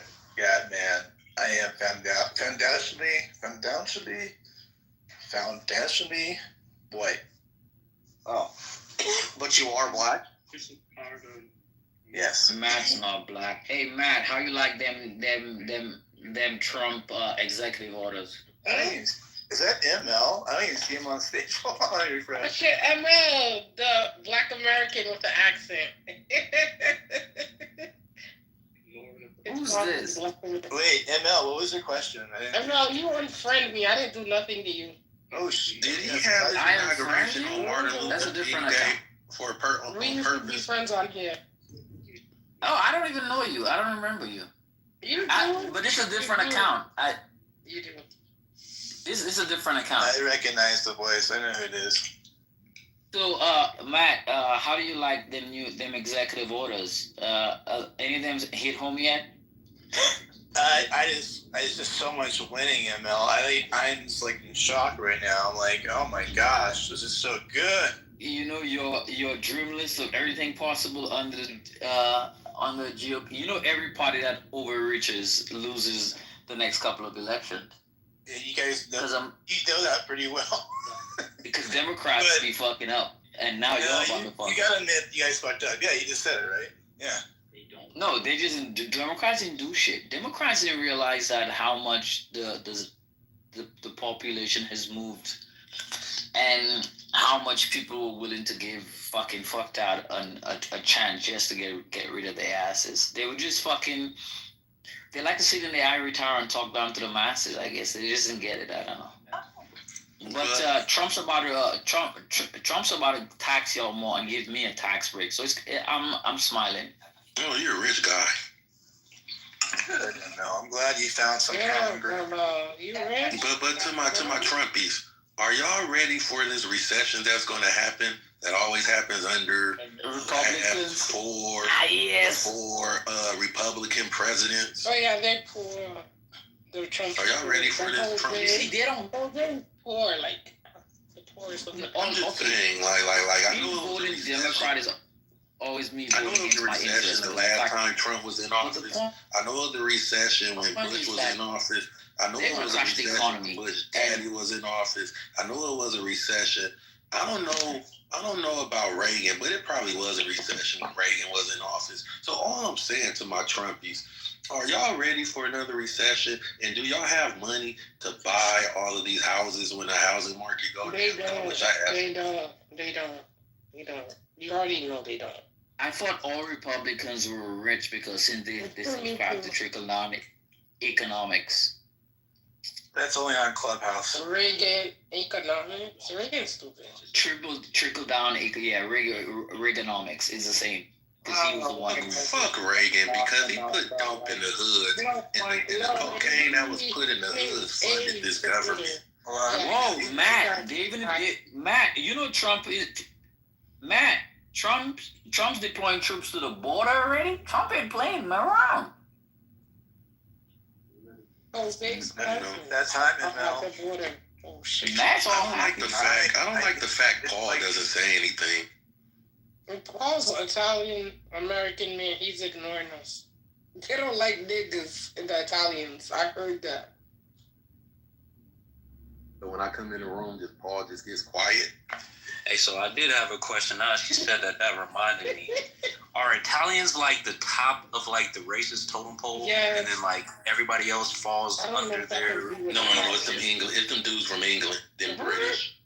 British, really? Come on, that's not true. Hell yeah. Like the white guys that want to fit in and be racist, but they're not really that tough. But they run behind all the other white racists and they try to act tough. You remember the Irish, the Polacks, the Italians. They had to be accepted into whiteness. They were just not white off the bat. So they used to hang around the Negroes. Yeah, they used to hang around the Negroes. Because that's the only place they could have lived, in the ghetto. The Jews, everybody, when they came over here, they were not into whiteness, but the Brits were always on top. Yeah. So you guys are right. Those guys. Like Mac, you see Mac? Mac's British, so I could tell. Like those British, they have cool accents, but I don't like them. Oh shit. I kind of agree. Listen, man. Hey, me mate. Hey, mate. Scatman. Wait a minute. Well, I just gotta say, one mic on Scatman. Go ahead. All right. I just gotta say that you guys keep on saying there's gonna be recession and shit like that, man, and that these Republicans are fucked up so bad. Not all of them are perfect, that's for sure. I didn't like Bush's and stuff, getting us in the war, but we have been under Democratic rule for basically 12 fucking years, and the one who really fucked us was Bill Clinton with that NAFTA, these free trade agreements, like I talked about. Like when he passed this shit, he told everyone that at the end everyone was going to win. Well, fast forward to 2025, we've lost our manufacturing capability. Our items are getting smaller and more expensive. We can't fucking sustain this. We've lost all of our fucking industry because of NAFTA. So, I don't want to hear this fucking shit. You guys are saying Republican president. Man. Democrats have really fucked us over, man. And so this is what Donald Trump's trying to do.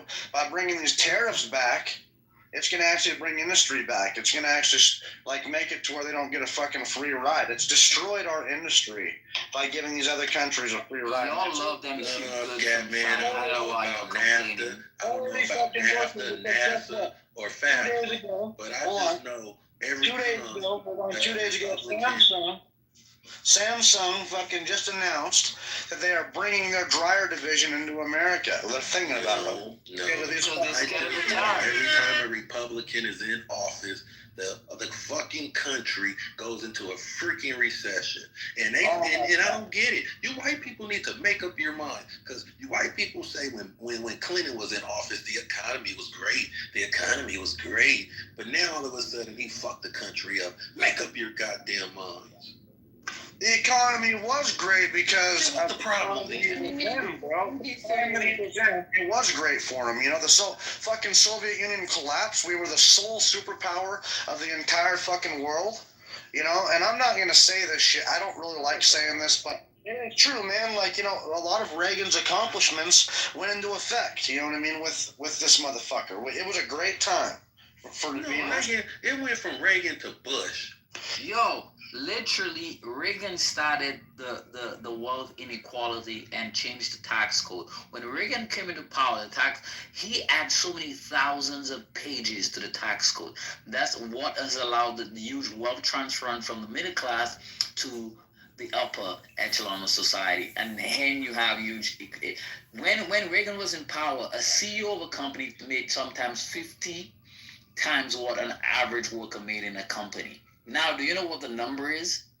It's thousands of what a regular worker works in a company. So Reagan kicked off this whole trickle-down thing and rewriting of the tax code, and this is where we're at right now. Now, mind you, now that I am up in the echelon, I love the tax code. And another reason why black folks should get reparations, because it is known, and you white people know this, that when Reagan was in office, all that good cocaine he was dropping in the hood funded America. And it ruined my people. So we deserve some reparations from that also. Yeah, I heard that was some good cocaine back then. So I heard that the white people will literally burn down America before they give reparations. Correct. I just heard that was some good cocaine back then. That's right. You're never getting your fucking reparations, dude. Never. It's not going to happen with Trump. That's for damn sure. Are you against this cat, man? Guys, I'm a unifier. I'm a unifier.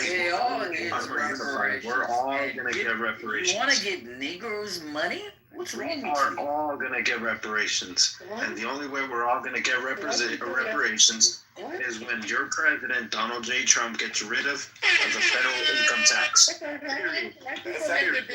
Why do y'all always got to get something when we get it? Why can't we have a party without y'all? I'm not oppressed. We want to do our own party Your without y'all. reparation comes in the form of the IRS being completely canceled. You're completely right. You guys are fucking selfish. And if that doesn't make you happy enough, go on and move to a state that has 0 income tax if you're not satisfied with those reparations. So then you don't get taxed on the state level nor the federal government level. You're welcome. So I live in Las Vegas, and over here we still pay taxes. We don't pay income tax, but we still pay land tax. You know, there's all the regular taxes in place, even though the income tax is subverted. And same thing with Montana. What happens is the property taxes, the property owners get fucked by it. You know what I mean? So, Yeah, exactly. Here's the thing, bro. Hold on. Let me just say something for a second, okay? I'm from, my family's Blackfoot Indian. Like my mom, my sister, all my family was born in Brown, and Blackfoot Indian reservations. Hold on a second. Let me fucking talk. This is important. I'm not your woman. Don't talk to me like that. Yo, shut the fuck up for a second. You respect. Just let me talk, bro. One fucking mic. So, reparations, you got the Indians up here, bro, like all over, and they got a free house and they get okay health care. But what happens, man, is because they're, they don't get enough money, they're basically in poverty, and it's just a vicious cycle, bro. They don't get enough money, their houses don't get fucking repaired, and there's no jobs, there's no opportunity on these reservations, high crime rate, and they're on the federal dole, so they vote Democrat overwhelmingly because it's in their best interest, because they don't make enough money with this shit, so they're trying to see who can give them enough money, bro. It's just and I'm telling you, how all my family escapes, bro, is they have to leave the reservation and join the military, or actually, intermingle with fucking white people and shit, and and be part. You on those reservations, you are fucked, man, and that's what's gonna happen with the black community. Now, Scatman, let's be honest. Are you a $5 Indian? No, no, bro. He is. He told me he's a white man, y'all. He's a white man. I am white, but my mom, all my family was born in Browning. I mean, I can get health care if I wanted to. I don't. I can get health care on reservations and shit. There's actually, I'm a legitimate fucking descendant of an Indian. All my fucking family, bro, are straight Indians, man. I'd like your black ass to go and try to tell them they're a $5 Indian. You wouldn't make it out. That's racist. Yeah. There you go. I don't give a fuck. So let me ask you this, Jose. If you did get reparations, do you think that would damage your community at all? Because if you look at the Indian reservations, right? Scatman, that damage the community, right? All the reservations unless you got their own natural resources. How would that damage the community? If black people were to get reparations, this will really be the greatest country ever. Ever. Would you say make America great again if you got it? No, I wouldn't. So then it can't be a great what would happen? More white women will leave white people and fuck with black guys, because white people really like black guys. They really like black guys. They just don't fuck with us because we're broke right now. But you see the black guys that have great potential or money, they love us. They love us. So the white men will probably hate us more. The real racism will come out of you guys. But as black people, we'll be living great. We'll be having a great time. We'll be having a lot of money, and we will show you how to really live life. Because you people are boring. You guys are fucking boring. It's when you add a little blackness to it. That's when everything gets cool. Like imagine this world. Imagine America if they didn't integrate black people, if they didn't have the ABA join the NBA. It'd be a bunch of short white boys that can't dunk, that can't really dribble. It'd be boring. Imagine football just being a bunch of white folks. It'd be boring. Look how fucking boring hockey is. It just sucks. Like even baseball, y'all needed some black Mexicans and some Spanish. Y'all needed some Spanish people and some black folks to make even baseball cool. But when it was just white, it was just boring. And y'all don't even know now if Babe Ruth is black or white. People are saying Babe Ruth was black. Now He was imagine black. that. He was He was great. black, yeah. Jose, I will admit, like, I'm glad that, because, like, we're up in Montana, man, and we got so much British culture. We don't have fucking flavor at all. No, our food sucks. So How the fuck you guys don't No, you don't have flavor. You're white side. You're white So, like, side.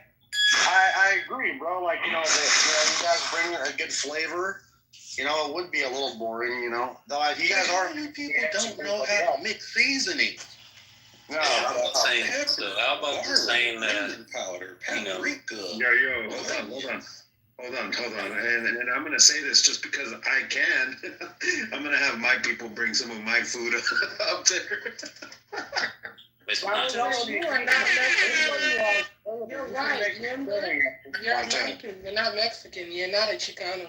Oh, yeah. Yeah. Aruba, or you even. And we'll really show you how to do this. Hold on, no way. You want to know what Aruba? What are you? Are you African American? She's a sister. But is she FBA though? No, it don't matter. She's a sister. Look how quiet she is. She doesn't want to answer because we all know what it's all about. Carry on, no way. She's a sister. I can hear it in her voice. Probably not from America like that. FBA, NWA. Why does it matter? Those tacos up there. WNBA. Yeah. Holy shit. Yeah, imagine a WNBA without black people. Now I know y'all got that one white Stephen Curry bitch, whatever her name is, okay, or whatever. But she didn't have shit on Cheryl Swoops, Reggie Miller's sister, whatever her name is. Candace Parker and all those old school black girls. She didn't have shit on them. Blake Griffith's Tina Thompson. Yeah, those are really great. No, his but y'all all of a sudden want to watch. Y'all all of a sudden want to watch. Well, I like Diana Taurasi. I ain't gonna lie. There's, you know, everybody has a Larry Bird. We're not tripping. We fucked with Larry Bird, but we don't like this new white chick. All of a sudden, y'all got a white chick that can shoot 3-pointers, and y'all think she might be the goddamn basketball. Caitlin Clark. Yeah. Pisses me off. A black woman or Asian. Asian, bro. That's our white queen. All right, don't you say that. No. She could be a queen. She could be your white queen and savior, but that doesn't mean y'all gotta act like she invented the fucking sport. I don't actually watch basketball, bro. I watch a little bit of UFC. Like, I got kind of, you know, I used to watch a little football, but then the politics got into it. You know, the dickheads were. I used to be a big Steelers fan growing up. And how do you feel that the baddest person, the baddest guy on the planet in UFC is a big old cocaine sniffing black guy? Who's that? John Jones. Ain't nobody whooped his ass. Oh, John Jones. Okay, that's cool. I like John Jones. So just imagine that. See, you white people were training for UFC like 10, 15 years before black people got into it. Y'all try to get a head start on us. Because I was watching a lot of shit, and I was wondering, like, why whenever I see black people and white people fight, y'all always putting us in a chokehold? It's something y'all know that we didn't know. And we figured it out. Y'all was training. Y'all got ahead of us. But we caught up now. We ain't getting choked out by y'all. I'll tell you what, though, bro. You know who's beating you guys, who's beating all of us, is the Russians, the Dagestanis, and the Chechens, dude. They are fucking different. They are a different. But once we caught up in the UFC, you white folks ain't really, and it is what it is. Fighting hand to hand, fight ain't y'all thing. Now that gun, y'all are masters with that. Bro, I fight really well. I don't know what you're talking about, bro. I knock the fuck out of people, and I do it for. I don't even like to play. Like, I don't know what you're talking about. I fucking swear to God, you don't even know. And I'm telling you, Sean O'Malley, he's from Montana, bro. Like, I don't know what you're talking about. My best friend did. We are fucking fighters. Like, we grew up, bro. We get in a fucking argument. We put on the boxing gloves. We go out and knock the fuck out of each other.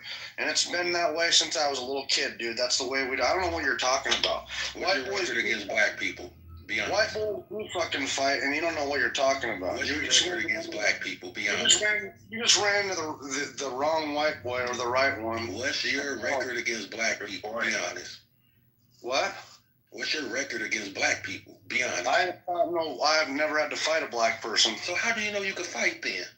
Because I fucking fought bunch of other people I know I can fight, bro. It's not about that shit. I guarantee you I can fight. Until you fight the king of the jungle. Oh my god, dude. You guys get destroyed by Chechens and Dagestans and Russians all the fucking time. You are not John Jones. Not John Jones. You are not the top of the world, dude. People destroy black people all the time. Look at Khabib, dude, destroying the fuck out of, what was that guy, that black dude? But who whooped his ass? Who whooped his ass? Khabib never fucking lost. Shit? Never. He is undefeated, never lost, and fucking destroyed a bunch of black people. Like, I don't know what you're talking about. Man. Hey, man, at least one of y'all can fight. God damn. Dude, this is a Dagestani. Okay, but look, one of y'all. What happened with Sean O'Malley? Sean O'Malley beat a black guy too, bro. It was that champion. What was his fucking name? Jose Aldo? He ain't black. Yeah, he is. No, he's not one of us. Yeah, he's a black guy, bro. Who was that fucking? That's not a black guy. That's that guy from Brazil. But you know that black guy, you know, who was champion for a while, and Sean O'Malley fucking destroyed him and took his belt from him. And he's a white guy. I'll look it up right now. There should be at least one of you tough guys, maybe three of you, but it's not a lot. Man, you underestimate that point, and that's the problem with you, dude. Like, I don't know what you're talking about. You obviously haven't fought that much because you underestimate people, and that's your biggest problem. You can't underestimate people. No, I'm 2-0 against white people. I'm 2-0. What? I'm 2-0. 2-0? Yeah, against white people. Oh, dude, like, I don't even know, man. I'm undefeated. That's great, bro. I am too. That's great. Like, I don't even like to play, bro. I'm from Eastern Montana, bro, and I got a bad reputation, so I don't even like to play. I'm not a bad guy in Montana. Yeah, I got a bad reputation back at home. I'm not lying. Like, I really do. Like, I hate to say it, man. The last one that I just got into, a guy tried to attack me in my grandparents' grocery store. And I was working there, and I had to knock the fuck out of him. Like, your grandparents has a grocery store? Two of them. One in Montana, one in South Dakota. And they wouldn't let me have the fucking video, dude. I was gonna release it too. He was a mechanic from across the street. Phil Desitoff, 6'4", came over to beat my ass. And I fought that fucking dude. I'm telling you, I'm 6 foot myself. I'm 200 pounds, and I don't fuck around. Like, I've made grown men cry. That's what I told Brad. That's why I want, Brad on here. He's such a cocksucker and such a bully that I want to beat that guy's fucking ass. You know what I mean? Like, do you put people in chokeholds? I do all sorts of shit, dude. I mean, if I have to, that fucking chokehold. Y'all mastered that shit. I don't choke people out. That's fucked up. I've never had to get to that point. I just knock them silly, dude. You know? Have you ever known your grandparents having two grocery stores? Let me ask you this, Jose. How did they get grocery stores? Because they worked their fucking ass off. They lost their ranch in the 60s and had to work in grocery stores. So they lost their ranch in '64 during a terrible blizzard, and because they were all raised on a ranch, and all the animals died and shit, all the sheep, and so we had to sell the ranch. I wasn't even alive. We had to sell the ranch, and so my grandparents bought a grocery store, So they bought a grocery store. Bought one in Broadus, Montana, and then they went off to Bridger, Montana, had a couple there, in different places, and then they went back. Do they have contracts with like the farmers and stuff out there? They have goods that come, mostly meat and produce that come from the farmers and ranchers, but it's like you have to list it as like Montana made and shit and Montana grown, and but have you ever ate bison? Yes. You sound like someone that ate bison. It's really good for you, dude, and it tastes better than so like it doesn't leave fat. Like it's got a little bit of fat, but it's just really lean. It's amazing. It's really expensive though. It's too expensive. The Indians actually run the bison over here. So like that's what I'm saying. Like the Indians get to run the bison. We don't even. White people don't get to raise bison, buffalo in Montana. Like the Indians get to run that shit. Oh wow. Yeah. Well, you want to know something? I ain't never been to a black grocery store. We were having that motherfucker. They have them, dude. They definitely have them. I mean, they just have them in different communities. Like, you just gotta lay.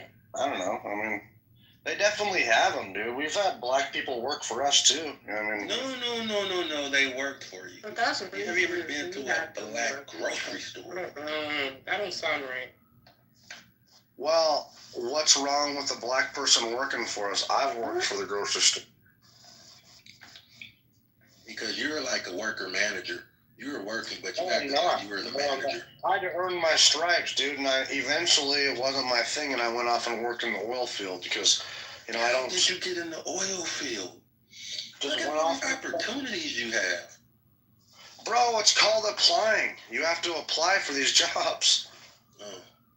I had to quit smoking weed, I got tired of making chump change in the grocery store because you don't make a lot of money unless you're the owner, dude. You're not even making a lot of money then. I mean, you're making 1%, What kind of weed did you have in Montana? It's all medical grown shit, it's legal. Yeah, I quit smoking weed about 5 months ago. It kind of sucks. I feel your pain. What'd you do it for? I was trying to get a county job, but I didn't get the job, so I'll probably go back to smoking weed. I was going to say, I eventually got out of the oil field, and went back to smoking weed. Don't you feel great that you smoking weed again? Yeah, I feel pretty good about it. It's kind of, the only thing is it's expensive, but it's kind of my choice. But I went off to work in the oil field because I grew up, in the fucking grocery store and got tired of that shit, I wanted to work like a man. Yeah. And so I went off to work in the oil field. Got tired of being a man, huh? No, I'm still a man. I just did shit. Thing of the oil field's different, bro. It's, you have to live out in North Dakota. I had to go and live in North Dakota, dude. Fucking freezing my dick off. Living in a fucking fifth wheel, Nasty. Imagine how cold it is if you freeze your dick off. Right? Like I'm in LA. It gets cold when it's 50 degrees. I'm not lying. It's 50 I'm not degrees lying. out here. It's -30, -40 in wind chill, sometimes -50. Yeah, dude, it's dangerous. That will freeze your dick off. Yeah, that will. Yeah. Literally. Awful. So I went and did that, man, and after I worked for the workover rig for movers. With a service rig, and then I went pipe wire as well. Got tired of that fucking shit, and got an opportunity to do paving road construction. Because doesn't life suck when it's so cold you can't even jack off? Like that's a horrible life. That's what a lot of people want to do. You know what sucks, man, is the oil field is horrible because they charge you a lot more. It's you might make more money, but then it's almost like they gyp you. Red Bulls are more money, gasoline's more money. I paid $1,000 a month for rent just to live in my little fucking camper. I was pissed, man. So I'm tired of that shit. Not to mention, there's a lot of testosterone in there, a lot of fist fighting there because all the coochie is cold. It's frozen. People, dude, fucking women are gone. It wasn't safe there. A teacher got fucking kidnapped and murdered there, up there in City, Montana, not far. People were getting fucking murdered and raped. Was that white on white crime? Well, yeah. Well, any type of fucking crime, drug crime. White on white. It's an oil field, bro. It's a boom. It's a boom, oil boom. So, there's lots of drugs being brought in, lots of prostitutes, lots of strippers, lots of shit that happens to kind of feed that appetite when you're up there, in North Dakota, and it's real, bro. And so, I got out of there eventually after a couple of years. I went and worked road construction, and then was like, dude, this is gay. All this type of shit is not my thing. And worked for the county, like you said, bro. I got an opportunity to work for the county over here in eastern Montana. took that retirement money because I got tired of that shit and bought a plastic welder, extrusion welder. Went off to training in Chicago and certified. I bought a hot air welder, and now I'm a certified plastic welder on the side. But I actually do landscaping full time. That's what I do. But so I make as much as I did for the oil field landscaping, but right now we're laid off because it's job attached, wintertime. Yeah. But next year I'm going to be plastic welding full time, and I want to be building boats. That's what I want to do, bro. It's all hard work, bro. All hard work, bro. You just gotta, just because I'm white, I haven't gotten opportunities. I'm telling you, I've been treated like absolute fucking dog shit, and that's why. I'm acting like a victim. No, bro, I have been treated like absolute dog shit because when you're starting different places and moving around and starting up, you're gonna get stepped on and treated differently. So you gotta work your way up, or you gotta fucking move on and find what you like, and that's what I finally did. I didn't settle. I found what I wanted. So it wasn't because I was fucking white. And don't feel bad for me, folks. This is what you have to do if you're not smart enough. I don't have a bunch of fucking education and shit. I'm not a college, so this is the way I had to do it, to get to where I'm at. You deserve it, from freezing your dick off to be treated like dog shit to now. Haven't you been treated like that? It seems like you deserve it. Seems like you deserve all the good deeds that's coming towards you, because my life sucks right now. I don't know. Now, those jobs you done, I would have never thought about doing. I'm a punk. I like computer. I like desk jobs. I like typing and bullshit like that. And that's probably why my life sucks right now. Can't find a job. Well, no one's trying to hire me. I don't know why. And I have education.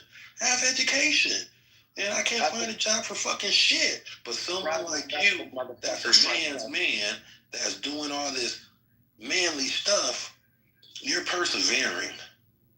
Well, bro, that's because, that's what drives me nuts when people try to tell me that Americans won't take these jobs that immigrants take. Like, motherfuckers, do they realize I take these jobs? They don't even know. Like, bullshit. I'm a landscaper. You go work at a slaughterhouse where the opportunity where you lose a limb is like 90%. I'm a landscaper, bro. What are you talking about? Supposedly landscaping. Well, I feel sorry for you then. I'm sorry.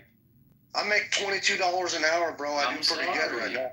Life's hard sometimes. You made some bad choices back in the day. I mean, honestly, it's just, that's the way it is, bro. If you don't have, if you're not a fucking engineer, or if you're not, if you don't have those credentials where you're, honestly super intelligent, then you don't. That's what you got to do. You got to work, bro. And that's what I'm saying. Like, I've done landscaping, I've done construction, I've done fucking carpentry, I've done oil field work, I've road construction, I've ran scrapers, I've run skid steers. Fuck, dude, you just got to do all sorts of different shit. It's just, different experiences, man. Made knives, I don't know, like, you just got to work at it, bro. And just because you're educated, like this guy was saying, he's educated, he can't find a job. Lots of people have education and don't have fucking jobs, because it's just, it might not be hiring, he might have found the wrong field. Yeah, fuck education shit. College is cool, but all college did for me was leave me $50,000. Oh, don't say fuck that. No, I mean, see, the thing is about college, I understand college is a game, it's a system. You gotta know what was how your to major? college. What was your major? Wait, see, that's where I'm gonna get to it. You have to know how to college. See, I went to college blind. Nigga said you gotta know how to college. Yeah, you have to. And that I went in there blind. I went there with no guidance. None of my parents, really, family, really graduated. The only thing was go to college. Just go to college and get a degree. So due to my lack of immaturity, I went to Xavier, Louisiana, fresh out of high school. Went to Xavier, Louisiana. I wanted to pick up computer science, and this was like 2001, 2002. But I was young, and I was smoking that dirt-ass weed out there, and I got suspended. So I came back all the way home to LA, had to start from the bottom at junior college. So you were just a perpetual fuck up then? Well, yes and no. Because I made it back up to the university, but I ended up graduating from Cal State Northridge. But since I was in college for some years, my parents was like, hey, you need to hurry the fuck up and graduate or you're going to get kicked out. Oh, shit. Yeah. So I started off with computer science. Then I thought about kinesiology. Because, I was still young, thinking I was smart and could do something. But when I started getting the pressure, I just needed a degree. I said, let me just get out this bitch. So I ended up settling for sociology, the worst decision I probably could have made in my fucking life. And with a sociology degree, it didn't get me nowhere in life. It got me into a bunch of doors. But I remember try to become a social worker and get they don't make shit. But see, you gotta have you need to have a master's degree. Okay, in order to make money to have a BA, but see, I'm already 50,000 in debt. I don't want to be 70, 80,000 in debt just through the education. So you mean to tell me you're not good enough to get a scholarship? I didn't know how to get one. Really? How old are you? Well, now I am. I might could get one now if I ever decide to go back to school, but I'm old now. I'm old. How old are you? Because I'm old. How old are you? I'm in my 50s. Oh, you old as fuck. I'm 40. Exactly. So I've been around. Yeah, I'm 41. Let me give you some more respect. Because you sound young. You don't sound like you're in your 50s. So I don't look like I'm in my 50s either. Oh yeah, because I was going to start this. My wife's 40, so. Oh, that's nice. You can get a master's degree. Go for it. You're still young. But not in social, not in that degree, dude. The key point I told all my kids that, hey, when you go to college, you gotta take a degree to live the lifestyle that you want to live. So so you go to the Department of Labor website and you look at all the jobs and see what are the projections. What are the projections for those jobs in the next 20 years? Because a career is normally 20 to 30 years. So you want to make sure that the job you're taking is going to be around for 30 years. If the job you're doing ain't going to be around 30 years, you didn't know that halfway through that career, you need to offer them to do something else. And a lot of people don't have that type of advice from their parents. A lot of parents just don't know. Exactly. And see, that's what I was saying. See, I learned that as I got older and started looking at certain jobs and going on the county. Like I'm in LA, so I started looking for county jobs. Why I didn't look for county jobs when I was younger, I don't know. But I started recently looking for county jobs, and I'm seeing all of these jobs that have that's high paying. But I'm like, where do you learn this shit from? See, I know now. But I know now if I ever have, I don't have any kids. I want kids one day. But if I ever have kids, or I'm gonna tell my young nieces and nephews, hey, when you go to college, before you start going to college, go on these certain jobs. Look at county jobs. No, that's why you gotta have internships when you're in high school. I would tell all kids, if you're interested in a particular job or even in college, in the summer you need to apply for internships to kind of get an idea if you're gonna like work in that particular industry. And if you're not, then the thing about it is that I think in America, the information is out there. People just want to be spoon-fed. People don't want to go out there. And it's like people ain't got common sense no more. People want everything becomes easy to them. And listen, all the jobs they have out there, all the information that is on Marks, all the information that Harvard has a lot of free classes, MIT have free classes, everything that's available out there. And I still find it, when I went to college, I used to have to go to the library and do research. My references were, I didn't even have the internet when I went through went through college. I had to handwrite all my work to turn in. And them kids now have everything at their disposal. The internet, I utilize the internet to do everything, and they don't want to go and do the work and get the information. Because I speak to a lot of kids. I mentor a lot of kids. I want to have like career. I always volunteer to go do career advice in some high schools, just to really have a conversation with the kids, so that they have a more thought out plan than just going to college. And some of them go to college because their parents want them to go to college. That doesn't mean they're gonna go to college. A parent should not live vicariously for their kid. Your kid should want to go to college, because kids who want to go to college tend to be more successful at college versus the 50% of kids who go to college and they flunk out in the first year or two and they never went back, but they still have debt to carry because their parents obviously forced them to go to college and they took student loans in order to go. Yeah, So, that was my fault. That's what happened to me. You said it, ML, you said it. ML, you said it. Hold on. The parents. Let me say something real quick. To No Way Jose. No Way Jose. Some people like they don't have the privilege to have like both parents to encourage their kids to go to college, like you experience. But what you just said to me, I fully I understand it. Some families, they don't have the privilege to send the kids to college because they're monoparental families as well, and all the stuff as well.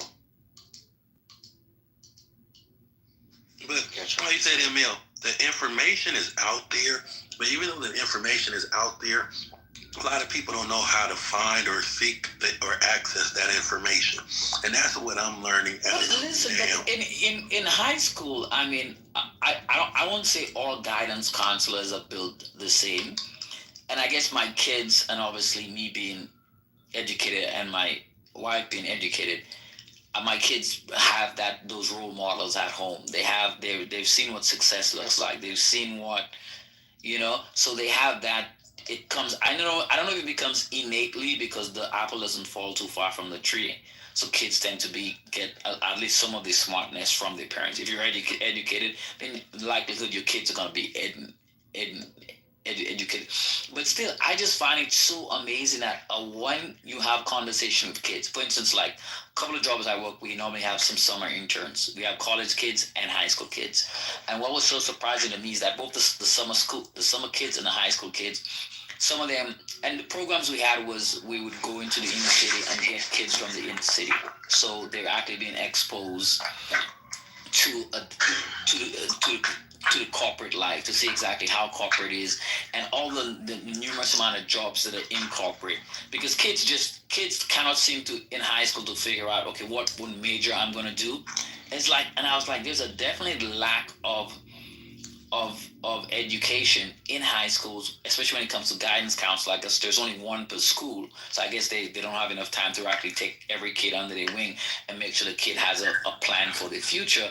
But a lot of kids do not know what majors lead to what, and the majors they tend to gravitate to when they get to college. They would say, oh, I want to do sociology, I want to do psychology, I want to do well, everybody always say basket weaving as if throwing off. And that's the basically bullshit. You're taking degrees or African studies. You're African. You're black. What is it you want to study more about yourself? Because in the end, you don't get a job. I remember one time I met this young lady who had a PhD in African studies. Doesn't make sense. And she had $300 and something thousand in debt. And the job she got was making $68,000. But see, that's why ML, I go back to saying you have to know how to college. Not everything. A lot of people just go there and they go for those degrees: psychology, sociology, arts, English. Now, for the ones that are fortunate, they may go to business administration, get their BS as business or science. They may take some engineering classes or shit like that. But when I look at these jobs, these county jobs, I'd be like, what the hell? I never heard of this shit. How would I have found out about this shit? Hey, yo, Jose, real quick, if you're into a change of pace, I would recommend going to water treatment. Take some junior college classes on water treatment. And that could get you into a county job pretty quickly, especially now in California, where they're about to revamp their whole water system. I'm sure the cities are going to be hiring, but I would go into water treatment. You can get up there 80, 90 as an entry-level position. Yeah. Water treatment. I'm gonna put that in my notes. But that's what I'm saying. But listen to how you just said water treatment. Nobody ain't thinking that in my community. Let me go to school for water treatment, and that is huge. It just sounds like a huge field, a huge industry.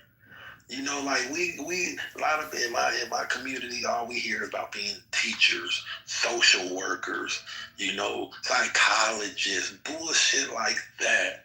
We don't hear motherfuckers ain't really talking about being engineers or shit like that. I'm just saying, like I'm looking at the county website right now. Chief Public Health Administration. I don't hear people talking about that. And that starts off at 132,000 to 205,000 annually. What the fuck? Bro, I'm telling you, you see a city worker working on a hydrant or something, and stop by and let them know what they did, what their path is. But honestly, it's a couple classes at a junior college, pass an exam, and then I think it's a CAT 4, T4, AT4, I forgot what it was. That's been a minute. But yeah, you'll get entry level. I mean, I don't know what LA pays, but I know Orange County was paying handsomely just to start off. I think you were at like 75, 80. And then you get awesome increases, and not to mention the benefits. But shoot your way, bro. It's always somebody you know. Yeah. Associate Agricultural Weights and Measure Inspector. What the fuck? Who knows about shit like that? Associate Civil Engineer. Starts off at 113,000. Like, what the fuck? What the fuck is an ideologist? They start off at 90,000. Like, what the fuck?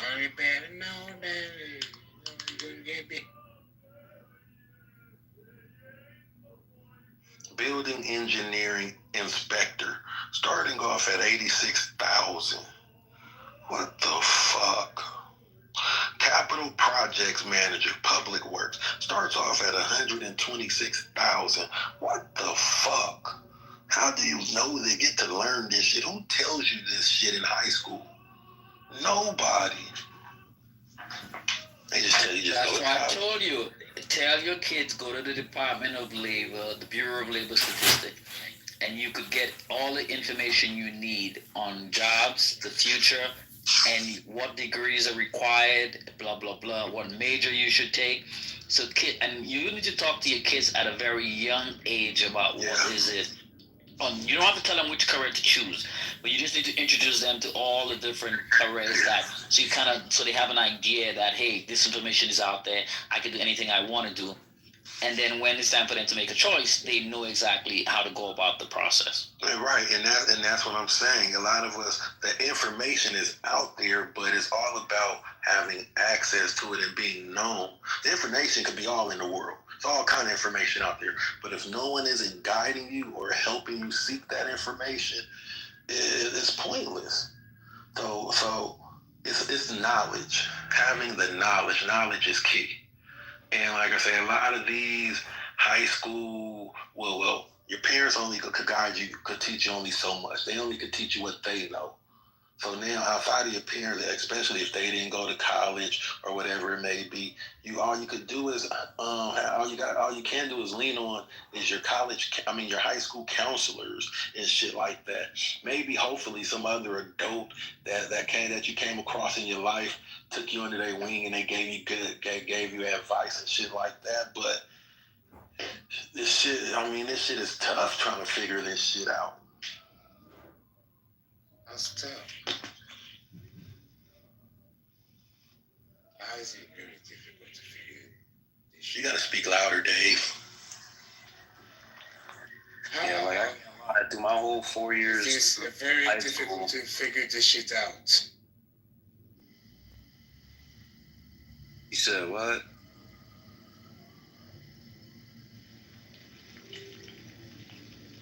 Oh, yeah, he didn't shut up anyway. But throughout my whole 4 years in high school, I did not have any guidance from my counselors in any career fields. And that's a fact.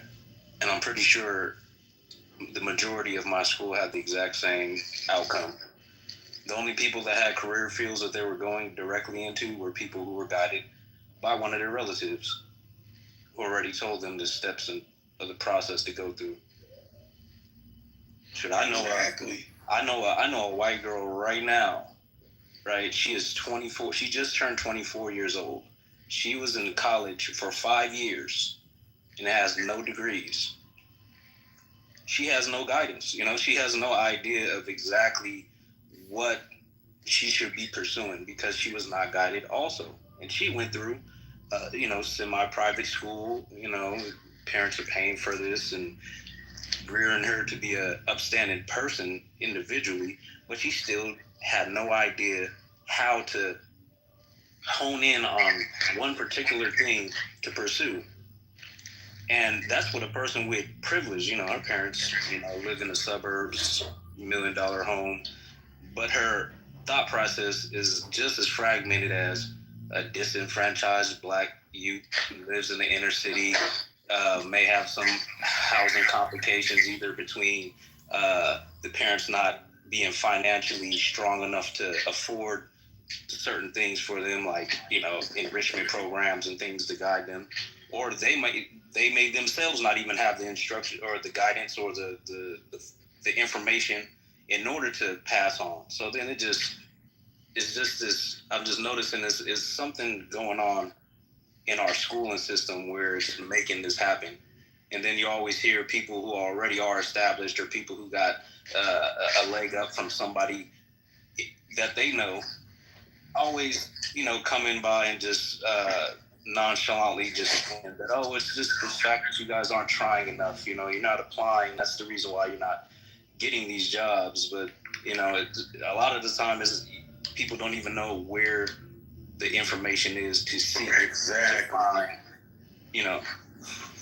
And it's crazy because I don't know if it's a more recent American issue that we need to try to overcome, especially since we're ushering in this whole last 4 years of Trump, and he's supposed to be helping the country become great again.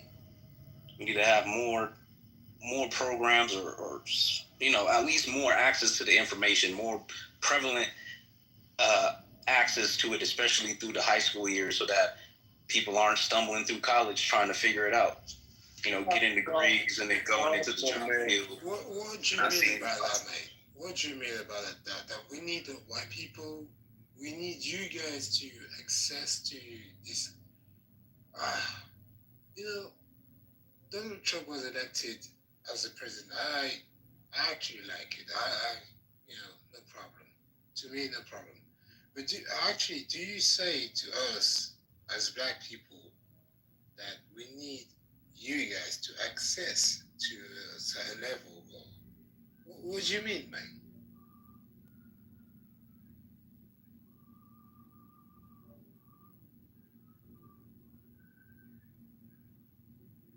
Can you repeat that one more time?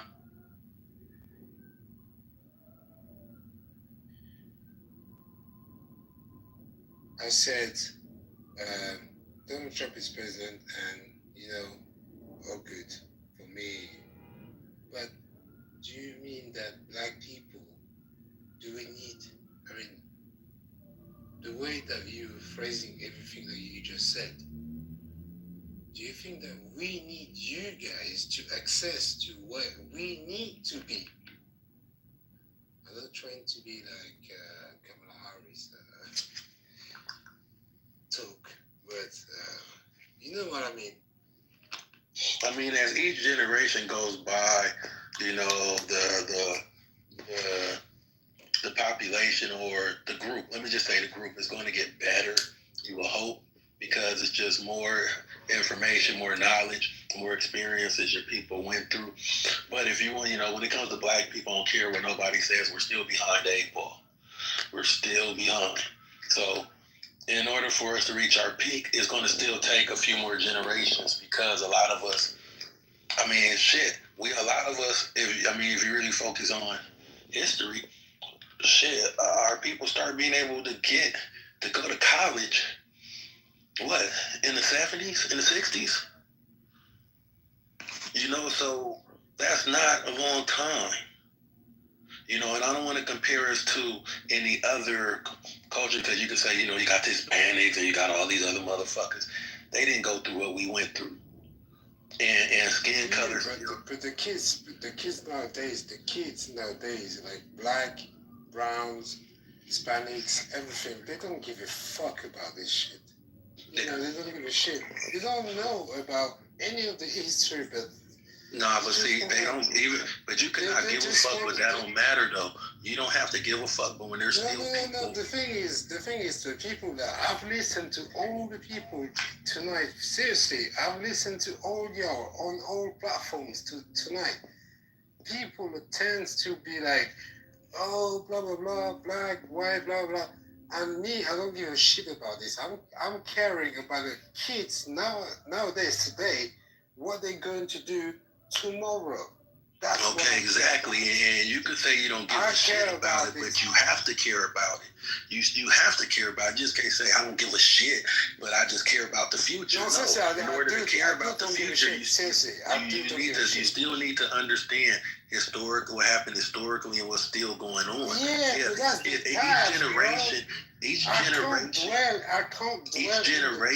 you gotta understand, the last generation made it better for the next generation. The last generation made it better for the next generation. So for these kids to not give a shit, it took for the generation before them to fight for them to not give a shit. No, okay. I mean, there were HBCUs in like the 1800s. So the kids, they need to learn a little bit about the history, but that's it, a little bit. The rest is the future. Is because these kids in the hands. See, the thing is with these kids, a lot of these kids thinking that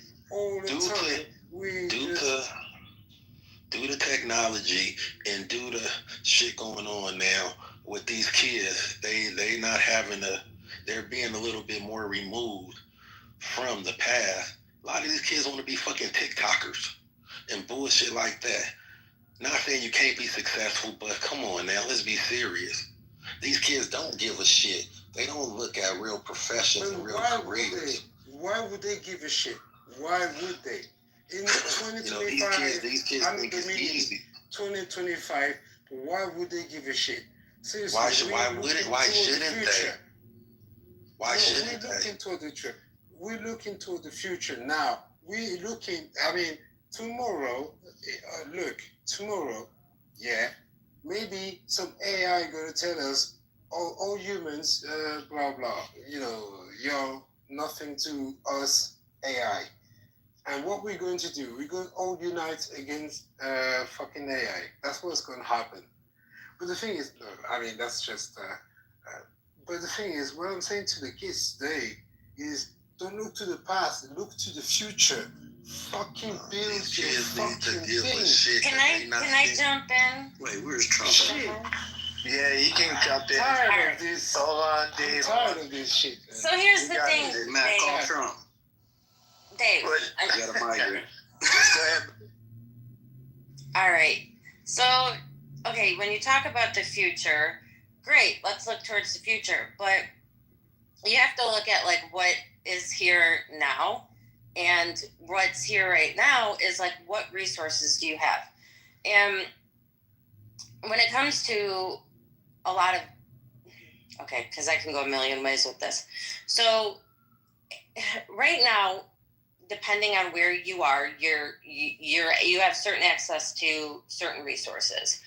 And I got my degree in education, and I went around to all different kinds of schools and all different kinds of areas and saw how it was very different, the education and the schooling system, depending on the area. So like one area, you got, people who are making a lot of money, and the freaking school has like every damn technology there is, like unbelievable amount of resources for these kids to thrive.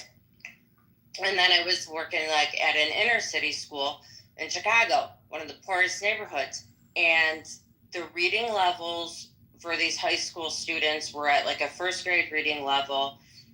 They kind of didn't give a shit about, you know, school because they did not have any resources there, and they didn't care because they're sitting there fighting. Listen, hold up. So they're sitting there fighting just to survive in the streets there.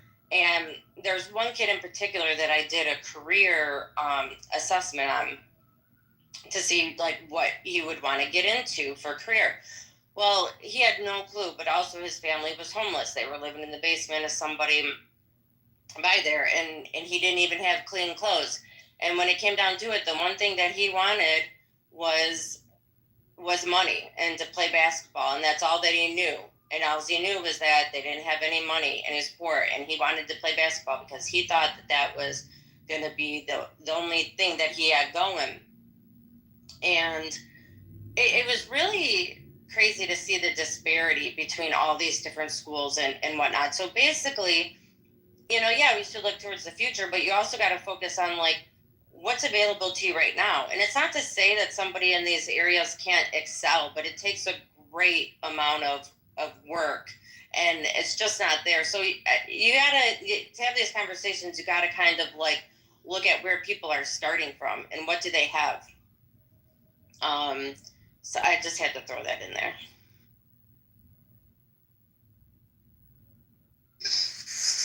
Well said, Mel. Well said. Thank you.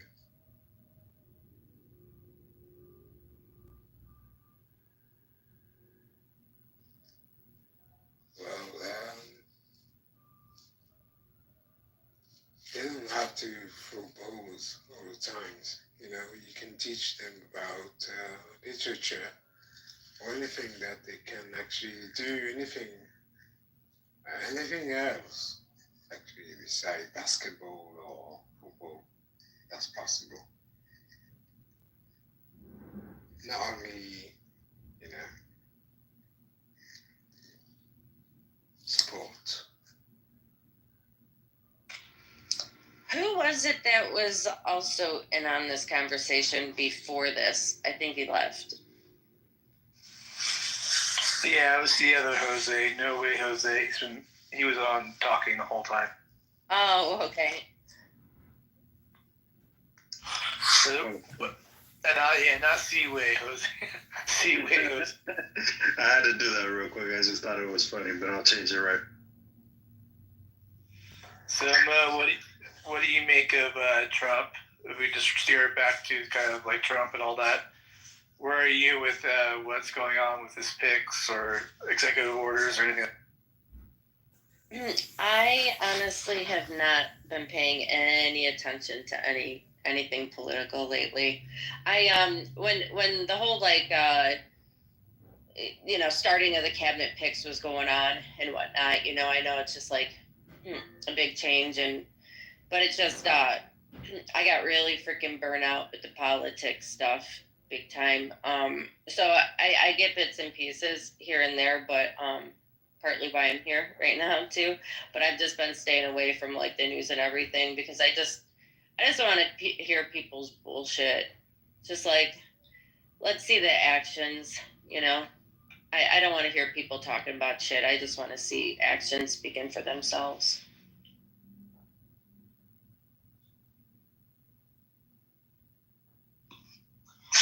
Yeah, I'm excited for the future.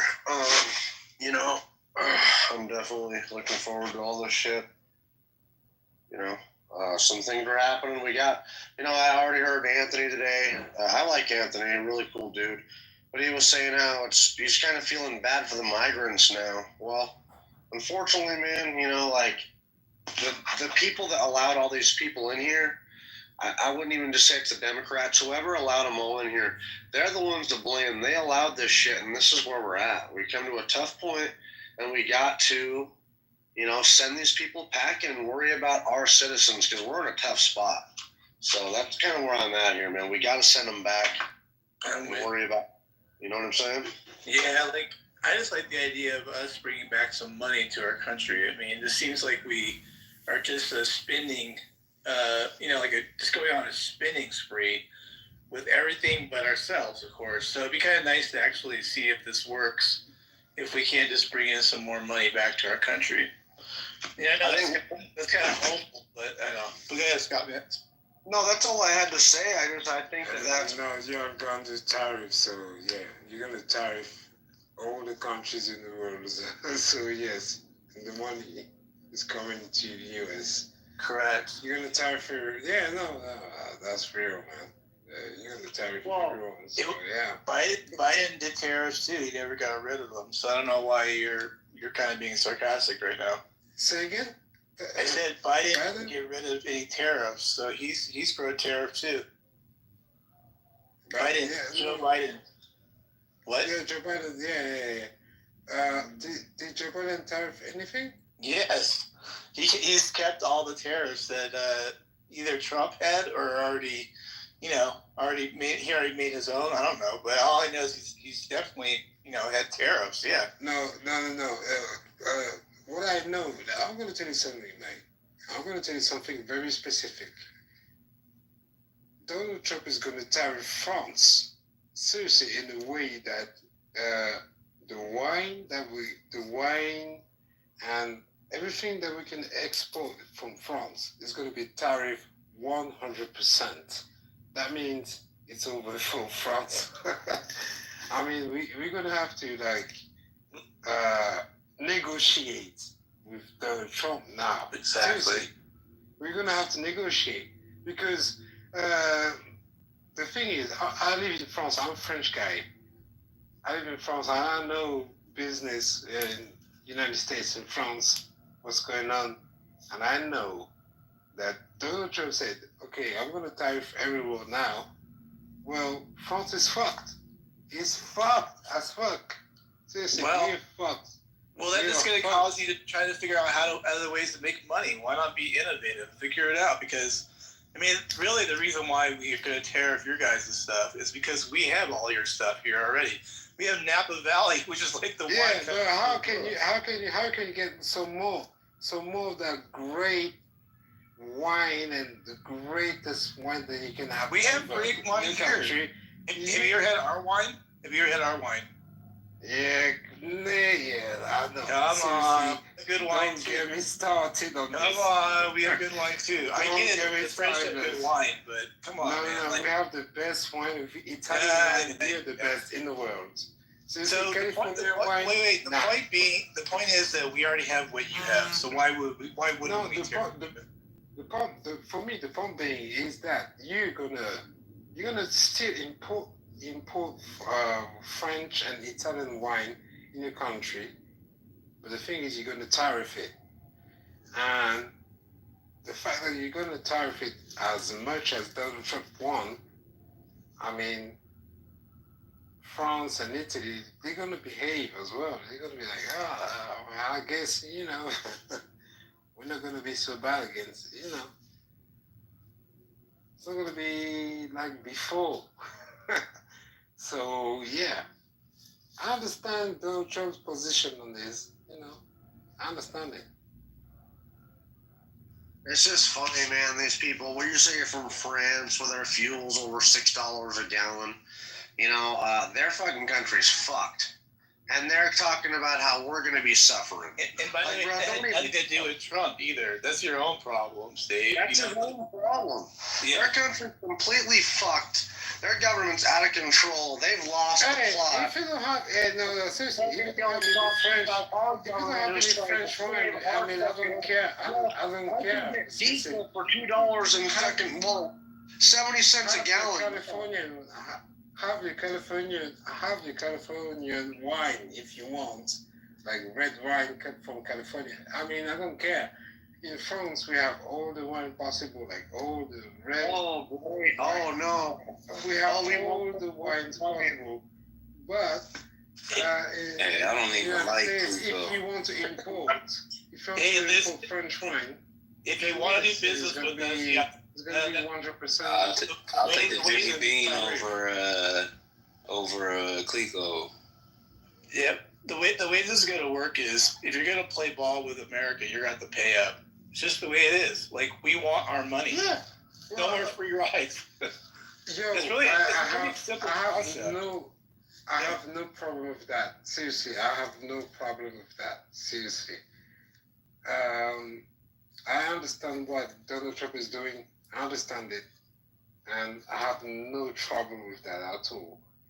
Because the United States haven't been able to actually send anything to Europe. Their technology, their cars, anything.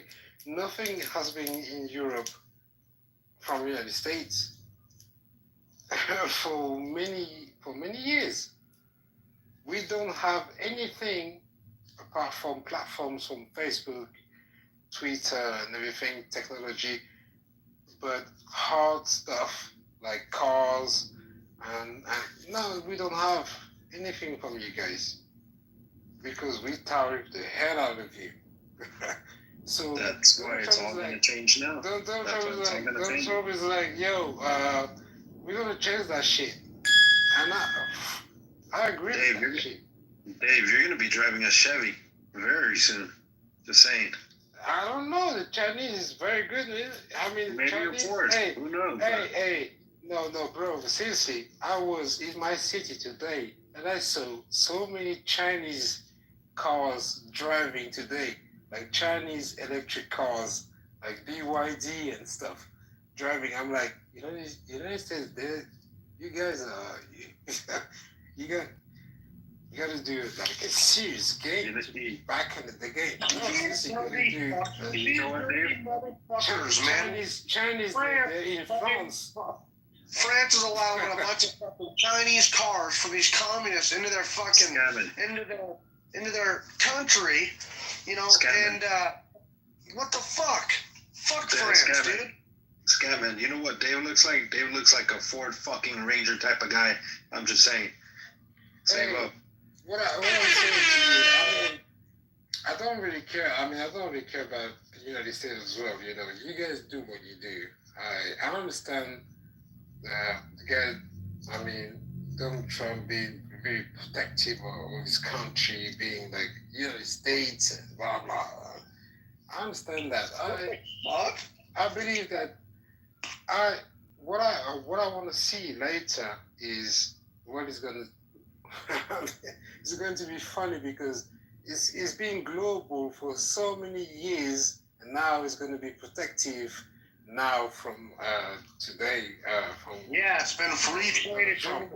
Completely fucked. It's gonna be funny. Seriously, I want to see it. Seriously, I want to see how Donald Trump is going to be as protective as We're gonna build our own stuff and sell to other people food. We're gonna sell food to France. I'm like, what?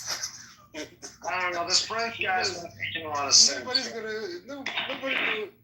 Nobody's gonna buy food in France or even in UK or Germany. Whoa, Dave. Don't forget. It's gonna be a real fight. Hold on, Dave. Hold on. Don't forget. A real fucking fight. Don't forget, Trump sold rice to the Chinese in his first administration. Don't forget that. Before you know it, you will be driving that Ford fucking Ranger. Hey. Like, we're gonna be driving Chinese. No. Let me tell you something. Yo, bro, like, stop, in bro. France and Europe, we're gonna be driving BYD and all the motherfucking Chinese cars in France and Europe before Ford come back.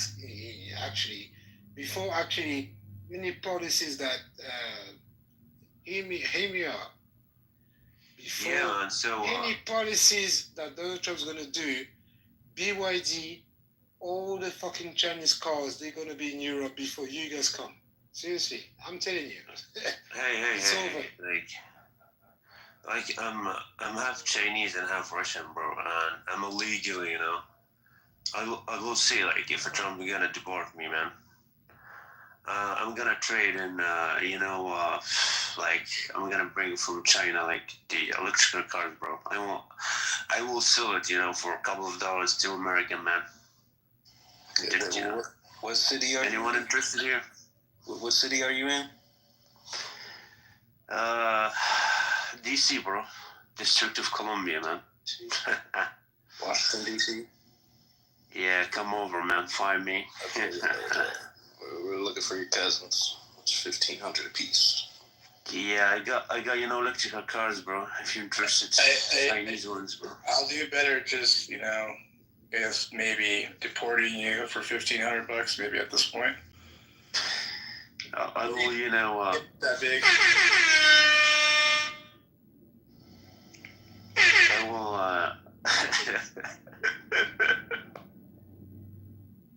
I'm gonna put it in crypto just to let you know. I'm gonna make money off you, and then I'm putting it straight into crypto. XRP, baby, XRP, man. XRP. That's what's up, man. Yeah, man. Donald Trump is back. Daddy's back. Pink ticket, folks. Please follow the House, Mo, Big, I'm. And I know who this other one is. I'm not even gonna bother to ask her to do it. Yo, Donald Trump is back. What's your words?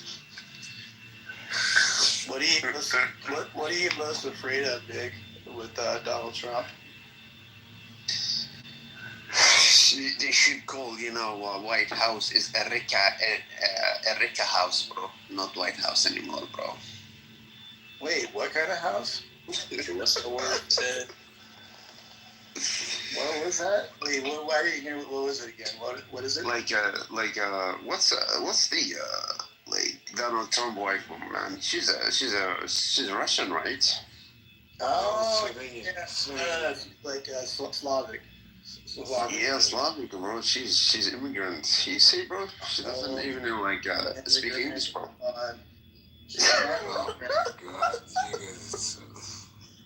Come on now, she's not an immigrant. Let's not do this right now. No, she's Slovenian, and actually, she's American now. She's American. Not after she. Nah, bro. Don't talk about it, please, bro. It's a wife for Mr. President, bro. Yeah, man. She's a Trumpy president, wifey, bro. Hey, I had this conspiracy theory, man. That's running the show, and Trump is just like a puppet, That's why she doesn't say. Melania House, bro. Not White House, I think you got mixed up with Joe Biden. That literally is happening, I bet. No, she gets direct correspondence from Putin, and she just whispers it into Trump's ear while he's sleeping. He wakes up and he starts repeating it, like those Russian experiments where they were able to hypnotize people. You know what I'm talking about? Oh, man, nah, it's show, man. Come on. Imagine, because check it out. She's the only person that has that close of access to him. And she's not an American ally, That's why Putin won't attack us, No. You don't think LSD or something. Melanie taking over Pennsylvania Street, man. Be careful. No. Melanie House. Do you know where his wife is from? His wife's from fucking Slovenia. It's a small country. Yeah, but very small country. She doesn't even know that. I think she's from Russia. She doesn't even know what that is. She's she got you guys have Russian no roots, idea. man. No, the thing is, you know what? This is what I love about Americans. You have no idea about European geographics. Russian. You don't know about European geographics at all. You don't know about European geographics at all. Ooh, I watched Family Guy. Sounds Russian. Ooh, it's God damn it, bro, you're embarrassing. Stop that shit. Right? I agree. Dude, that's ridiculous, man. She's from Eastern Europe. She's Russian. God. She's undercover Russian, man. Everybody knows that, What? Oh, man. Yeah. Not even the leftist media had that fucking bullshit, dude. So I don't know what this guy's even talking about. Yeah, that guy is a Republican Party, man. You, bro? You where you from? You know, What? He's from Montana. He's a United States citizen, yeah. Yeah. He's white, bro. Like, he's into Trump, man. Nah, let's stop doing that, bro. Being white is right. Never forget that. Thank you. Yeah, bro. But yeah, Trump is the president. He's the man. He's gonna save our country. What's the matter with that? Yeah, what's the matter with bringing back manufacturing and you know, and being proud of our country again? You know, not having fucking leftists taking over our country and cutting our children's dicks off and shit. Like, what's the matter with that? You know, we got transvestite men playing against women, you know, in their sports, beating the shit out of them and stuff, and taking advantage of the whole situation because they're losers in real life. They can't beat a man. They can't, or they're not satisfied with competing against a man because it's too hard. So I'm not trying to be disrespectful to women, but what do they fucking do, bro? Like that's just weird. You know, men are true, bro. Women, like, gonna make America great again, man. For sure. We just want sanity back, bro. We want sanity back. We don't want with dementia in the fucking White House. You know, and let's be real, that wasn't Joe Biden running the country.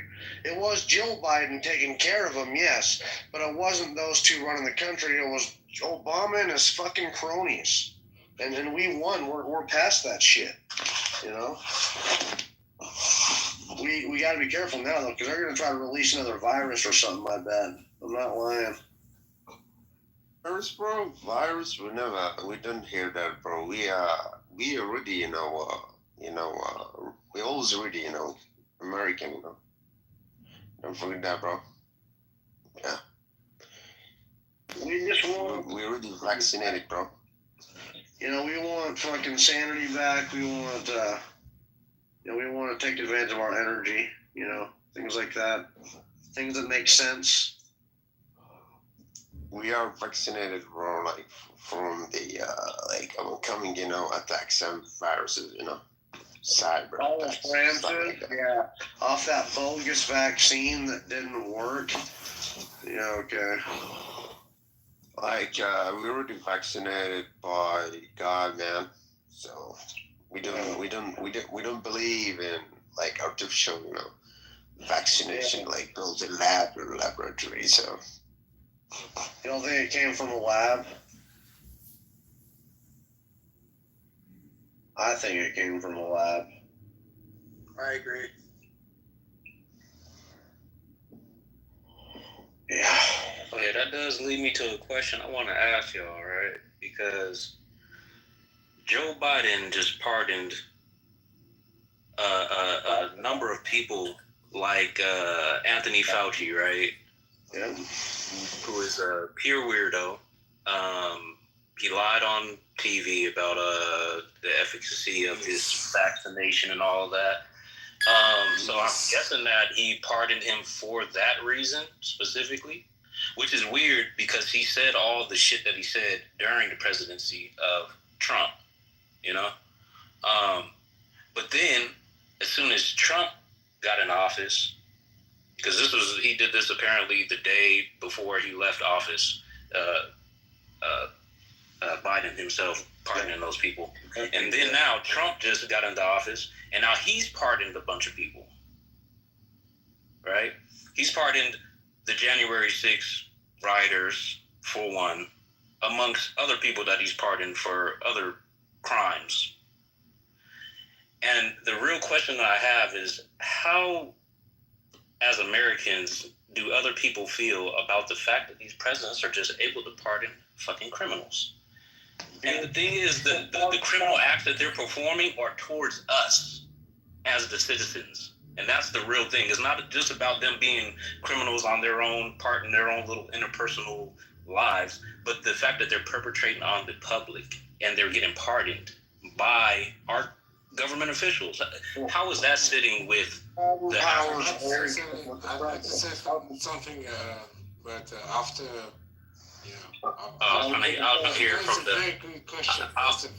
to hear from the average American.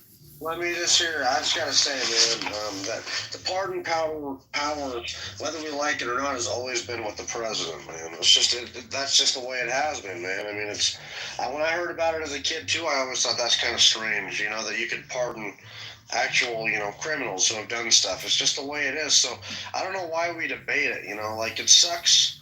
You know, even with this whole thing with Anthony Fauci, it fucking sucks that they could do this shit. You know, I don't know what you guys think about the January 6th. I think they should have been pardoned myself because I think that was a setup, you know, but definitely just pardoning Anthony Fauci and the January 6th committee is really fucked up. You know, I think that there's some criminal pardon his son, which I'm not going to lie, I would have done the same thing, even if my son was a crackhead. He pardoned his family. So I guess we're kind of debating what degree of pardons do we like and don't like, I suppose, you know? Because to me, if, you know, I'm all about if someone did like a crime, like I get what you're saying, January 6ers, there was like probably 1 or 2 or 3 or 4 that, you know, okay, maybe abuse a cop or 2, and maybe they shouldn't have been, you know, let go, whatever. That's the big controversy right now. But on the other side, we have like a pardon that's like a whole family, which really begs the question of like, what were they doing? You know what I mean? Like, there's levels to this, if that makes sense. And a general, a U.S. general. I mean, think about that. A U.S. general could be pardoned. There's just like there's levels to this. It's fucked up. It's fucked up. Yeah. No, to me, is no fucking question. Fucking hell. Like Joe Biden actually pardoned fucking Anthony Fauci and the whole fucking Biden, you know, family and you know, everything. I'm like, what the fuck? Of all, because I've followed your politics for like 4 or 5 years, and I know what happened with the Bidens, and I know what happened with the fucking the doctor guy, bruh. The fact that he actually pardoned this guy at the last minute, to me, as a French dude that's been following all this shit for like 5, 6 years, fuck you. Yeah. There's no pardon. I don't forgive you, man. Seriously, you need to be accountable for what you've done. Seriously, you need to come to the public and say what the fuck you've done, mate. Yeah. I don't give a shit about your fucking pardon. Yeah, I agree. don't pardon you. I agree. So I think the problem, I think this is what you're talking about, is that you kind of get into a tick for tat, right? Like, I'm going to do it, and I'm going to, like, take it to its extreme, like, in my opinion, Biden did, and then, like, okay, fine, then Trump's going to do it. Like, I don't think they envisioned this whole, like, tick for tat kind of pardon kind of system going on. And that's where it gets kind of, I can see where that can get kind of abusive. When And has power, to be you don't warned, say by it. the way. When you're in power, you don't say it. It's after, when you realize, oh shit, it's over. Oh shit. Because see, the question is that because of the fact that they were able to do it, and there is no type of pushback from the citizens, doesn't it like seem like it's kind of setting up the precedent where the government can see that they can just do anything to us, and there's no consequence for any of their actions, because as long as they're doing it under the color of whatever party that they're, you know, whoever's in charge, they can get away with murder. Hold on. What if, let me pose this idea, I was just thinking outside the box. What if they were pardoned under the guise of the corporation, meaning under the United States corporation? Because I see Guantanamo Bay out in the public eye. I feel like Guantanamo Bay is going to start getting a lot more coverage here shortly.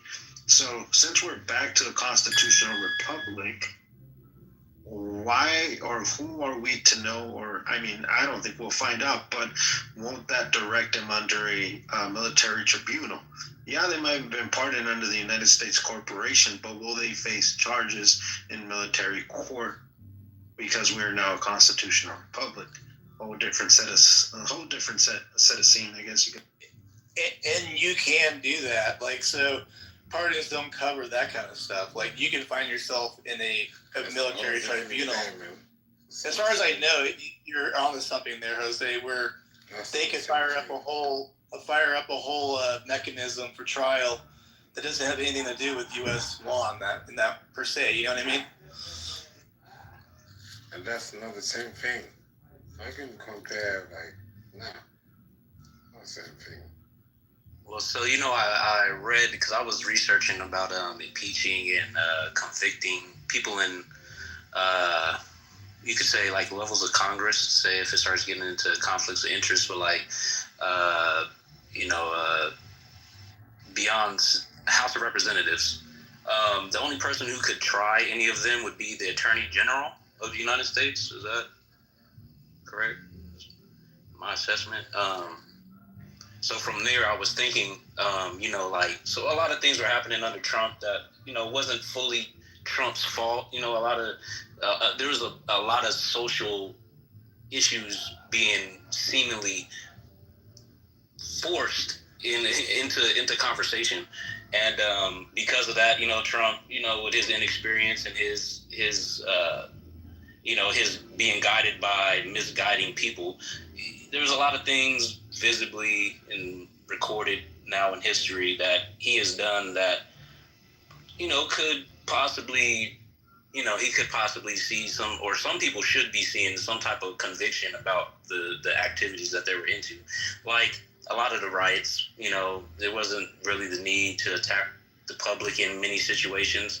That's why they did a lot of that, you know, the visual propaganda where you started seeing and hearing about on Fox News for people who were completely removed from the situation to be ill-informed and to be thinking that there really is buildings just burning in every single congregation of people out in the streets in all these different cities, when really it was fires that were started specifically for photo ops by people who seemingly worked for the people who were trying to push this story for this civil unrest and to keep, you know, propel this whole racist dynamic into the, you know, the 2020s for the new generation, because they started seeing that people stopped really being that fixated on ethnicity, and they started worrying about upward mobility, because all of us, you know, who are not like what Jose was saying, is people who found, you know, great jobs to be working at where they're upwardly mobile and they don't need much, you know, outward seeking for, you know, some type of way to expand and grow like most Americans are, that, you know, they just saw that it was going away, so they just wanted to bring it back with all of this fake purported race-based propaganda. And because of that, you know, they just created more of this focusing our attention at each other, worried about who's from which country, and if they're, well, you know, it started getting a little murky when you get around the issue with immigrants and people who are here illegally, especially. We're not really talking about people who are here and being productive. We're talking about people who are just here and, you know, finding their ways into our system to capitalize off of it. But it's just the fact that they have us looking at each other and worried about who and in between with all the, even when it gets to the reparation talk, and then we're still not actually noticing, like, who are the people who are perpetrating this. And really it's the people who are pushing the information on the TV, which a lot of time, and this current time, has to do with politics. And it's almost like the politics is another way of dividing the people from actually looking at the government officials who are doing the activities that are actually hindering this country from, you know, getting to where it should be. We're talking about Betsy DeVoe from Department of Education, who's stealing money she's enriching her friends. It's crazy that these people are able to go without any prosecution or any persecution even. They just are able to do whatever they want to do, and they just keep living their lives with all their ill-gotten gains that they've made off of our tax money. This is crazy that nobody's speaking about that, because we're still worried about, oh well, you're a liberal, and you're part of the GOP, and it's just so confusing. I don't understand how we're still in this situation.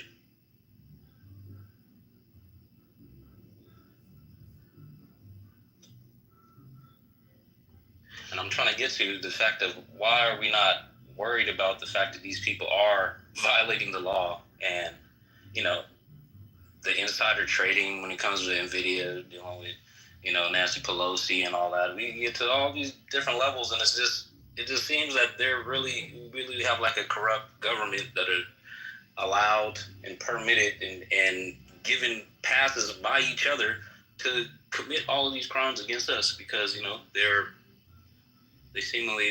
they're all doing the same thing. So, and nobody's doing anything against it or giving any pushback.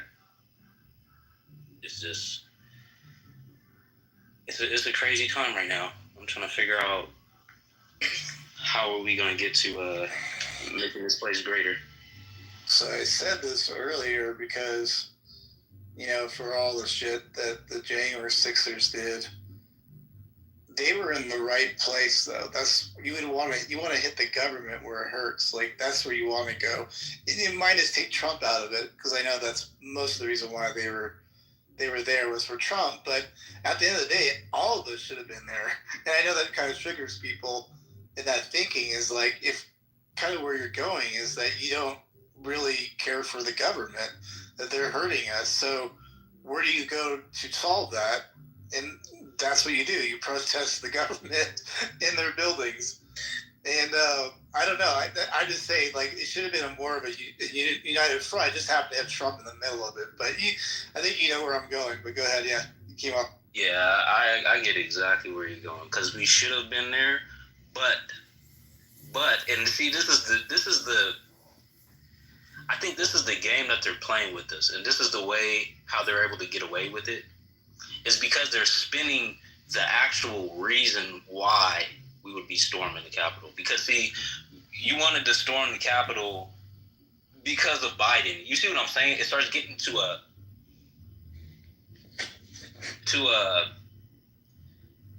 it's like a straw man. You know what I'm saying? Like, it's a straw man that throws everybody off of the actual target. It's a distraction. It's a distraction, yeah. Yeah, so when you make it about Trump and Biden, then you're talking about, we want to go over here to hang Mike Pence. You really don't want to hang Mike Pence.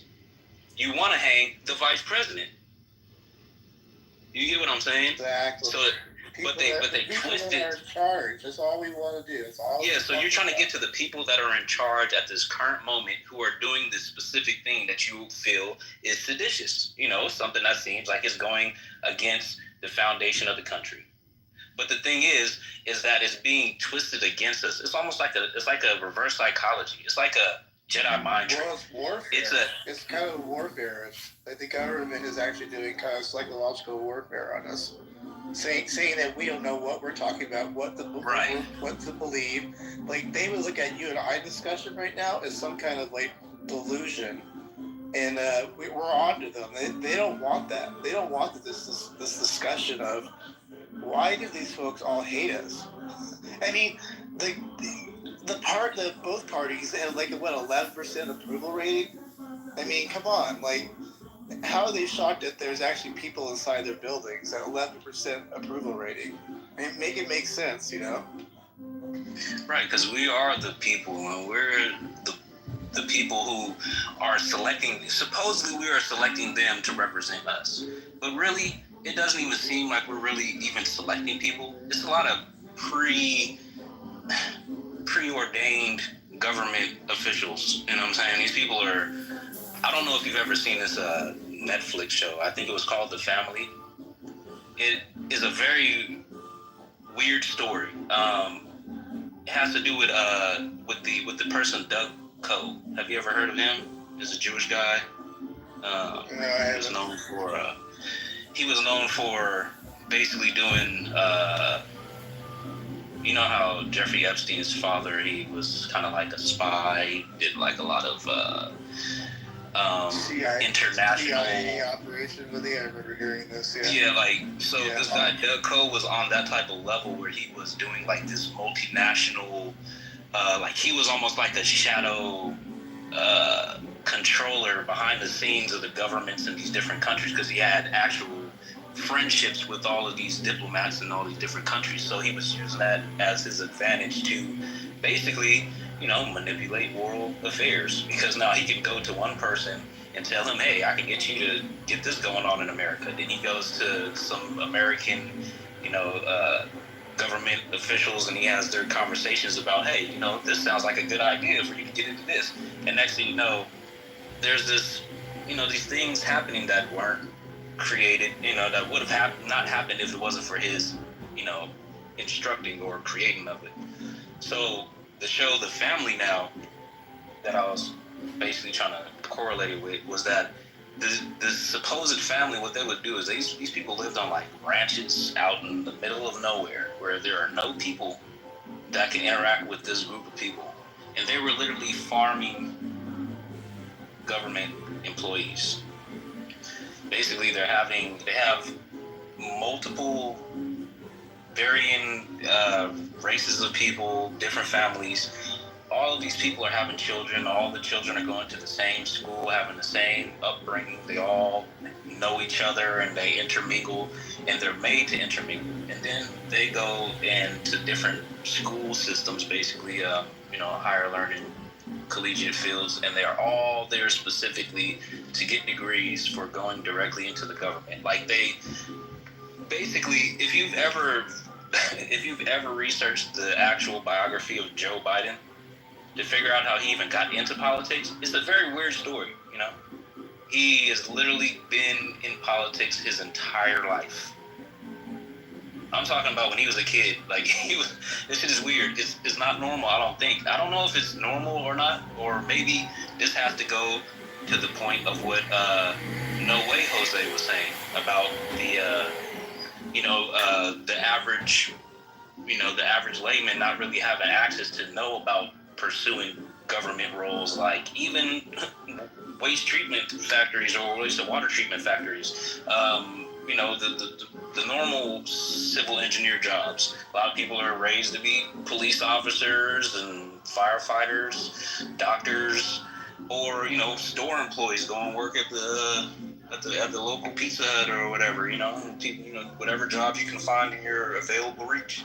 Nobody's knowing about traveling an hour outside of the city to find a career field like that. So it's wait, give me a second. Well, one thing is for sure, we've always known, well, at least since the early 90s, late 80s, that Joe Biden has been and will always be a traitor. Mind you, there is a memo, and you can search it up on whitehouse.gov, where JFK Jr. sent a memo to Joseph R. Biden calling him a traitor. You can pull that up on your own, but we have that as a fact. And, to coincide with what I said earlier about how these people just come into politics. Some people are raised to be in politics for a specific agenda, and the guy Mohammed something who paid for Barack Obama's Harvard education. You know what I mean? So there was an agenda behind it, and a lot of these people are put in places. I know a politician out in California who I went to school with, and he's a district councilman now or whatnot. And his biggest his biggest supporter or whatnot is Disney. They throw $250,000 on this campaign to make sure he gets that vote secured. And we all know what Disney promotes, right? We all know what Disney is. So it's like, these big companies also are breeding some of these younger politicians because they support certain agendas and so on and so forth. So we got to cut that shit out. We gotta figure that out and make sure we end that somehow, some way. But I think you're Speaking of term limits too, right? This all coincides, right? I mean, it's pretty shocking. Just Mitch McConnell just freezing up. I'm sure you guys all seen those videos. And we got basically Nancy Pelosi's like her block. Sign, by the way, if you freeze up like that, that's good. Yeah, he did it twice too, I think, or maybe more times. Who knows at this point? And that's what we got going on in our government. I mean, and Dianne Feinstein, and just go down the list of like they wheeled her out for a vote. She was literally like was dead in her wheelchair. And of course Biden. I mean, we literally had our leader, the leader of the free world was basically a vegetable. So it's frightening how much we're willing to put aside like the good of the country just for people that we have to back, probably with money or what do you call it, trade-offs or payoffs at this point amongst just to get their guy in, regardless of like where he is in his health or something, Yeah, that whole all that celebrity stuff was that was embarrassing for the Democrats. They should have known it would have been, but I guess the way how they have this social engineering going on, they're just like, well, everybody loves the media. How about we just we target the media, like the media hubs, the comedians, the entertainers. Just have everybody come up here and dance and shake their butts for America. I don't really think that. Yeah, back. I gotta go harass PhD. All right, go do it. Represent us good, Scott, man. Oh well, their title is DIE is over. Now what's gonna happen to the black people? It's like Jesus. Oh boy, here we go. Fucking goons. I'll be right back. Some people just choose peace. You know what I mean? Not Scott, man. You don't know Scott, man. He's all about the war. I think his name was his secondary name was Poopy Hands or something like that. Poopy butt. Yeah. Oh, Poopy butt. Yeah, I guess he likes throwing. I thought he likes playing shit. Poopy Hands. I was like, oh, that's clever. It's a new one. But yeah, man. If I was trolling, man, I do want to be on some, some type of enlightening or some type of something that elevates, it brings it to a different level rather than being low level and talking about the same things that don't even exist in now time and space. It gets remedial, and it starts feeling like the people who are all about that they must be remedial. They just like that energy they get from just saying the same thing over and over and just making people argue about it. What I'm saying? It gets so it's so redundant. It's like we've heard this before, but they'll keep saying it. And it'll come in various numbers, which does make people start thinking that maybe they do believe this isn't.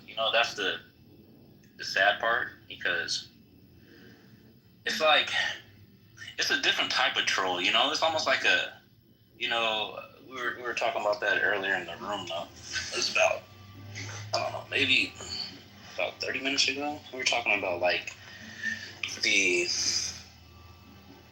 race thing. It's like a weird concept because like a lot of black people when they hear like a racist come off with like some of those little racist little stereotypical talking points, they kind of want to enlighten them so that they would have a different worldview or at least have a different have an expanded worldview so that they would know more, so that they would not believe that is true, the things that they believe, which is that lower IQ based off of ethnicity and all kind of weird whatever misnomers they want to put in there, just kind of make up things to talk about. Which is why I was, earlier in the conversation of everybody, or I forgot, there was 2 people that were getting offended because I said I'm not a Mexican, I'm American. That's precisely exactly why I say that, because it tends to bring out the inner racism in people, right? People that are caught up on race, ethnicity, and shit like that. Like, those are the people that tend to just be the loudest in the room. Every time it always happens that way. Whenever I say I'm not Mexican, I'm American because I'm born here. You know what I mean? So that just brings them out. It brings them out of the woodworks, and you get to see it. You know, I'm not caught up on race. I know what I am. You know, I know what blood runs through me. You know what I mean? So it's beside the point. But you know that's a way. That's what I was doing. You know, just so you can see it. That it's still an issue. It's a deep rooted issue for whatever reason. I just So I had this thing, right? Check it out. I know you won't believe me, right? But in when was it when that George Floyd shit happened? It was 2020, right? So in 2020, there was a lot of conversation going on the media, especially I was seeing it on Tucker Carlson's broadcast, because apparently he was not on syndicated TV at this time, but his show was being casted on the online platforms like YouTube and stuff like that. Because I actually sent a letter to the FCC that he should actually be fined for false reporting the news based off this one story that he was talking about. I actually have the YouTube video, sent it to the FCC. You know, they sent me back a letter saying that they can't do anything about it because this is not over-the-air television, or at least the clip that I sent him wasn't over-the-air television, which means on a regular cable broadcasting, you know, which was kind of weird because I started thinking like, wow, so that means that they could be putting out news and they could be, you know, not be held penalized for any false information they say or anything like that. It's starting to get to a very spooky place about the fact that they can do that. So what I ended up doing was I felt like kind of like I should take some sort of matter into my own hand because I also was on social media. I've built a following over, you know, the different things that I post online. Like I've done comedy Twitter profiles. I've done music. I've created music that's on digital platforms right now. Had music in commercials and stuff like that. So in the midst of me doing that and garnering, you know, people, you know, receptive people, I thought, you know, a good thing for me to do would probably be to kind of dispel some of these things that I see that are getting pushed out throughout the media channels. Like a lot of this, like I said, it was like they were radicalizing people. It was very blatant, and for some reason it seemed to be going on unabated with nobody bringing any attention to it except for on a political basis, where it's like, well, did you see what that Republican person said? Oh, that's egregious because of that. So that means you should vote Democrat. And that was the whole problem that they have with the things that were going on. And they're never actually getting to the fact that there's actually the actual issues, you know, the actual problematic activities or behaviors, or, you know, mostly activity, because there's a lot of activity that's going on that's illegal. And they're not being...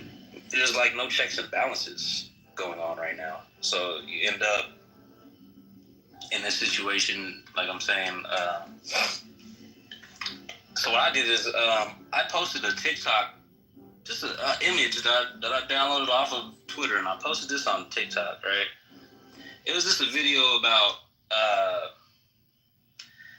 basically it became a video. It was just a picture about basically like a multi-part picture, a 3-series picture that just said, basically a quote that said, well, in 1954 or something like that, when they were doing integration, police weren't abusing people when they were rioting in the streets. And then it showed like a picture of like some black people were driving down the street, and like there was a crowd of white people that were like trying to flip the car over. Like the car tilted on, you know, 2 wheels, like getting ready to be flipped over. And there were police officers standing around not doing anything. But then, you know, it was just basically doing the compare and contrast of now you see when there's crowds of people protesting something, there's large police presence, there's tanks, you know, tear gas is going to look like Fallujah very soon. You know what I mean? As soon as you see a bunch of black people around, it's going to get real, you know, explodey around there, you know? And the thing is, that post that I post went viral. this shit hit over 10,000 likes. And this is like, I posted this on a blank profile that I made specifically because I knew that it might get flagged and I didn't want my normal accounts to get shut down from posting any of these political views, because you're not really able to talk politics, especially, well, me personally, I wouldn't really want to talk politics on my business pages, because that's not what the pages are for. They're just for that specific purpose. So I didn't want to mix it just because of the fact that I have the audience, but I kind of wanted to like lead them there by like liking the post or something, just so they could see like notifications and they could just look at it. But it went crazy. And then very shortly, I started hearing like on this news channel. I don't know if it was on the actual news. It was a young white kid having, they made a news report. Maybe it was on CNN or something, because I heard it a couple of times, that this kid was saying, "Oh, I've learned more about history on TikTok than I've learned in school," which is weird, because when I go on TikTok, I don't learn shit. There's nothing to learn on TikTok unless you want to learn a dance. You want to learn a little routine. And get hit with your grandchildren or something. There's no real information on there. Everybody's doing dance challenges and trying to run up as many milk crates as they possibly can. So I'm trying to figure out, where is this information that they're talking about? I searched on there. I didn't really see anything, but I'm pretty sure that kid, whoever that kid was, he saw that post that I posted, because that post went crazy on like this it's a very underground level. It's like all the posters who replied to it, because I had like 1,000+ comments under it too. I was reading through it because I was surprised that this post had so much interaction, because most of my other stuff has never went this crazy at all. I think that was probably the biggest thing I've posted over doing this a few years. And the comments under them, you could tell that they were from a very young set of people. Like, these people had to be younger than 18. And there were thousands of comments. They're having arguments and debates amongst each other about the ideas that they're having, and the way how they're raised creates what would you call it? I'm looking for the right word, but like it gives them like like rose-tinted lenses, so they hear this information from, say, one of their parents saying, you should watch out for, some racist, the regular stereotypical race stuff. Hey, you should watch out for black people, because they're the boogeyman. They're gonna get you if you get too close to them. So he says, don't get too close. They're not as educated as you, and all this other just mumbo jumbo. I don't know what it is. If that's just something just said out of just hatred, just for maybe something happened to them when they were younger. But it actually starts to permeate the children, and then they react to it in the real world. Like, I've seen it in that comment section. Like, you could tell who was raised with an ideology that this post conflicts with. Like, this post literally would jar people so much that they would want to argue about this post. Like, they would literally want to start fighting. They would say, yeah, but what about that news report I heard about in Chicago, or some very, I don't know where this is coming from, but it's like a new wave of racism. It's not the same like it was back in the days. It's like a very like an isolated, about the thing that they call 4chaners, right? It's like a website. It's basically like Reddit, but it's not as mainstream. Yeah, so 4chan turned into 8chan or something like that, no? And then that's when the keyboards came about, the 4chan. Right, so I don't really know too much about it, but I know how that specific group of people were getting like these type of messagings that mainstream people were not getting. It was like a very insular group. I don't know if you've ever used apps like this one they call Discord, but when you use this app, there's like a community type of environment to it, but it's very much closed off, because if you don't have an actual link to click on to access this portal, like from a community, you won't be able to have access to this community. It's like a very weird thing. So within that, they were able to isolate people and to create a community of isolated individuals. And that's the weirdest thing. They created a community of isolated individuals, and then they gave them a lot of antisocial ideologies for them to latch onto in this isolated, dark corner of reality that these people are going to be sitting in because of the internet, because of the fact that they have these channels on their phone that they're not even like a Twitter space where I could see it if I don't have, if I'm not subscribed to this channel. So it would, and a lot of it came through video gaming too, like in more recent times. That's why a lot of people who have been like these school shooters and things like that, they all have been in these types of channels. And usually it starts from gaming. They'll get into gaming, they'll follow a couple of specific content creators, and they're all adults. They're none of these people are children. And this is the weird part about it. It's a lot of adults creating content for children, basically to rope the children in.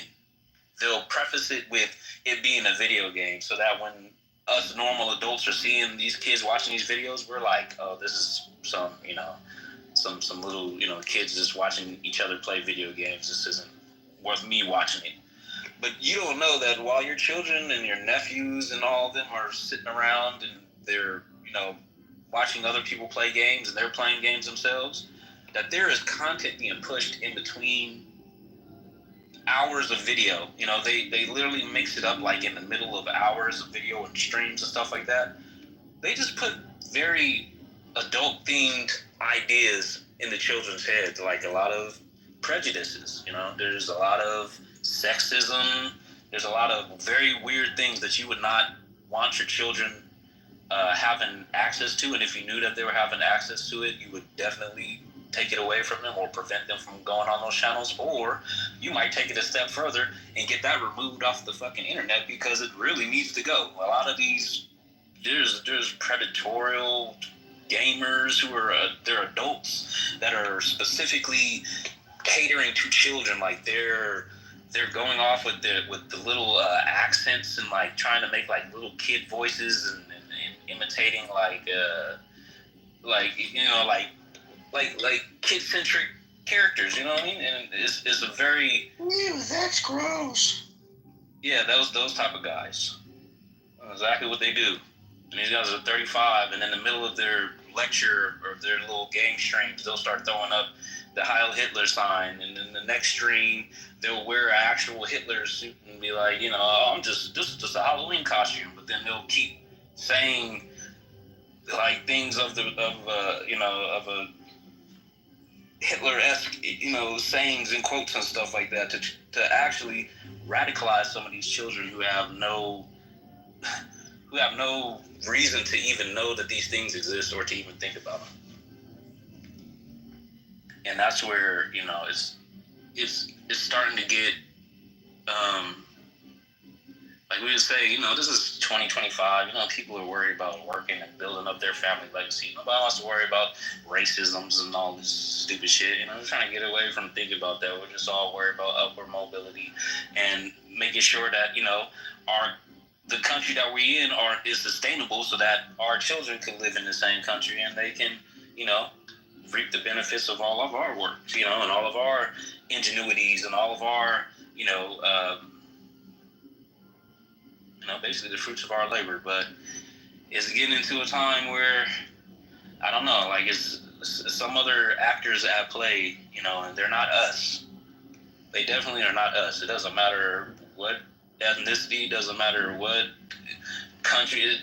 It's something else going on. It's deeper than commerce too. It's not just capitalism. There's something else going on. It's a little deeper than capitalism. It's almost like I don't want to start getting into conspiracy, but it does seem like a kind of like an alien takeover. It's like some foreign entities. These aren't even And they're not even necessarily Chinese and Russians or Yugoslavians or anything. They're like just a specific set of people, and they're just like kind of hell-bent on stirring up some shit so that they could keep everybody tussling with each other while they run off with the trophies, you know.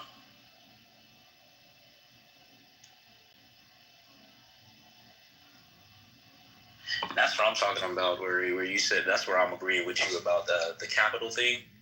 You know, it's to that level, but we need to have a better direction than worrying about fucking Mike Pence.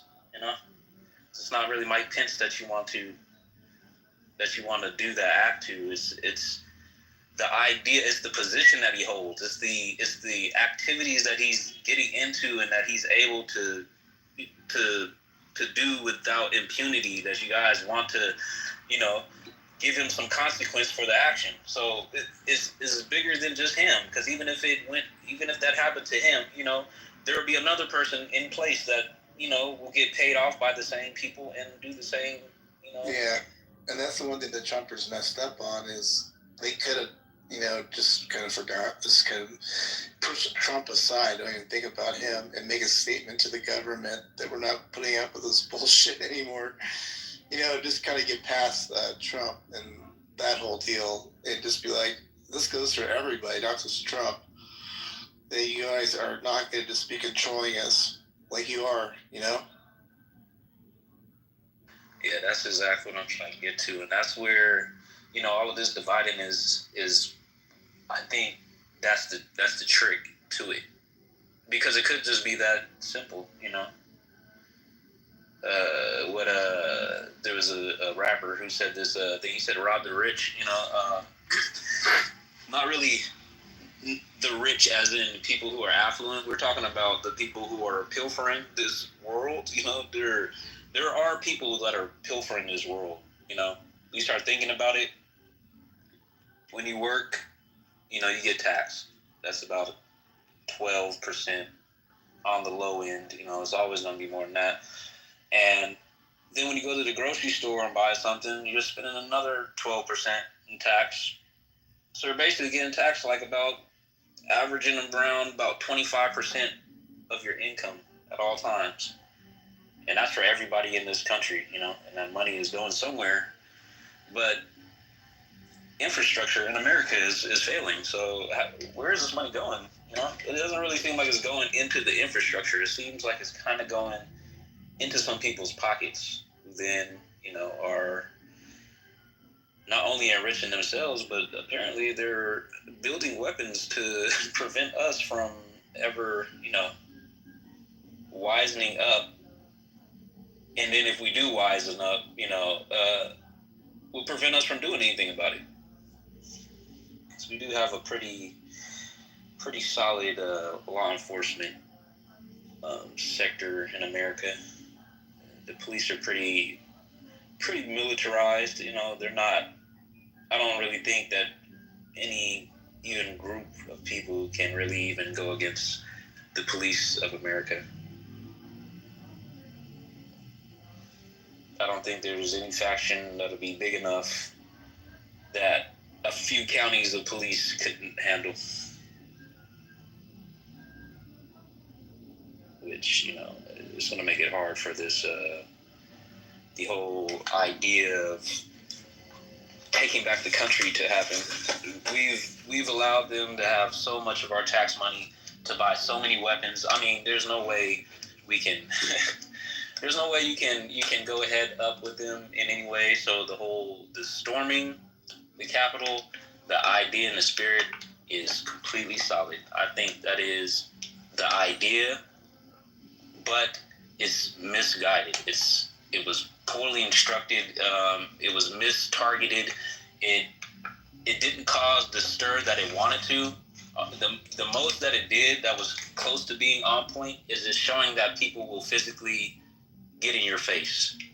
And more than getting in your face, they'll open your door. You know, they will, and even more than open your door, we will grab your ass out of your chair and tie you up and drag your ass down to the parking lot, throw you in a car, and get to the business. If it is, if that really is the point that we need to be getting to, which it pretty much is, but the thing is, see, it has to be to the right people. It cannot be to these little symbols of whatever the fuck you want to feel like is important in your life. It's not the democratic head that you want to grab. That's not the people you need to grab. The people that would need to be grabbed will be the people that, after you've already tried and exhausted all the proper channels to get rid of these people, they're still, they're still around wagging their stick, and every time they wag their stick, is something else happens to us, personally. And it's just, it just has to be the right people. It can't just be Mike Pence, because Mike Pence isn't the right person. Like, I don't think, has anybody heard from Mike Pence since he left office? Like what is he doing? He's probably gardening or something, he's just doing something very homely, He's probably sipping wine or something, Pinot Grigio. Funeral was the last time I saw. Oh. And obviously the inauguration, he was there, but. No, I missed that one too. Yeah, but I haven't heard him speak in a while, that's true.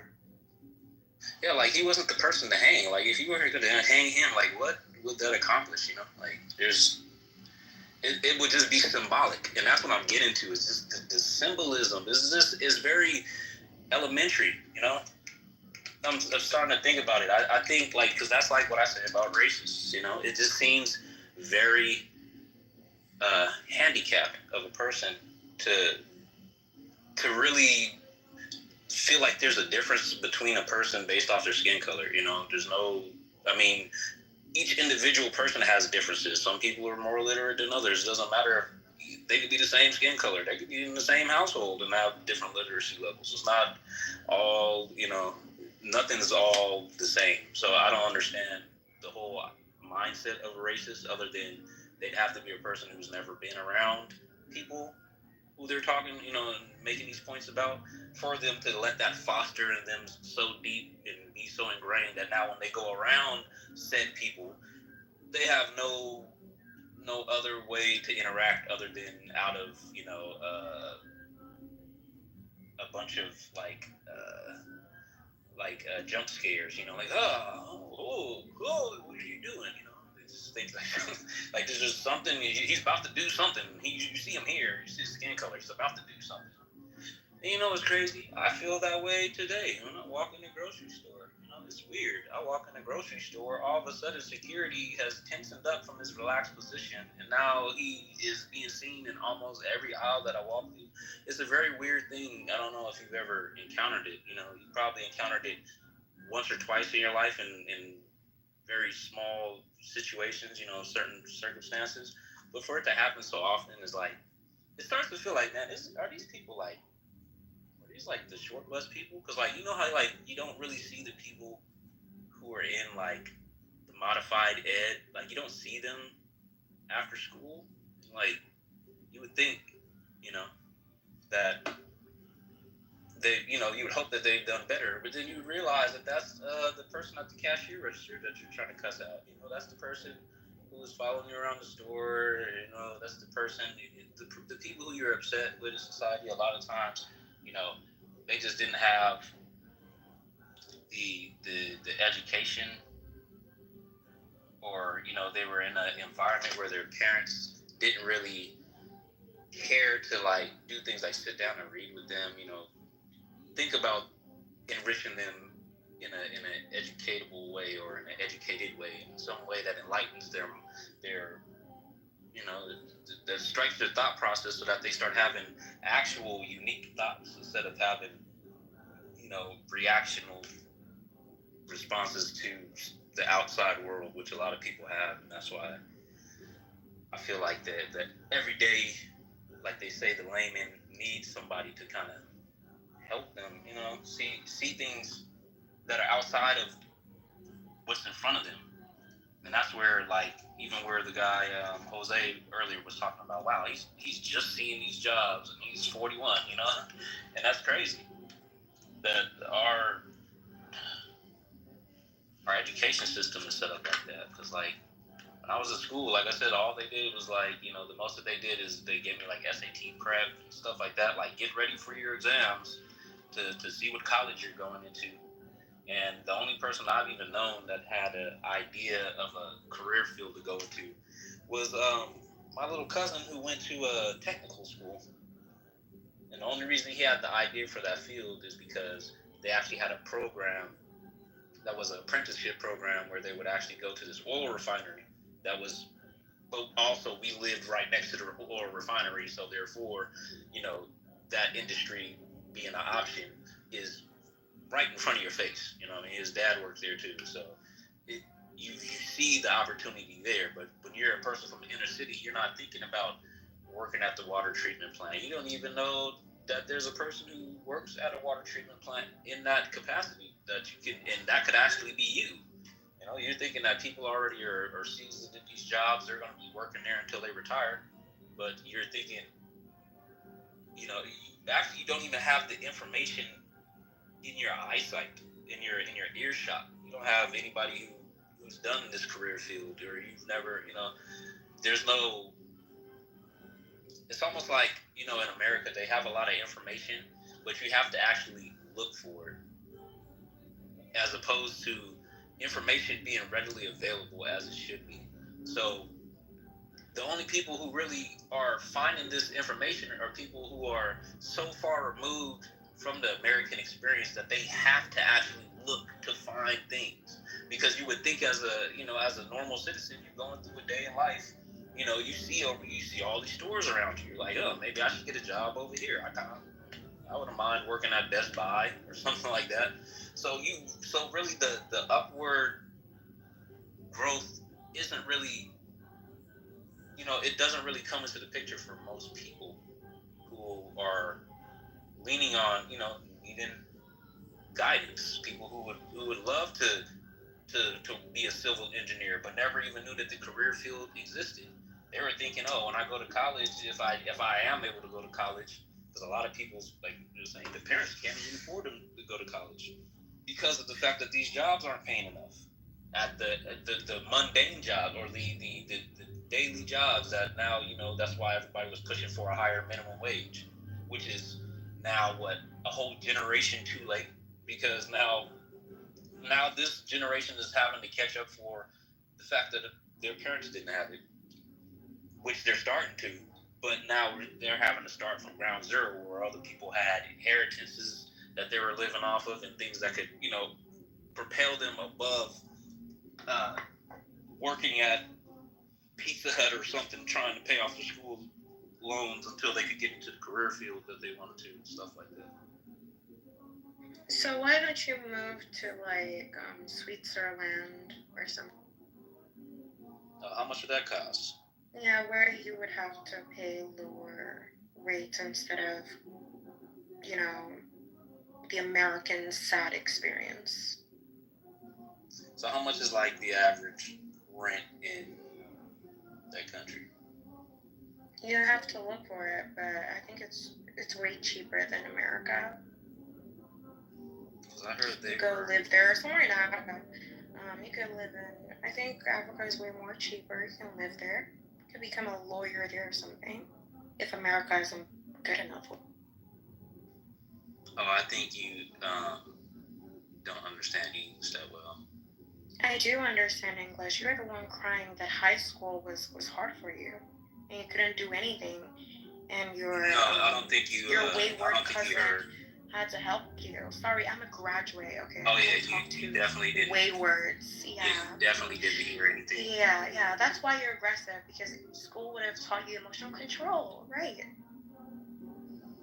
Yeah, I will definitely to go to Sudan.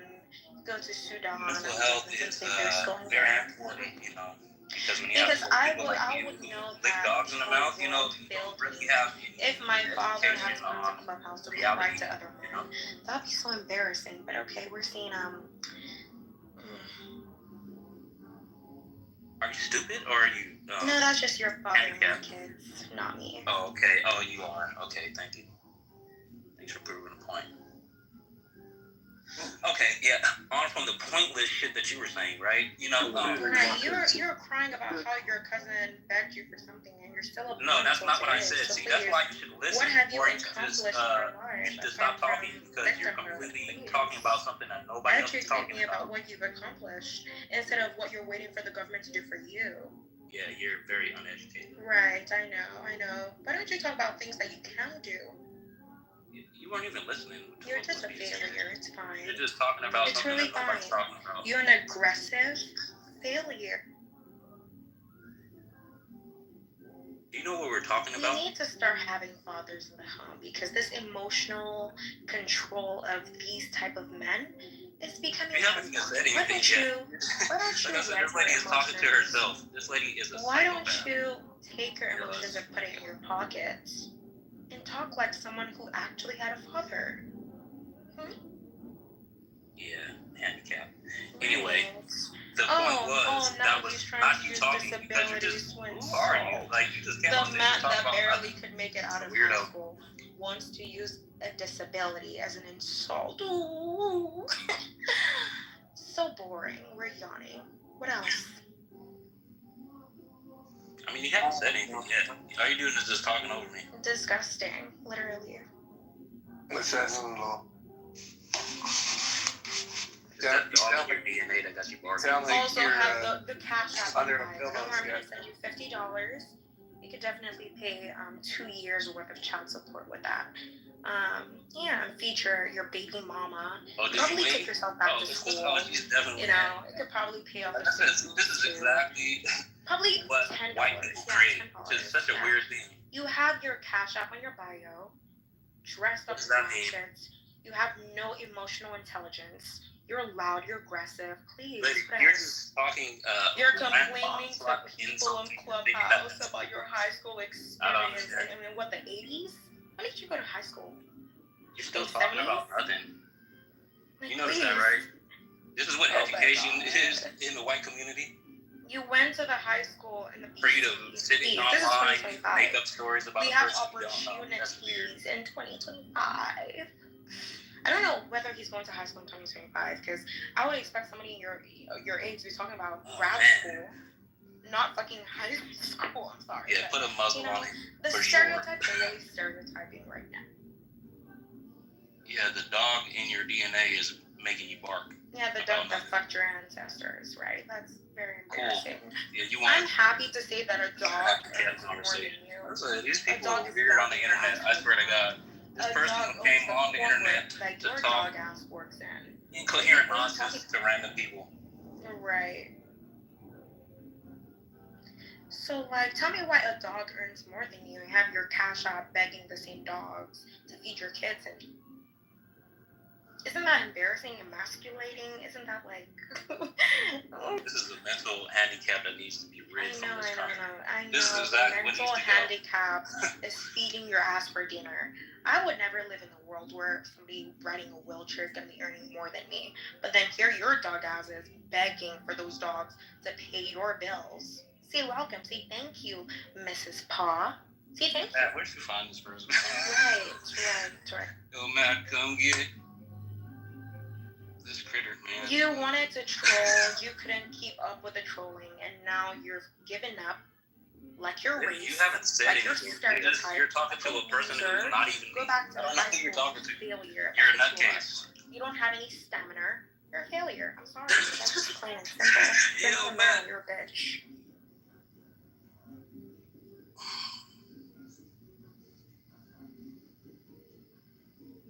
Do you want to cry about your high school life one more time so we can all ooh. Oh my god. Men in 2025 are emasculated. No testosterone left.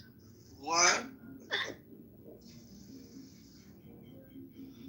I don't know, lady. Whatever, man. Nothing.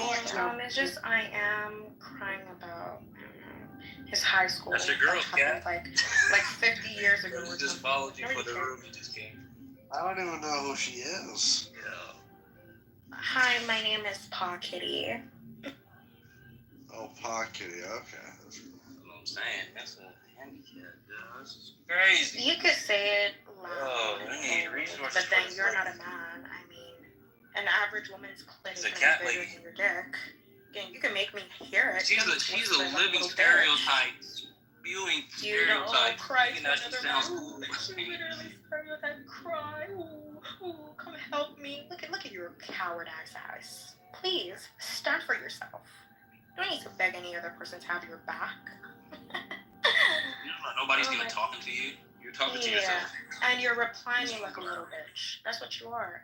If I spit in your mouth, you're clearing gonna up the swallow stage. You're taking up the stage. You know, you're just wasting oxygen, breathing. Before I came up, you were speaking alone about how you got fucked in high school. You fucking piece of shit. You're a failure. You're a loser.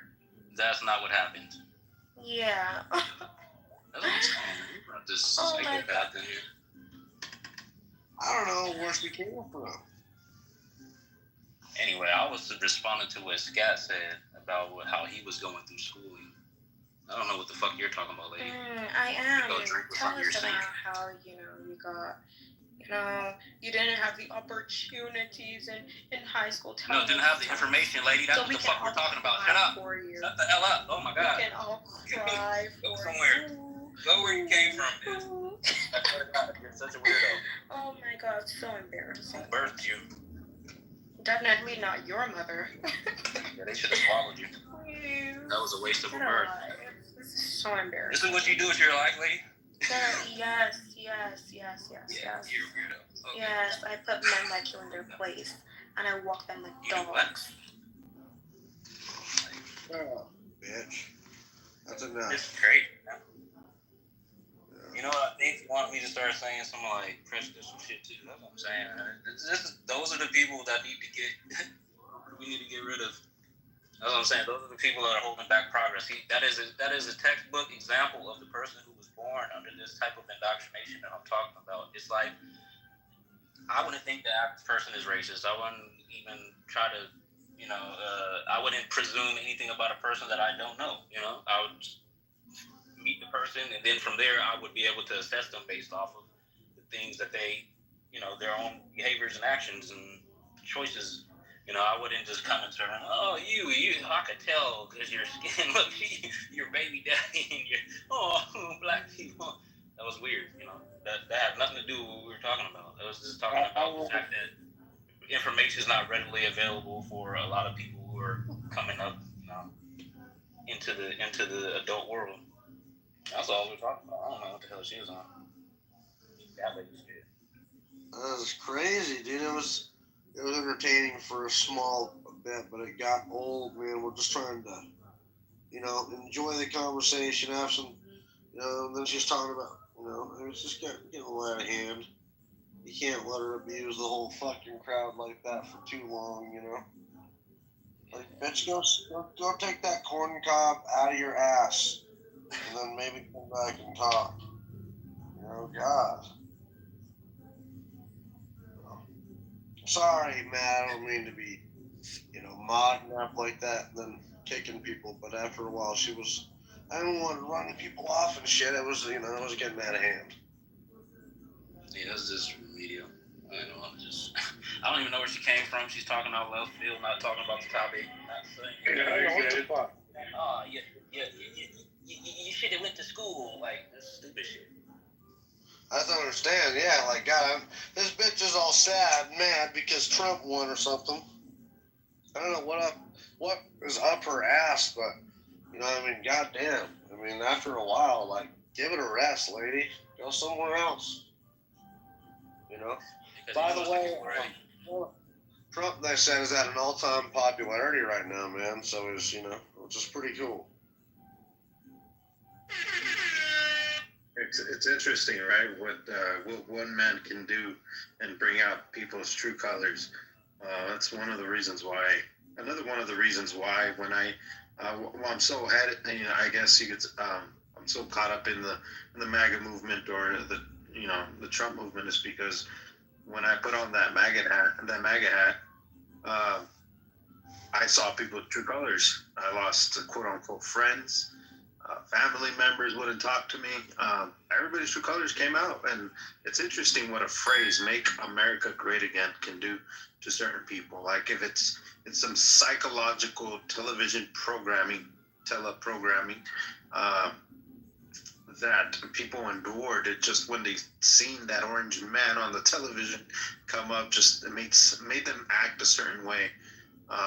You know, and I loved it, man. I loved to see people's true colors come out. It just shows how intolerant people can be and the ignorance of some people. And you know, you found out who your real ones were. And long story short, you became, you know, great friends with the most randomest people because y'all supported Trump. You know what I mean? So it's 4D chess, not 5D yet. It's 4D chess. But this is a celebratory moment, so we're not going to let some woman come in here with fucking sour grapes come in here and abuse us and shit. I don't know. I was too high. I was sitting in the background listening to the shit for a little bit. I was smoking and I kicked her out of here earlier. Like, what the fuck? What's your problem, bitch? I understand. She came in pretty hot. Can you hear me, by the way? I'm in the car. Going to be in the car for an hour, so now. I was loving that energy, man. That was chuckling up a storm over there. You're good, Matt. You're good. Yes. Hey, and like the true capitalists we are, next time there's a sour grape that comes into the room, let's just turn her into some wine and make some progress off of her. Where was that guy that was talking about his French wine? Yeah, I know. Yeah. That was got a funny. bottle right here. That's at least 2 bottles. You seen her neck? That was crazy. That was funny though, man. Like that fucking cat. You see that? Oh my God. That French guy talking about like, oh, if Trump implements these tariffs, you guys won't get French wine. Like, dude, we got bigger fish to fry, motherfucker. We ain't worried about it. All right. You remember that earlier? We would drink gasoline if it was good for her. No, I'm saying, man, like, we gotta get. Well, head up. I'm not saying French wine isn't good, I'm sure, but dude, I've only drank like American wine, so I don't know what the fuck that guy's talking about. Like, we're gonna be just fine. This, you know, not having if we lose access to French wine, we're not going to either. That's the point. Is our market's too attractive. You know what I mean? Like, they're still gonna sell their French wine to America. They ain't just gonna make off like fucking bandits anymore. They're gonna, like Matt said, they're gonna get price, you know, to do business with us. That's bullshit. How the fuck did they? I think that's bullshit. Like NAFTA, the whole premise. Oh, America, they thought that we had such a leg up that it was just a good idea to hamstring us, tie our hands behind our back, and just make it to where every country can send their goods into us in our country with no fucking tariffs at all, for completely free. But anything we send to their country, we get tariffed up the ass. Even like that guy said, that French dude. He said, yeah, you know, we tariff the fuck out of you guys. Like, of course you do. You know, motherfuckers. And then we give you a free fucking ride. And then what do? You don't even buy American cars. You're buying Chinese cars, dickheads. Like, what the fuck?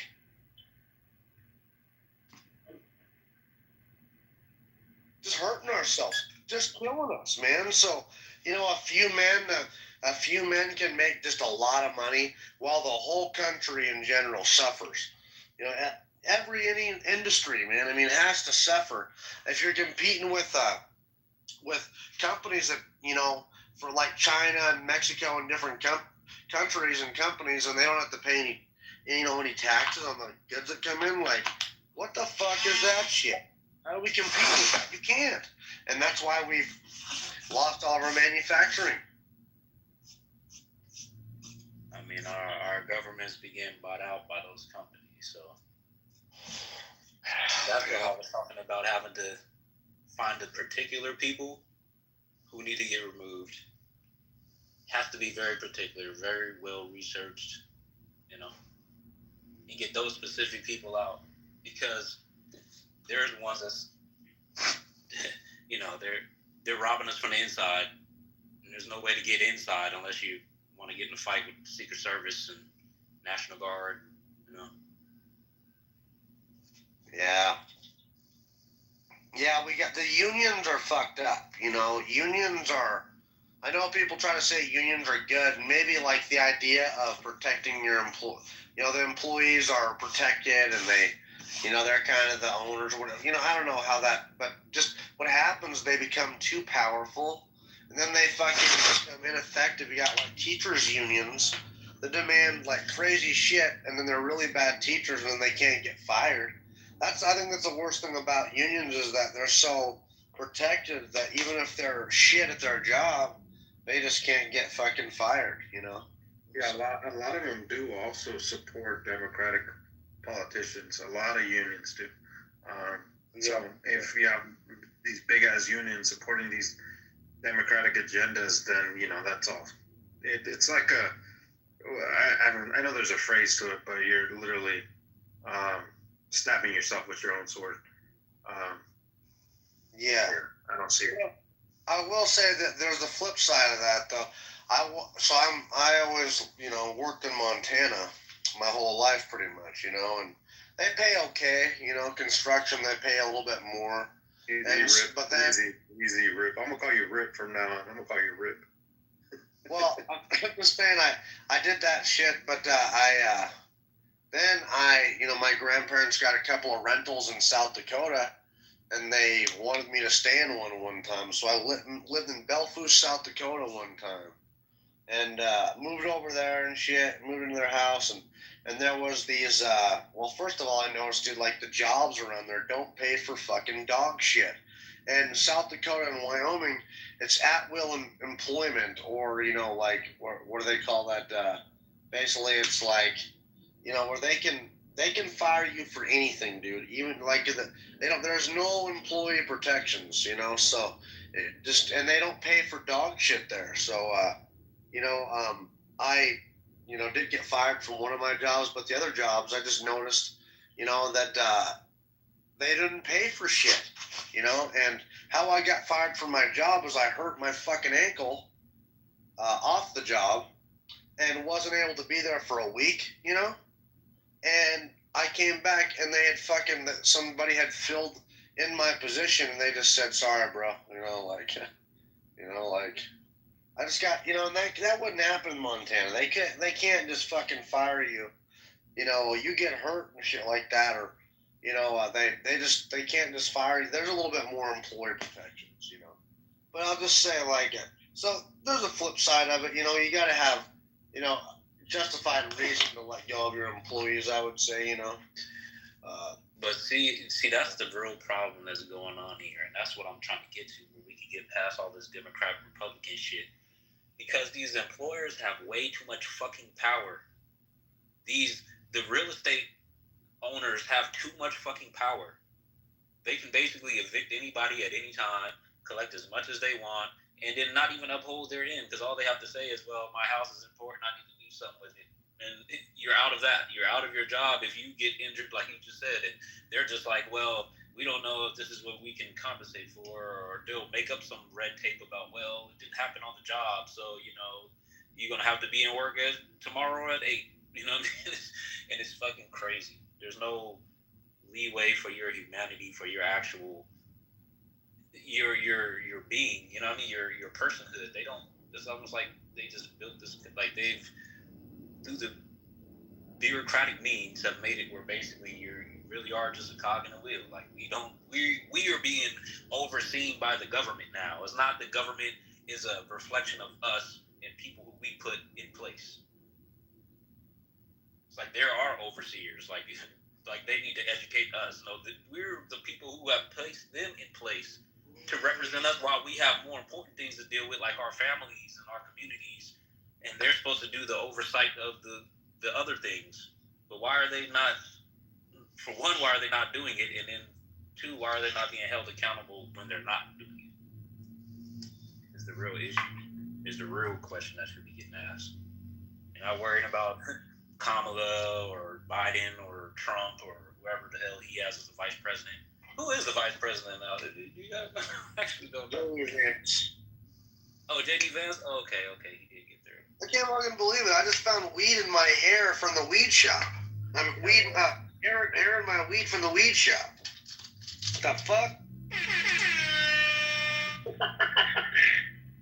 Sounds like a happy new year to me. I don't know. I'm not supposed to find weed hair in my weed though from the weed shop. That's not.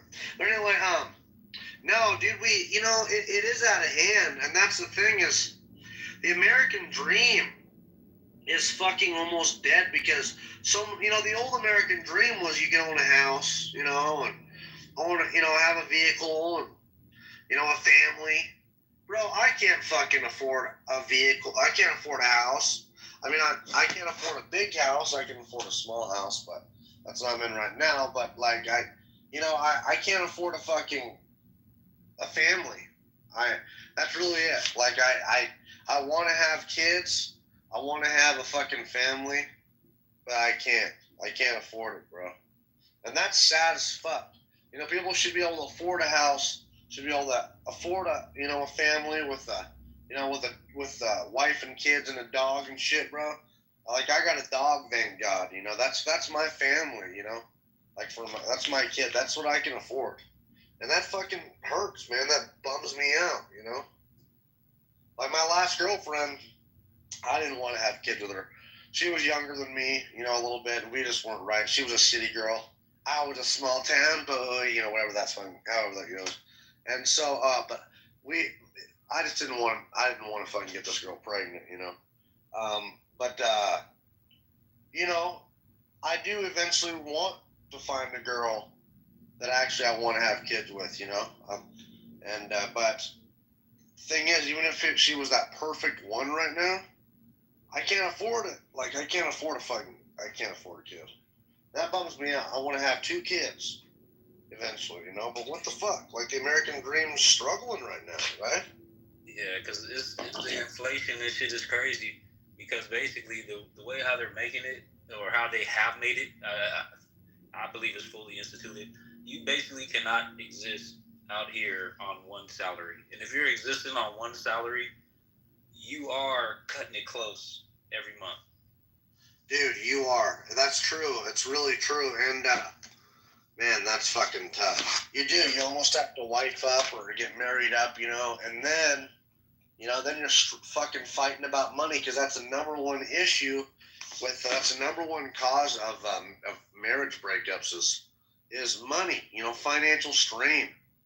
And it's like the only way to make it functional is you have to find a career-oriented woman who is also on the upwardly mobile mentality of thinking about security and longevity and all of that, which so important, bro. It's starting to get further in between because you got a lot of people just living in the moment and a lot of people who are now getting spoiled because of the internet with this whole, live fast lifestyle. All you got to do is hang out, go to parties, slut out a bit. You can live vicariously through just partying as a woman.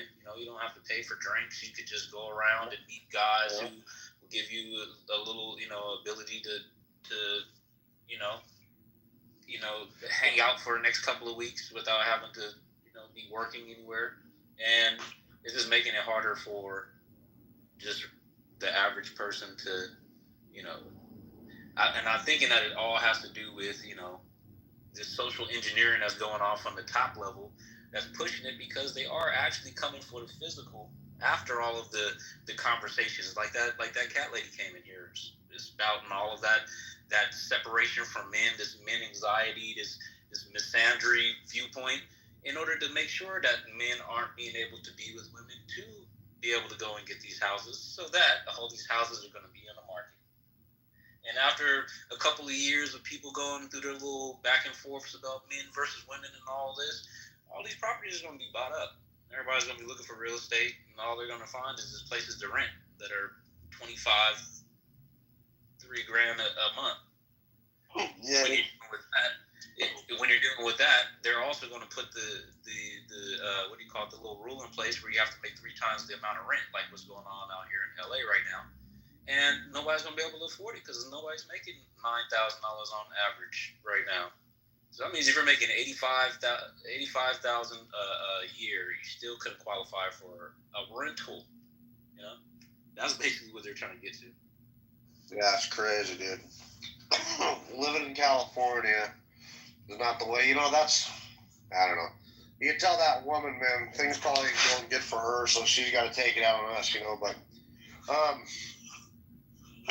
Bro, it is bad. Like, struggling financially in this country, a lot of people are. And having a family, that's what I'm saying. That's why I'm so strong about these tariffs. That we need to implement them. And people say, oh, if you do that, goods are going to go up. Like, bro, don't you understand? Goods are already going up. Like, and with no end in sight. And goods are shrinking, getting more expensive. Things are becoming unobtainable, bro. We've gotten to this point because of things like NAFTA. Not just NAFTA, but, selling us out. Selling out our manufacturing. Currently, bro, we're not sustainable.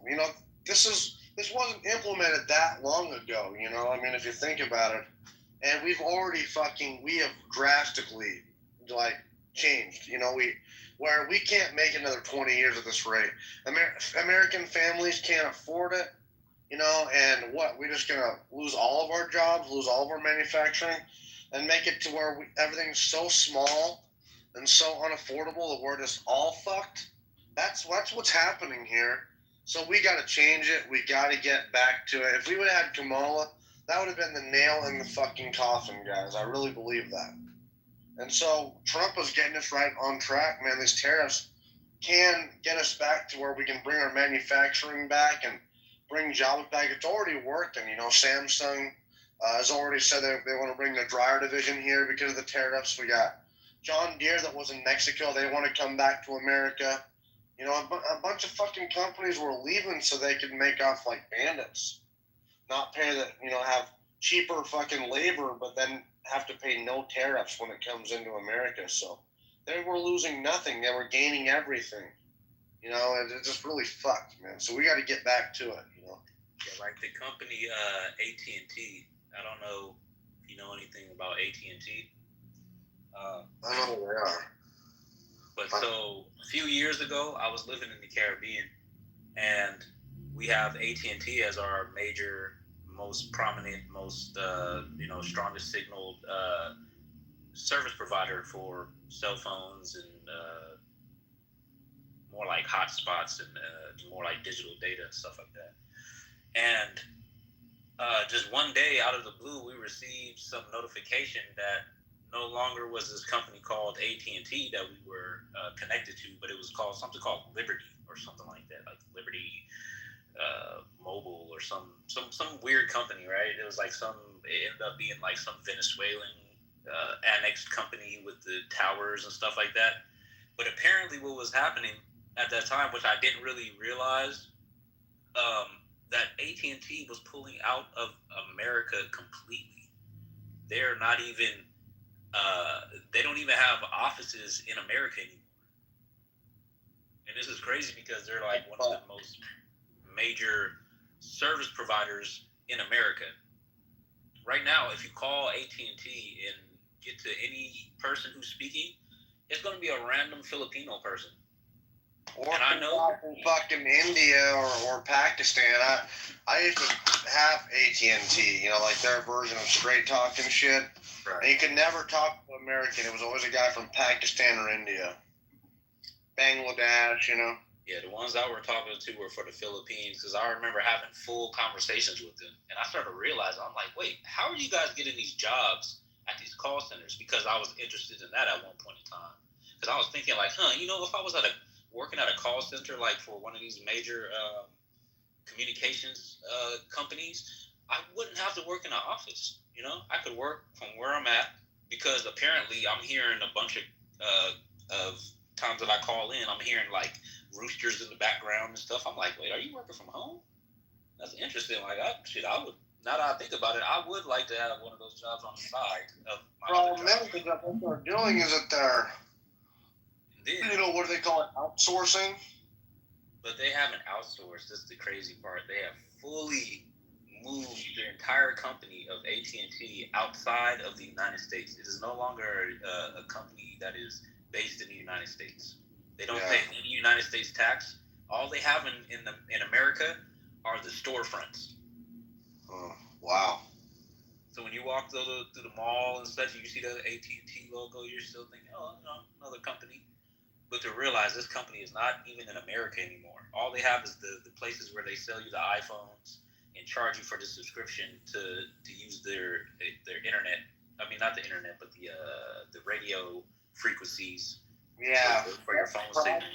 Because, like you said, they can escape the taxes, they can escape the labor costs, right? And then they're charging those people probably like $6-7 on average an hour to be working in those call centers. Because a lot of them sound like they're so busy at home still. Like I'm hearing people cooking sometimes on call. I'm like, wait a minute, what the hell is going on here? Yeah, that'd be fucking tough, man. Because like, they do have call centers in America, you know. And one time when I was in Kalispell, I remember I was looking for jobs years ago, and I went and applied there and went through the whole interview, and they showed us all the whole, you know, like because you get paid anyway, like if you go through the training. But they showed me what it was like, and I was like, wow, like I'm not doing this, like, because I mean it's just you sit all fucking day for 8 hours. You have to sit there for 8 fucking hours, man. And I have ADHD, you know, and I was like, nope, I'm gonna go do something physical, you know, like I can't do this. Like I cannot sit still for 8 hours. I wonder what's going to happen with all the companies and people who move or make Puerto Rico their permanent residence just to avoid that federal tax. I wonder what's going to happen with them. I know there's a lot of people. Yeah. What was it? People who move to Puerto Rico to avoid paying federal tax will make Puerto Rico their primary residence to avoid paying federal tax. Yeah. That or companies. I don't know of any off the top of my head, but I know that's a thing as well. Yeah, I mean, I didn't know about that, but is that something that he talked about fixing, or? No, not specifically, but I'm thinking along the lines of just paying taxes in general. You know, I wonder with the new system, you know, the ERS, I wonder what's going to happen with the whole tax system itself. Yeah, I don't know. You know, we'll have to wait and see. You know, hopefully they'll get it under control. You know, whatever that is. You know, they might not change it. You know, because Puerto Rico is really fucked up. You know, like they have no infrastructure hardly. We got a family friend who lives there, who's got a house there, and she used to go there all the time before that big ass fucking hurricane wiped out their electrical system. Remember? But that was like fucking 5 years ago. You know, I think almost longer than that. 8 years ago. And it still has not been fixed. They still have blackouts all over and shit. It's not a good situation in Puerto Rico. It's so mismanaged, man. And then, like that comedian said, it's real. They have a real garbage problem, man. That's what he was referencing, actually. No one knew about it, but, you know, like in a wide scale. But their garbage disposal management is really shit, so they're piling up with nowhere to go with their garbage, you know, and so that's what they were talking about. So it's just, I don't know, it's liberals running that fucking country, or that territory. It's embarrassing to even call it an American territory, because it should not be run like that. Yeah, well, the thing with Puerto Rico, because I actually lived, where I live is like right next to Puerto Rico. During that whole the hurricane and all of that, because I was there during that hurricane too. It was really fucked up. But Puerto Rico has this problem of imperialists basically taking over the island, where the person who was in charge, it was this. If you ever look up the woman who was, I don't know if they had presidents, I forgot what it was, or their head person over there was this. Mayor, right? Or mayor. She was basically she looked like a Spaniard Hispanic person with she literally would dye her hair blonde and was wearing contacts. Like she was an insane woman, right? So what happened now is America and other countries sent a bunch of aid over there. They sent a whole bunch of canned foods and things for people. tarps and stuff for people to cover their roofs that were, had holes in it temporarily until, they were able to get people out there to do the construction and stuff like that. And the governor and her fucking cronies took all of the money that was given as aid and put it in their pockets and disappeared, ran away, disappeared for months, and basically were discovered later that they had these warehouses that were full of resources that were not spread out amongst the community because they didn't want to actually do the work of, creating the centers for everybody to go and get their resources and stuff like that.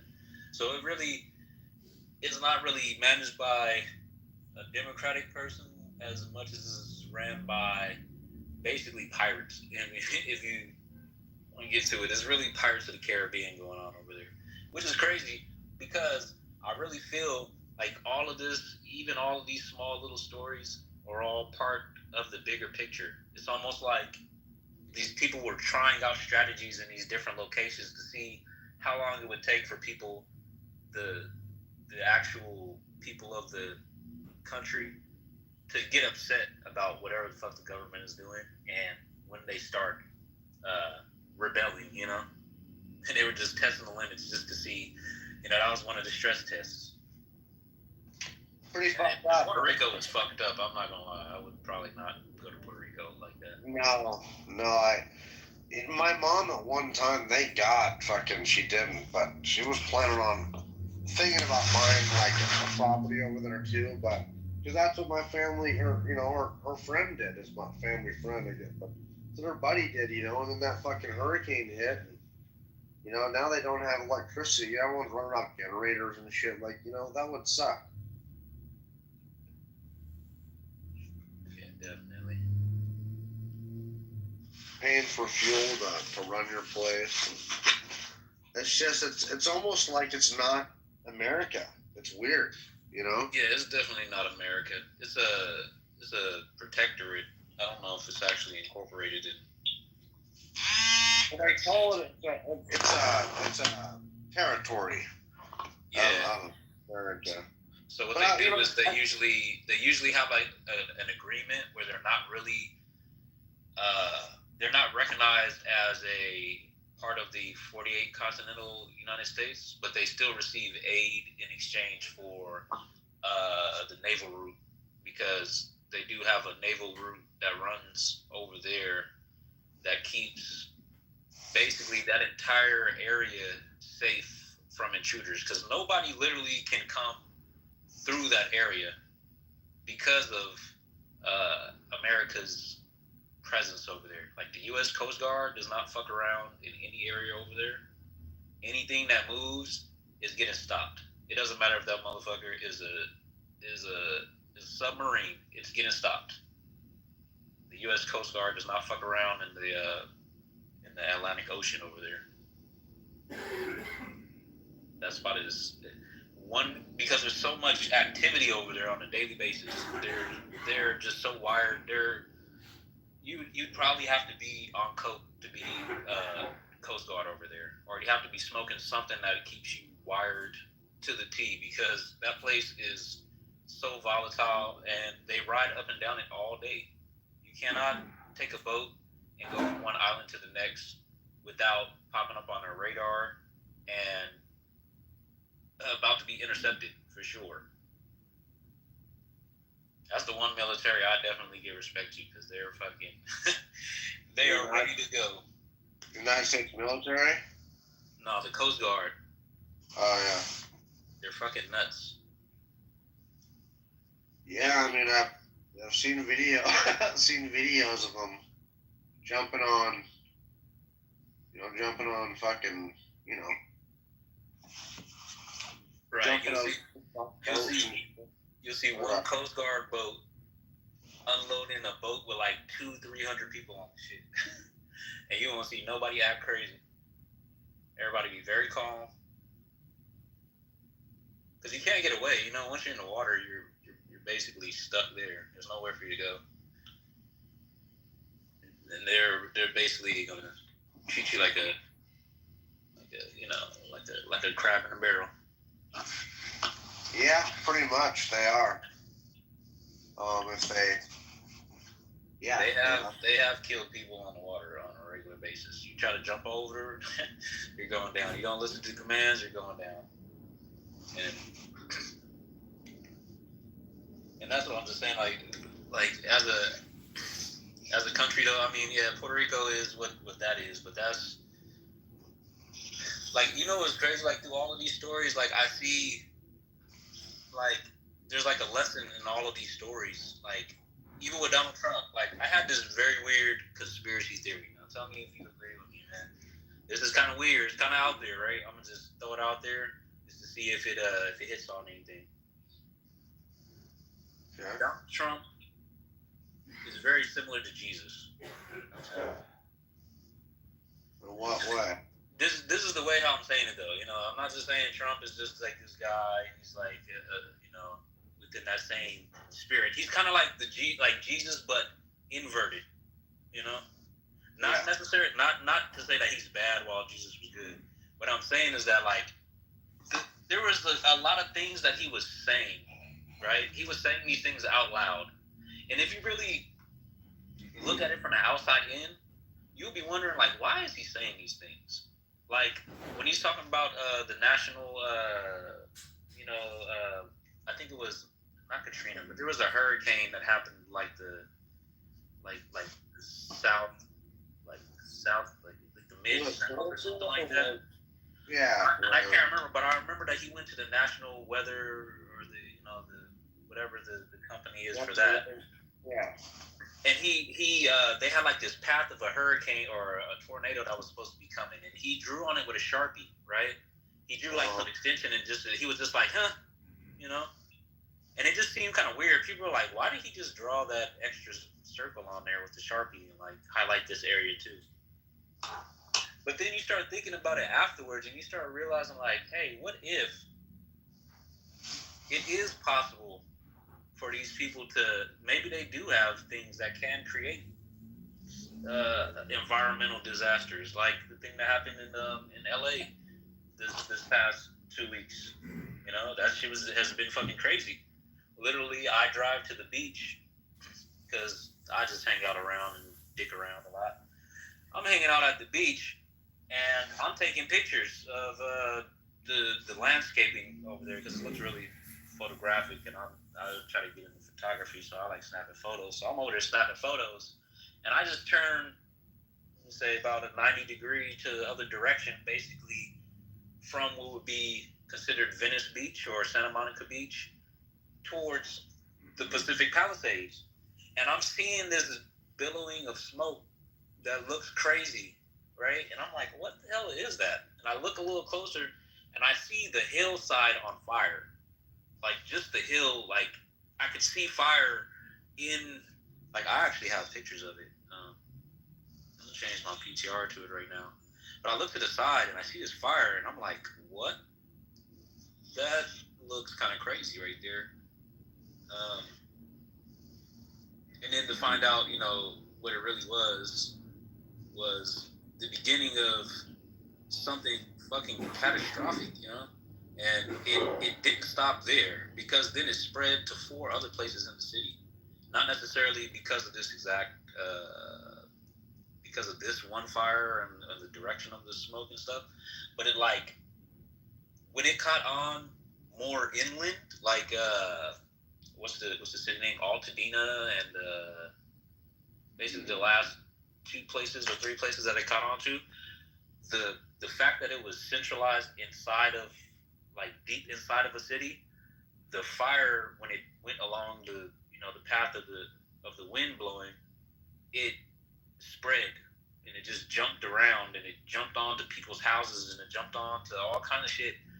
But it was a very weird situation, because right before that, say a week before that, there was no disturbance in the weather. It was raining. It would rain sporadically, you know, on and off. Like, say, 2 out of the 7 days before, it was raining, or it rained throughout the day, which is weird. And it wasn't really that windy, but particularly that one day when that fire started, the wind gusts were going up to quarterly. It was reported that it was going over 100 miles an hour in that area, like 105 miles an hour, like between 80 to 105 miles an hour. The wind everywhere was just whipping at like I'm talking about stuff on the ground that must have been there for a couple of weeks, some trash that somebody threw. That shit was getting thrown at your car window, like it was getting pitched, like it was throwing the debris off of the ground in a place that has never been before. Like it had a weather pattern that I have never seen since I've been in the city, and I've been here close to a year now. But the wind just picked up so strong that one day, and it just whipped fire.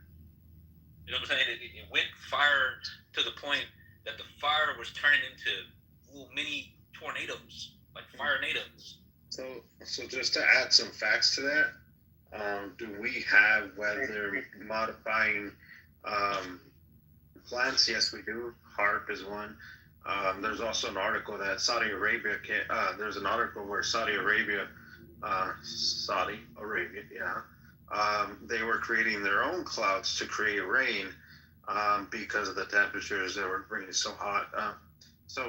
Do we have weather modifying technology? Yes, we do. Now, the conspiracy part is, was it a conspiracy to use weather modifying technology to start these fires, to start these earthquakes, or tsunamis, whatever it is, whatever it is they're planning? That, I guess, that's to the eye of the beholder. Someone like me, do I believe some of this was caused because of weather modification? Some were, maybe some. Others are definitely man-made. I know one thing we did find: there was a lot of paid actors, a lot of people who were paid to start riots, and that's also a fact as well. So, are we at war? Yeah, we're at war within. This is part of the casualty, I guess you could say. Not everybody can be saved. It's just a matter of where you're at and how far you can think ahead, and how to make that choice on your own.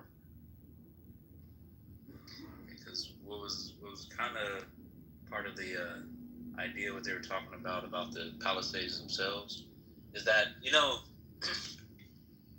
if you ever been to Los Angeles and like the Beverly Hills area, like behind of Hollywood and all of that stuff, like the houses are so tucked off in like these like bushy enclaves, like they're so far away from like normal paths of travel or other activity in the city itself. And it's kind of weird because all these houses in that area and around, even in the Pacific Palisades, all of these houses were probably at the very minimum $2 million and up, going up into the hundreds of millions of dollars. And like I started thinking about when people were talking about, oh, this could have been conspiracy, because they were talking about that they found a couple people that actually were starting fires that actually did become sizable and needed to be put out by the firefighters in the city. Is this the thing? Because that whole area is just full of very expensive houses that I feel like a lot of people, like that whole area was like unattainable to the average person. Like nobody could live in those areas, and most of the people who even lived in those areas in even the current time were living there because it was a house that they inherited from their parents. Like literally, probably about a week ago, I had to drop off something that a friend of mine sent me to go drop off, and the location that he gave me, I didn't know anything about it until I got there. And apparently this is the house next door to the Playboy Mansion, or the old Playboy Mansion. And the owner of the house, he had like a very weird energy to him. He didn't, very energetic and business oriented to be able to afford such a thing like this. So maybe, really just made me start thinking like, oh, I'm pretty sure he was given this house, like, definitely. Because, like, he didn't even want to open the gate. Like, he walked to the front, which is weird because most people over there, they also have security. They have a whole staff of people there that would usually do things like answer doors and stuff like that. But for some reason, this guy was very humble. He was very, very down to earth, and it just made me think that, yeah, I could tell for sure he didn't, rob people of their, insurance funds and stuff like that to be able to buy one of these houses because, a lot of these super affluent people, I don't know exactly what job field they're in, but it seems to be that a lot of them are obtaining their money through it being handed to them in lump sums for them to be able to do things that are, outside of even our wheelhouses of people who work for decades out of our lives and still struggling with the housing. I mean, with the basically the real estate situation.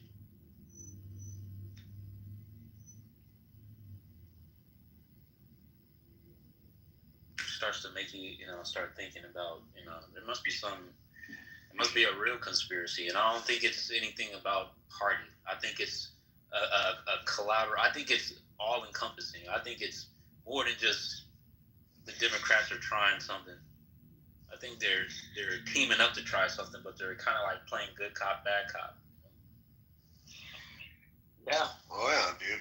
I mean, they're gonna try to do whatever they can to stop them, which really sucks because I really want some stuff done. I don't know what the Democrats can't do too much, but there's also people that are on our side, supposedly our side, the Republican side that are gonna, like Mitch McConnell holdouts, that fucker who, Mitch McConnell, he retired, and so we got a bunch of senators that are pro Mitch McConnell, maybe not necessarily pro Trump. So we'll see what happens there. What's up, Holly? Hey, so just having dinner with my nana, who is hates Trump to pieces. She watches CNN all day long. Oh crap! I just missed it. Anyway, I was asking her what the news was, and then she's always watching. She said that apparently, is it true that Trump pardoned all J6 offenders, even the violent ones? Yes. Why? Why did he? I thought that was not what was ever going to happen. Why did he do that? Because it's crazy. Well, that was always the plan. I think I'm pretty sure every one of the ones that were actually like violent against cops, like their sentences got commuted.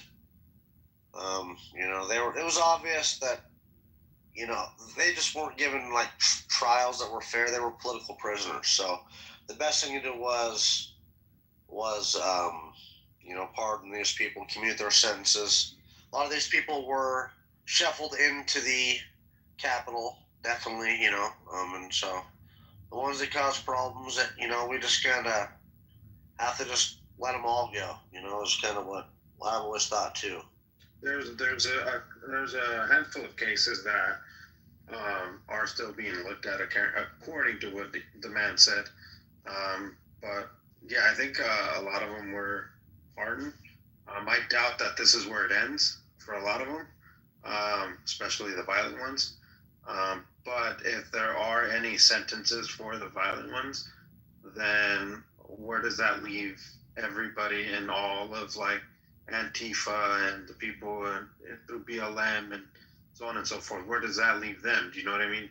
Are we going to go back in time and retroactively ping their cell phone location to see if they were the ones who started the fire at the Civic Center in Seattle or in Oregon? You know what I mean? So it's like, either you start fresh, you start a new playing field, or, you go back and just kind of, knock on the door and just say, hey, remember that time you threw that? Yeah. I do remember Vance saying that they weren't going to throw it wasn't for the violent offenders, though. Do you remember Right. that? It- That's what Yeah, 100%. That's what Yeah, I always heard the rhetoric was. Wait, let me finish. Go ahead. I can't hear you that great anyway. And I'm probably about to lose y'all.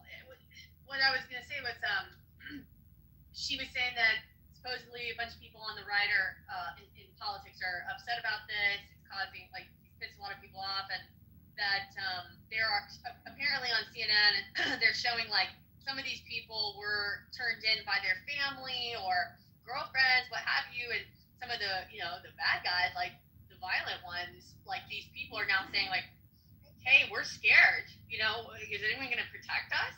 So I guess there's a little bit of worry about that. I wonder if y'all seen that. I heard all that too, Holly. I heard the same thing that your Nana heard.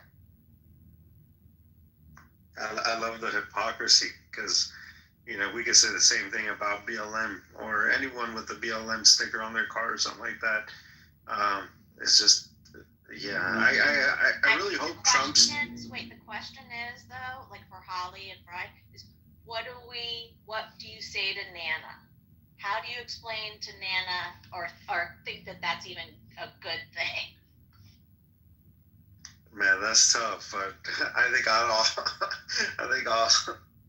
what I would just tell her is just say, Nana, MAGA. That's it. Move forward. Yeah, that's not going to win an argument with her. But I think there's a legitimate concern. I mean, it's interesting, Gigi, you heard this too. Did you hear that on CNN or did you hear that stuff on a different? I'm sure I just I don't know where I don't watch CNN, so I don't. But I might have seen it on Instagram. I might have seen it on Instagram that way because I do watch it. I try to watch a bunch of different things. Yeah, because that is an interesting aspect of is there culpability in the government's part since they've pardoned some of these people, especially the ones who are violent? What does the one who maybe is now oh my gosh, are they going to come after me? I guess they could just have a restraining order or something if they feel really afraid. I don't know. So the ones that feel afraid, I did see, I saw some girl say that she had turned her uncle in or some relative in, and I didn't hear the one that you talked about. So they're afraid now because they are getting out and could hurt them because is that what we're thinking? Is that the process of thinking? I guess so. Yeah. Right. Yeah, versus that they are violent people and they're afraid for them to go out into the community. Because at first I thought, that they're scared because they're violent people, but then I got it. They're scared because they turned them in. That's why. Yeah, that's what I'm thinking. Yeah, a little fucking twerp who turned in his uncle and then now he's on CNN, I mean, God. Or it was his dad. It was a dad. He turned in his own fucking dad to go on CNN. What a little piece of shit twerp. I'd definitely sign him out of my will. And you bet if I caught him at the bar, I'd probably give him a couple of slaps, What the fuck, prick? I never taught you like that. I would really love a list of all the people and the quote-unquote crimes that they committed to see how many of those people were really committed for violence or really were violent. I'm just sort of curious, was not all those people were violent. A lot of those people were just walking through, but some of them were violent. I want to know how many did he pardon of the violent ones? That's what I'm interested in. There was 18 commutations. Those are the people that you're referring to. So, there's pardons and there's commutations. So I think there's about 18 of them. 18, you said? And what exactly is a commutation? Yeah, I might mix up that order. Do you guys remember we had this conversation really early in the morning? I got it mixed up. I think pardon is the one where you has a blanket pardon, so that's the best one. Commutation is it's just this, maybe just the sentence part of it. I don't know. Yeah, commutation. Commuting the sentence. That would be important. It's a lesser sentence, basically, is what it is. So they don't let him out, but it's a lesser sentence. So that's what you could tell Nana. Like that's what I would, if we know, oh, they're still, I don't know, are they still in jail or is it a later stage? No, Whatever I think we the find ones out. that are actually commuted, I was just reading, I mean, they don't get out, they don't get pardoned, but they get their sentences reduced. So that's probably for the ones that were violent, the 18 that were violent. Yeah, I think that's about right. Yeah. It's a big difference. When you're speaking. Exactly, it's a big difference because it's not saying, oh, you're completely free from everything you've done. You still have your sentence, it's just been reduced or something along those lines, you know?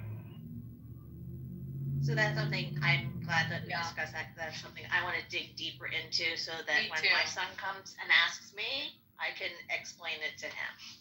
I got it. So grab a nice cup of coffee, bring it to grandma, sit down next to her.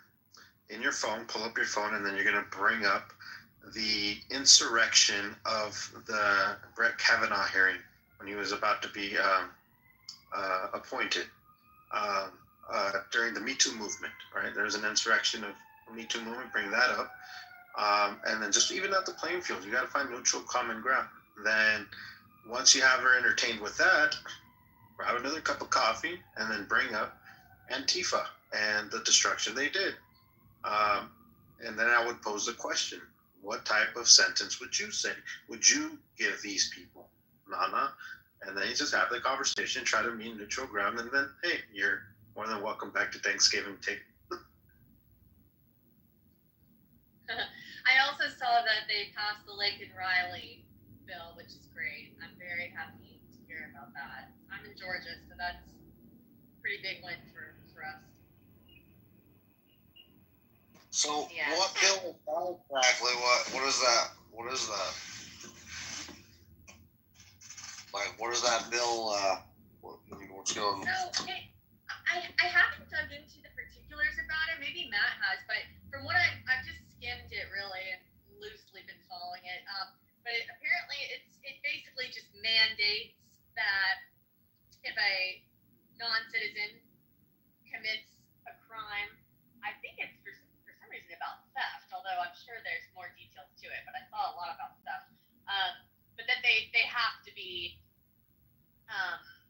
arrested, and I think Homeland Security maybe needs to get involved. I don't know. When I was reading through it, I was kind of like scratching my head a little because I'm like, isn't this what we're already doing? I was a little confused. Maybe Matt, do you know more about the Lake and Riley bill? The particulars of it? I mean, you're on the right track. I'm driving, so if I go in and out. Basically, you know, any crime committed by those particular people, they are automatically deported. There's no sticking around for a judge and jury, if that makes more sense. I think, like you, Holly, I haven't dug into the details. I just know it from the surface level perspective, you know? Well, that's cool, though. Good. I had a question about birthright citizenship.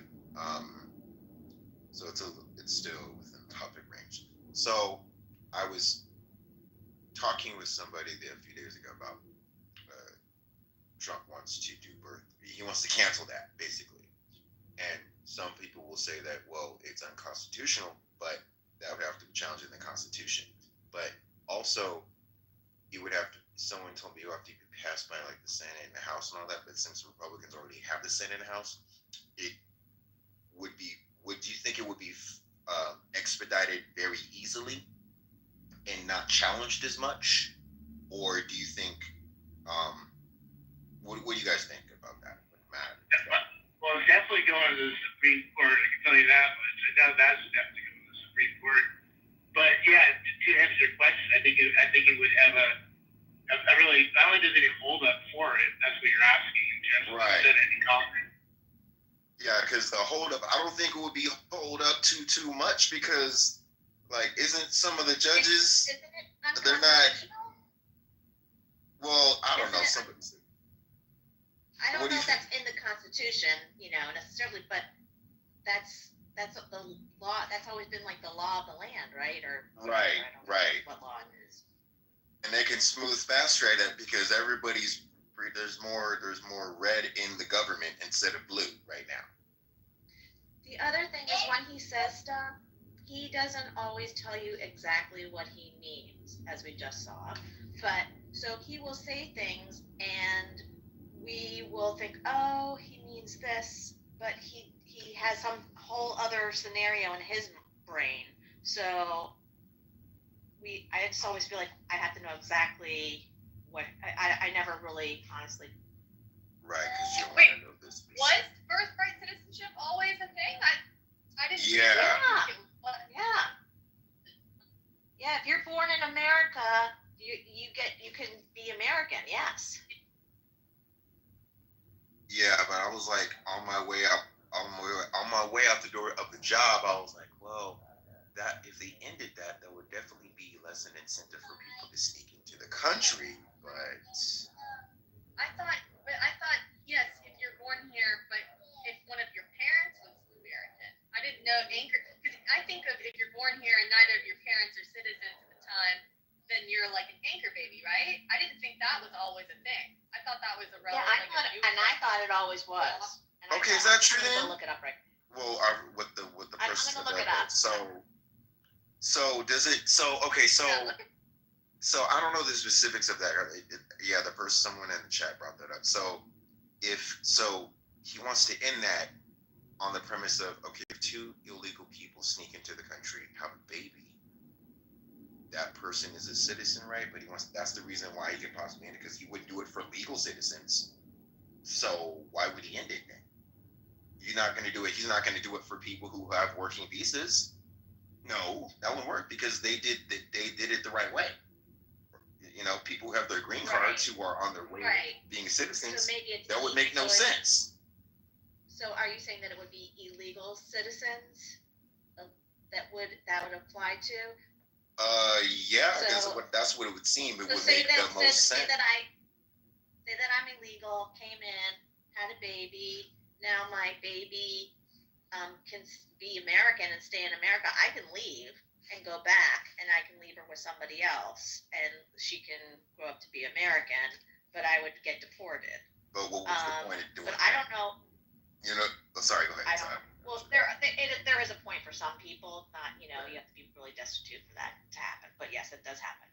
So, but I don't know if it was also that they would let the parents stay. Wasn't there like some? What was that other the Sunshine Kids?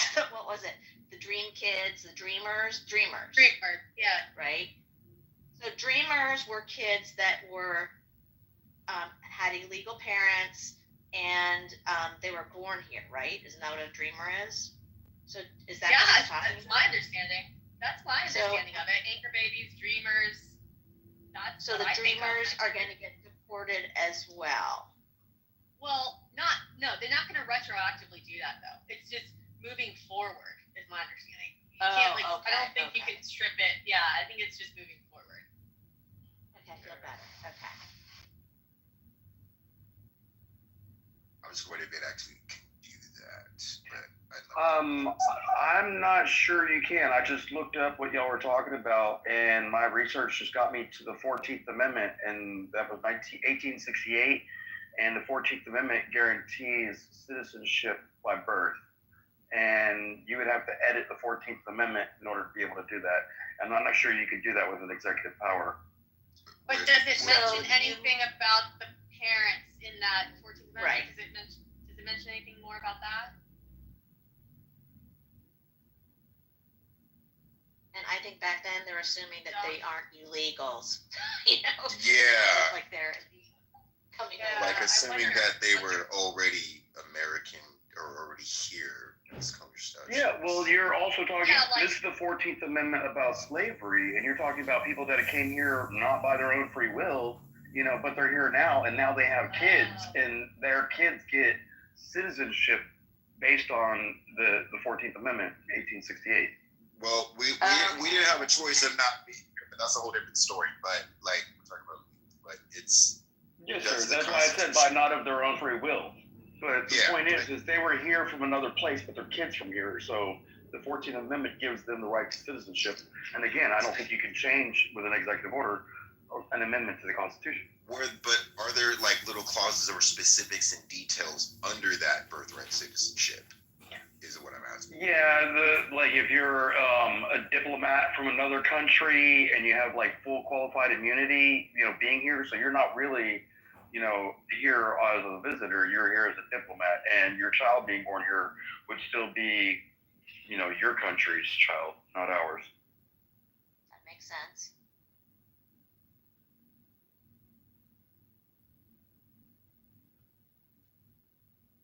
That's interesting. So you're saying they've been using the 14th Amendment to justify the constitutionality of anchor babies, essentially? Well, anchor babies was a term that was from, I looked that up on Wikipedia also. It was a term based in I think 87. There was a boat full of Vietnamese people that somehow got over here, and, there were babies that were born here, and that was the first time that the phrase had ever really been used in a modern slang. But it didn't refer to anything official other than, just news anchor slang from the 80s. So what exactly is Trump's, what is Trump saying that he's going to sign about oh my gosh, what's the word in English? About the, what we're talking about, the birthright citizenship. Birthright citizenship. Yeah, so what exactly, we don't know exactly what it says. Well, I look at it as a South Georgia boy that's not the smartest, sharpest tool in the shed, but I still think you can't change the 14th Amendment like that. I mean, I would think so too. I just don't know what in Trump's brain he's thinking about doing exactly, But here's the thing, they're not... Because really the parents, illegal parents, don't have any rights. It's only the kid. So is he saying that birthright citizenship is no longer valid, meaning to him that the parents can't stay with the kids, that the parents are illegals, now they have to go back. If the kid, and I think Tom Homan said this before, if the kid wants this, he did say this. He said, if the child wants to stay, the child can stay, but the parents have to leave. Well, that's how the current laws are anyway, Gigi. If they were to actually follow the law, that's how it's supposed to be. Right. And I never thought that what he was saying was not of the law. When Homan was saying all that, I'm like, right, because that's the law, that the parents are not citizens, they're illegals, but the baby, because it's born here, is an American citizen. So that's why I never understood why people were so upset about it, because has always been the law. So the question, I guess, is what the heck is Trump? What does it mean to him, this whole birthright citizenship thing? I think the question that you're going to have to ask is, okay, if these people enter the country illegally, does the Constitution apply to them? That, the 14th Amendment would apply for anchor babies. Because they're here illegally, then the Constitution, he can sign executive order that it doesn't apply to non-U.S. citizens that are here illegally. And he could probably make it backdoor that way. Okay. Because now I'm starting to see that. Okay. Yeah, and to further that, they get here, right? They don't have a social security number yet. They don't have a naturalization number or whatever you call it. You can't even get most bare necessities, like the bare minimum without that. They're not entitled to damn near an ID almost. Like you have to get the basic things like when you go into DMV, you gotta have a birth certificate, you gotta know your social security number, you gotta know information. But like you got basic papers to get you the bare essentials just to function around your neighborhood and your locals and your local county. I mean, let's say they go out. You could be an illegal and have started the whole process and done everything, and then abandoned ship and not gone back and not paid and you're staying here illegally now. So they're all different they're all different situations. Do you know what I'm saying? I'm not saying you can't get it, but you're not So entitled. You're not entitled to that. I'm saying you couldn't get that. I think I kind of remember. I don't know. I feel like that is not completely accurate, but I just remember my cleaning lady. She's from Brazil. She was doing all her immigration paper stuff, but I guess that's legally. So she did have, she had a bank account, so you have to have a social security number or something for that. She was paying her taxes, but she wasn't a citizen yet. But if she had to go up to Boston to go do something else for her papers. If she didn't do all that, then she could have been considered illegal. Am I just talking around in circles now? Sorry, guys. Oh no, I get what you're trying to say. She has to keep up with your paperwork. And I.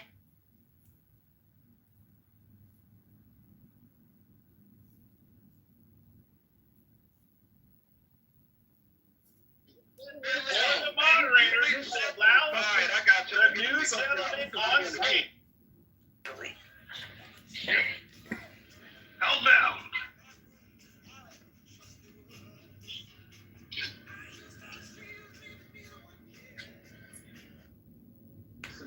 Yeah, I hope that's not a big mic.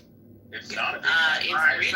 Shut up, Rich. If you keep doing this shit, you're going to the audience like permanently because I do not care. I have no microphone. There's an ISO happening. You are not included in it. Just get out the way, child. Look, Finley, it's not actually my words. According to the King of England at the time, when he sent these dead prisoners to Georgia and many other places, he called them trash, the trash of England. As a matter of fact, you can find this in a book. If you'd like me to send it to you, I can. It's the name of the book is called White Trash. That's the title, yeah. No, it's actually written by a Jewish woman, by the way, a Jewish historian. That changes nothing. That's the reason why I called them trash, Finley. Right? That's fair. I didn't. I'm not. Listen. I didn't. Did I challenge? Lion, wait. You're free to go. Did I challenge the reason why you called them trash, Lion? No, I didn't. I said you agree with them. I'm just going by their designation, the identity that their king had gave them. And called them white trash. That's fair. And you agree with them.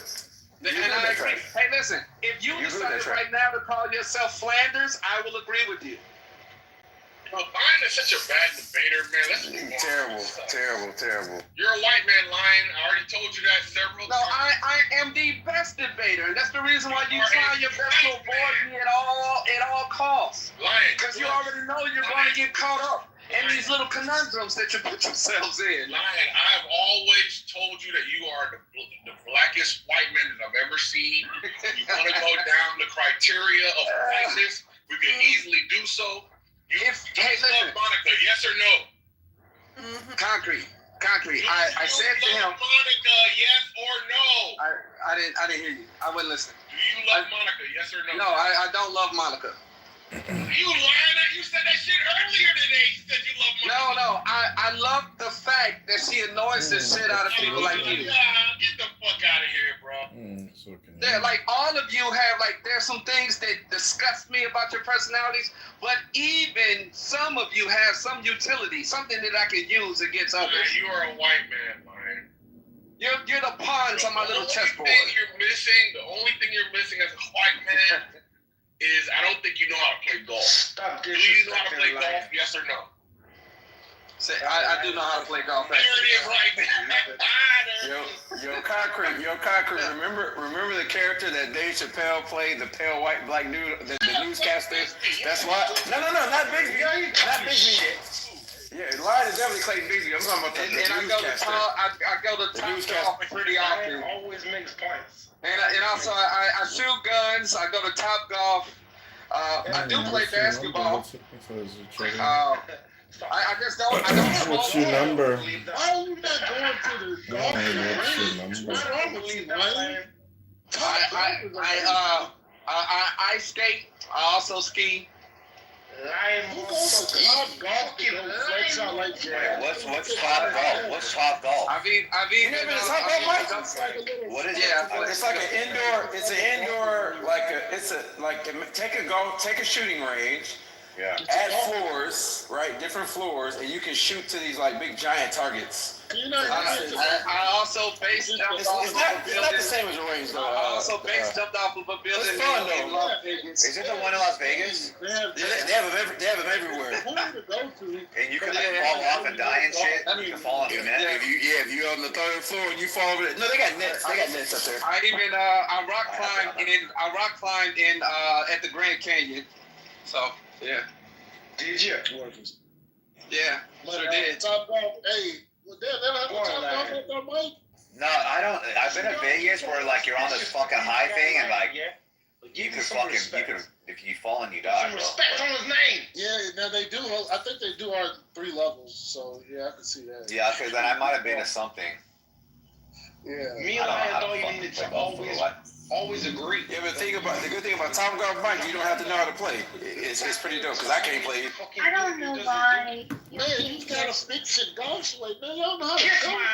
I'm out in the range. Steven, your mic is a little I can still hoop for it. That's why I'm playing. Steven, are you I around? can still hoop too. No, you can't. Because I don't think we're gonna get a stage discussion, but I'd love a chat If I discussion really with you. wanted to, I'd probably dunk on you. Yeah, that definitely ain't happening. Damn. Definitely not.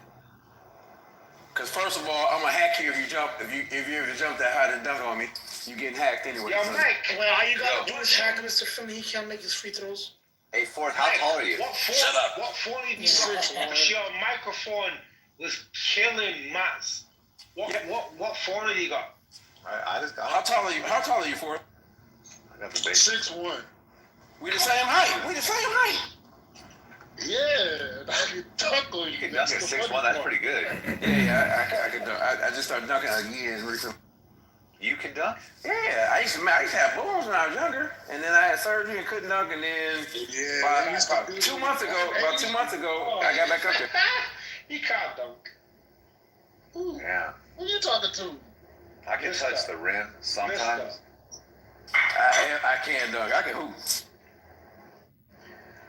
Because dunking is like, you gotta like, do you guys ever see that thing where Phil Jackson talking about Michael Jordan and like why he thinks he's the best?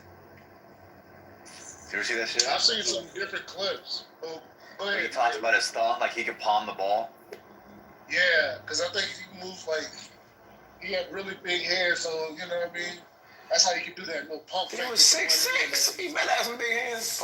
Michael Jordan to me is like, I don't know anything about basketball. I'm kind of a bandwagon rider, but like when you hear people talk about him, they call him the Black Jesus, right? Like this is like, they say that like, the aura of like his, like when he walks into a room is just like, and I know what they're saying too. He's such a fucking like, even his symmetry, like if you look at the symmetry of Charisma, the you being, think, or what? nah, there's just something about that fucking guy. He is the biggest jerk in the world, though. He's the biggest douche in the I world. don't give a fuck. Yeah, it's so much about Family that, but it's scars just from the childhood. Actually, if you listen to other people talk about me and Mike, they all say the same thing. I know. I hear it all the time. I don't care. It makes me like him more. With Jordan, you have this aura like. Not only is it a bell. Hang on one second. Fight that knowledge. Fight. Monica. I'm hearing you for what? Go ahead. He went to this historic program in North Carolina, right, with this all-world coach and Dean Williams, right? You mean Dean Smith? Oh, excuse me, Dean Smith. Sorry about that. But he gives an 18-year-old kid the shot to win a championship game, and like he was so unfazed by it. And they make real good reference in that movie about with Nike and the first shoe that they produced for Jordan. Because like that was something in that aura of something about this kid that you really couldn't put a finger on, but then you just seen all this ability. Yeah, it's incredible. It's incredible. And Finley, he had bigger hands for someone that was 6'6". So because most of these NBA guys are. But he realized that's moderators. He realized to allow Ford to turn just because someone's amazing. Wait, but what about the idea of like him versus Kobe? Like the way he even I don't know, dude. Like just like the way he looks when he's just so much of a more solid person, bro. He had a better smile. The guy was a fucking stud, dude. He was a fucking stud. You know what I mean? Like I like you should see my YouTube algorithm because it's so motivating that like I make sure that anything Michael Jordan I like because I like to see all these things pop up. The guy, there's just something special about that guy, dude. Some humans are fucking special, and in that context, he's fucking special. I think he blows out everybody. And my second favorite basketball player, without knowing much about basketball, was Allen Iverson. Right? There was something about that guy too. And have you guys ever heard like the speech when Iverson talks about Michael Jordan? I did it.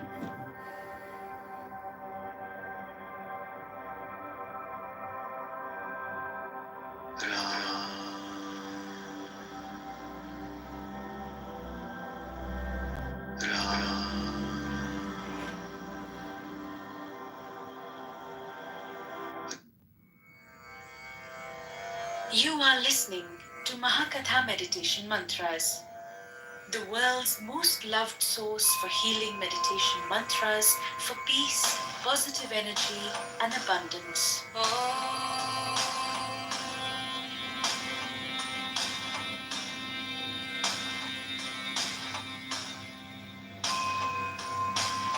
Shri Ram Rameti Rameti Rame Rame Manorame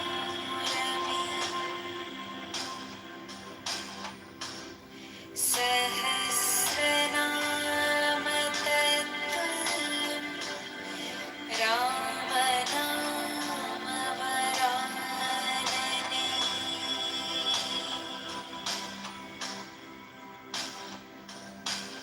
Shri Ram Rameti Rameti Rame Rame Manorame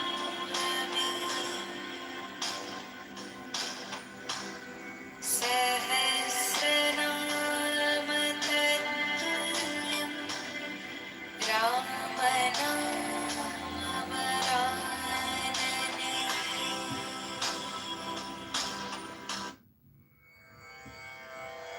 You are listening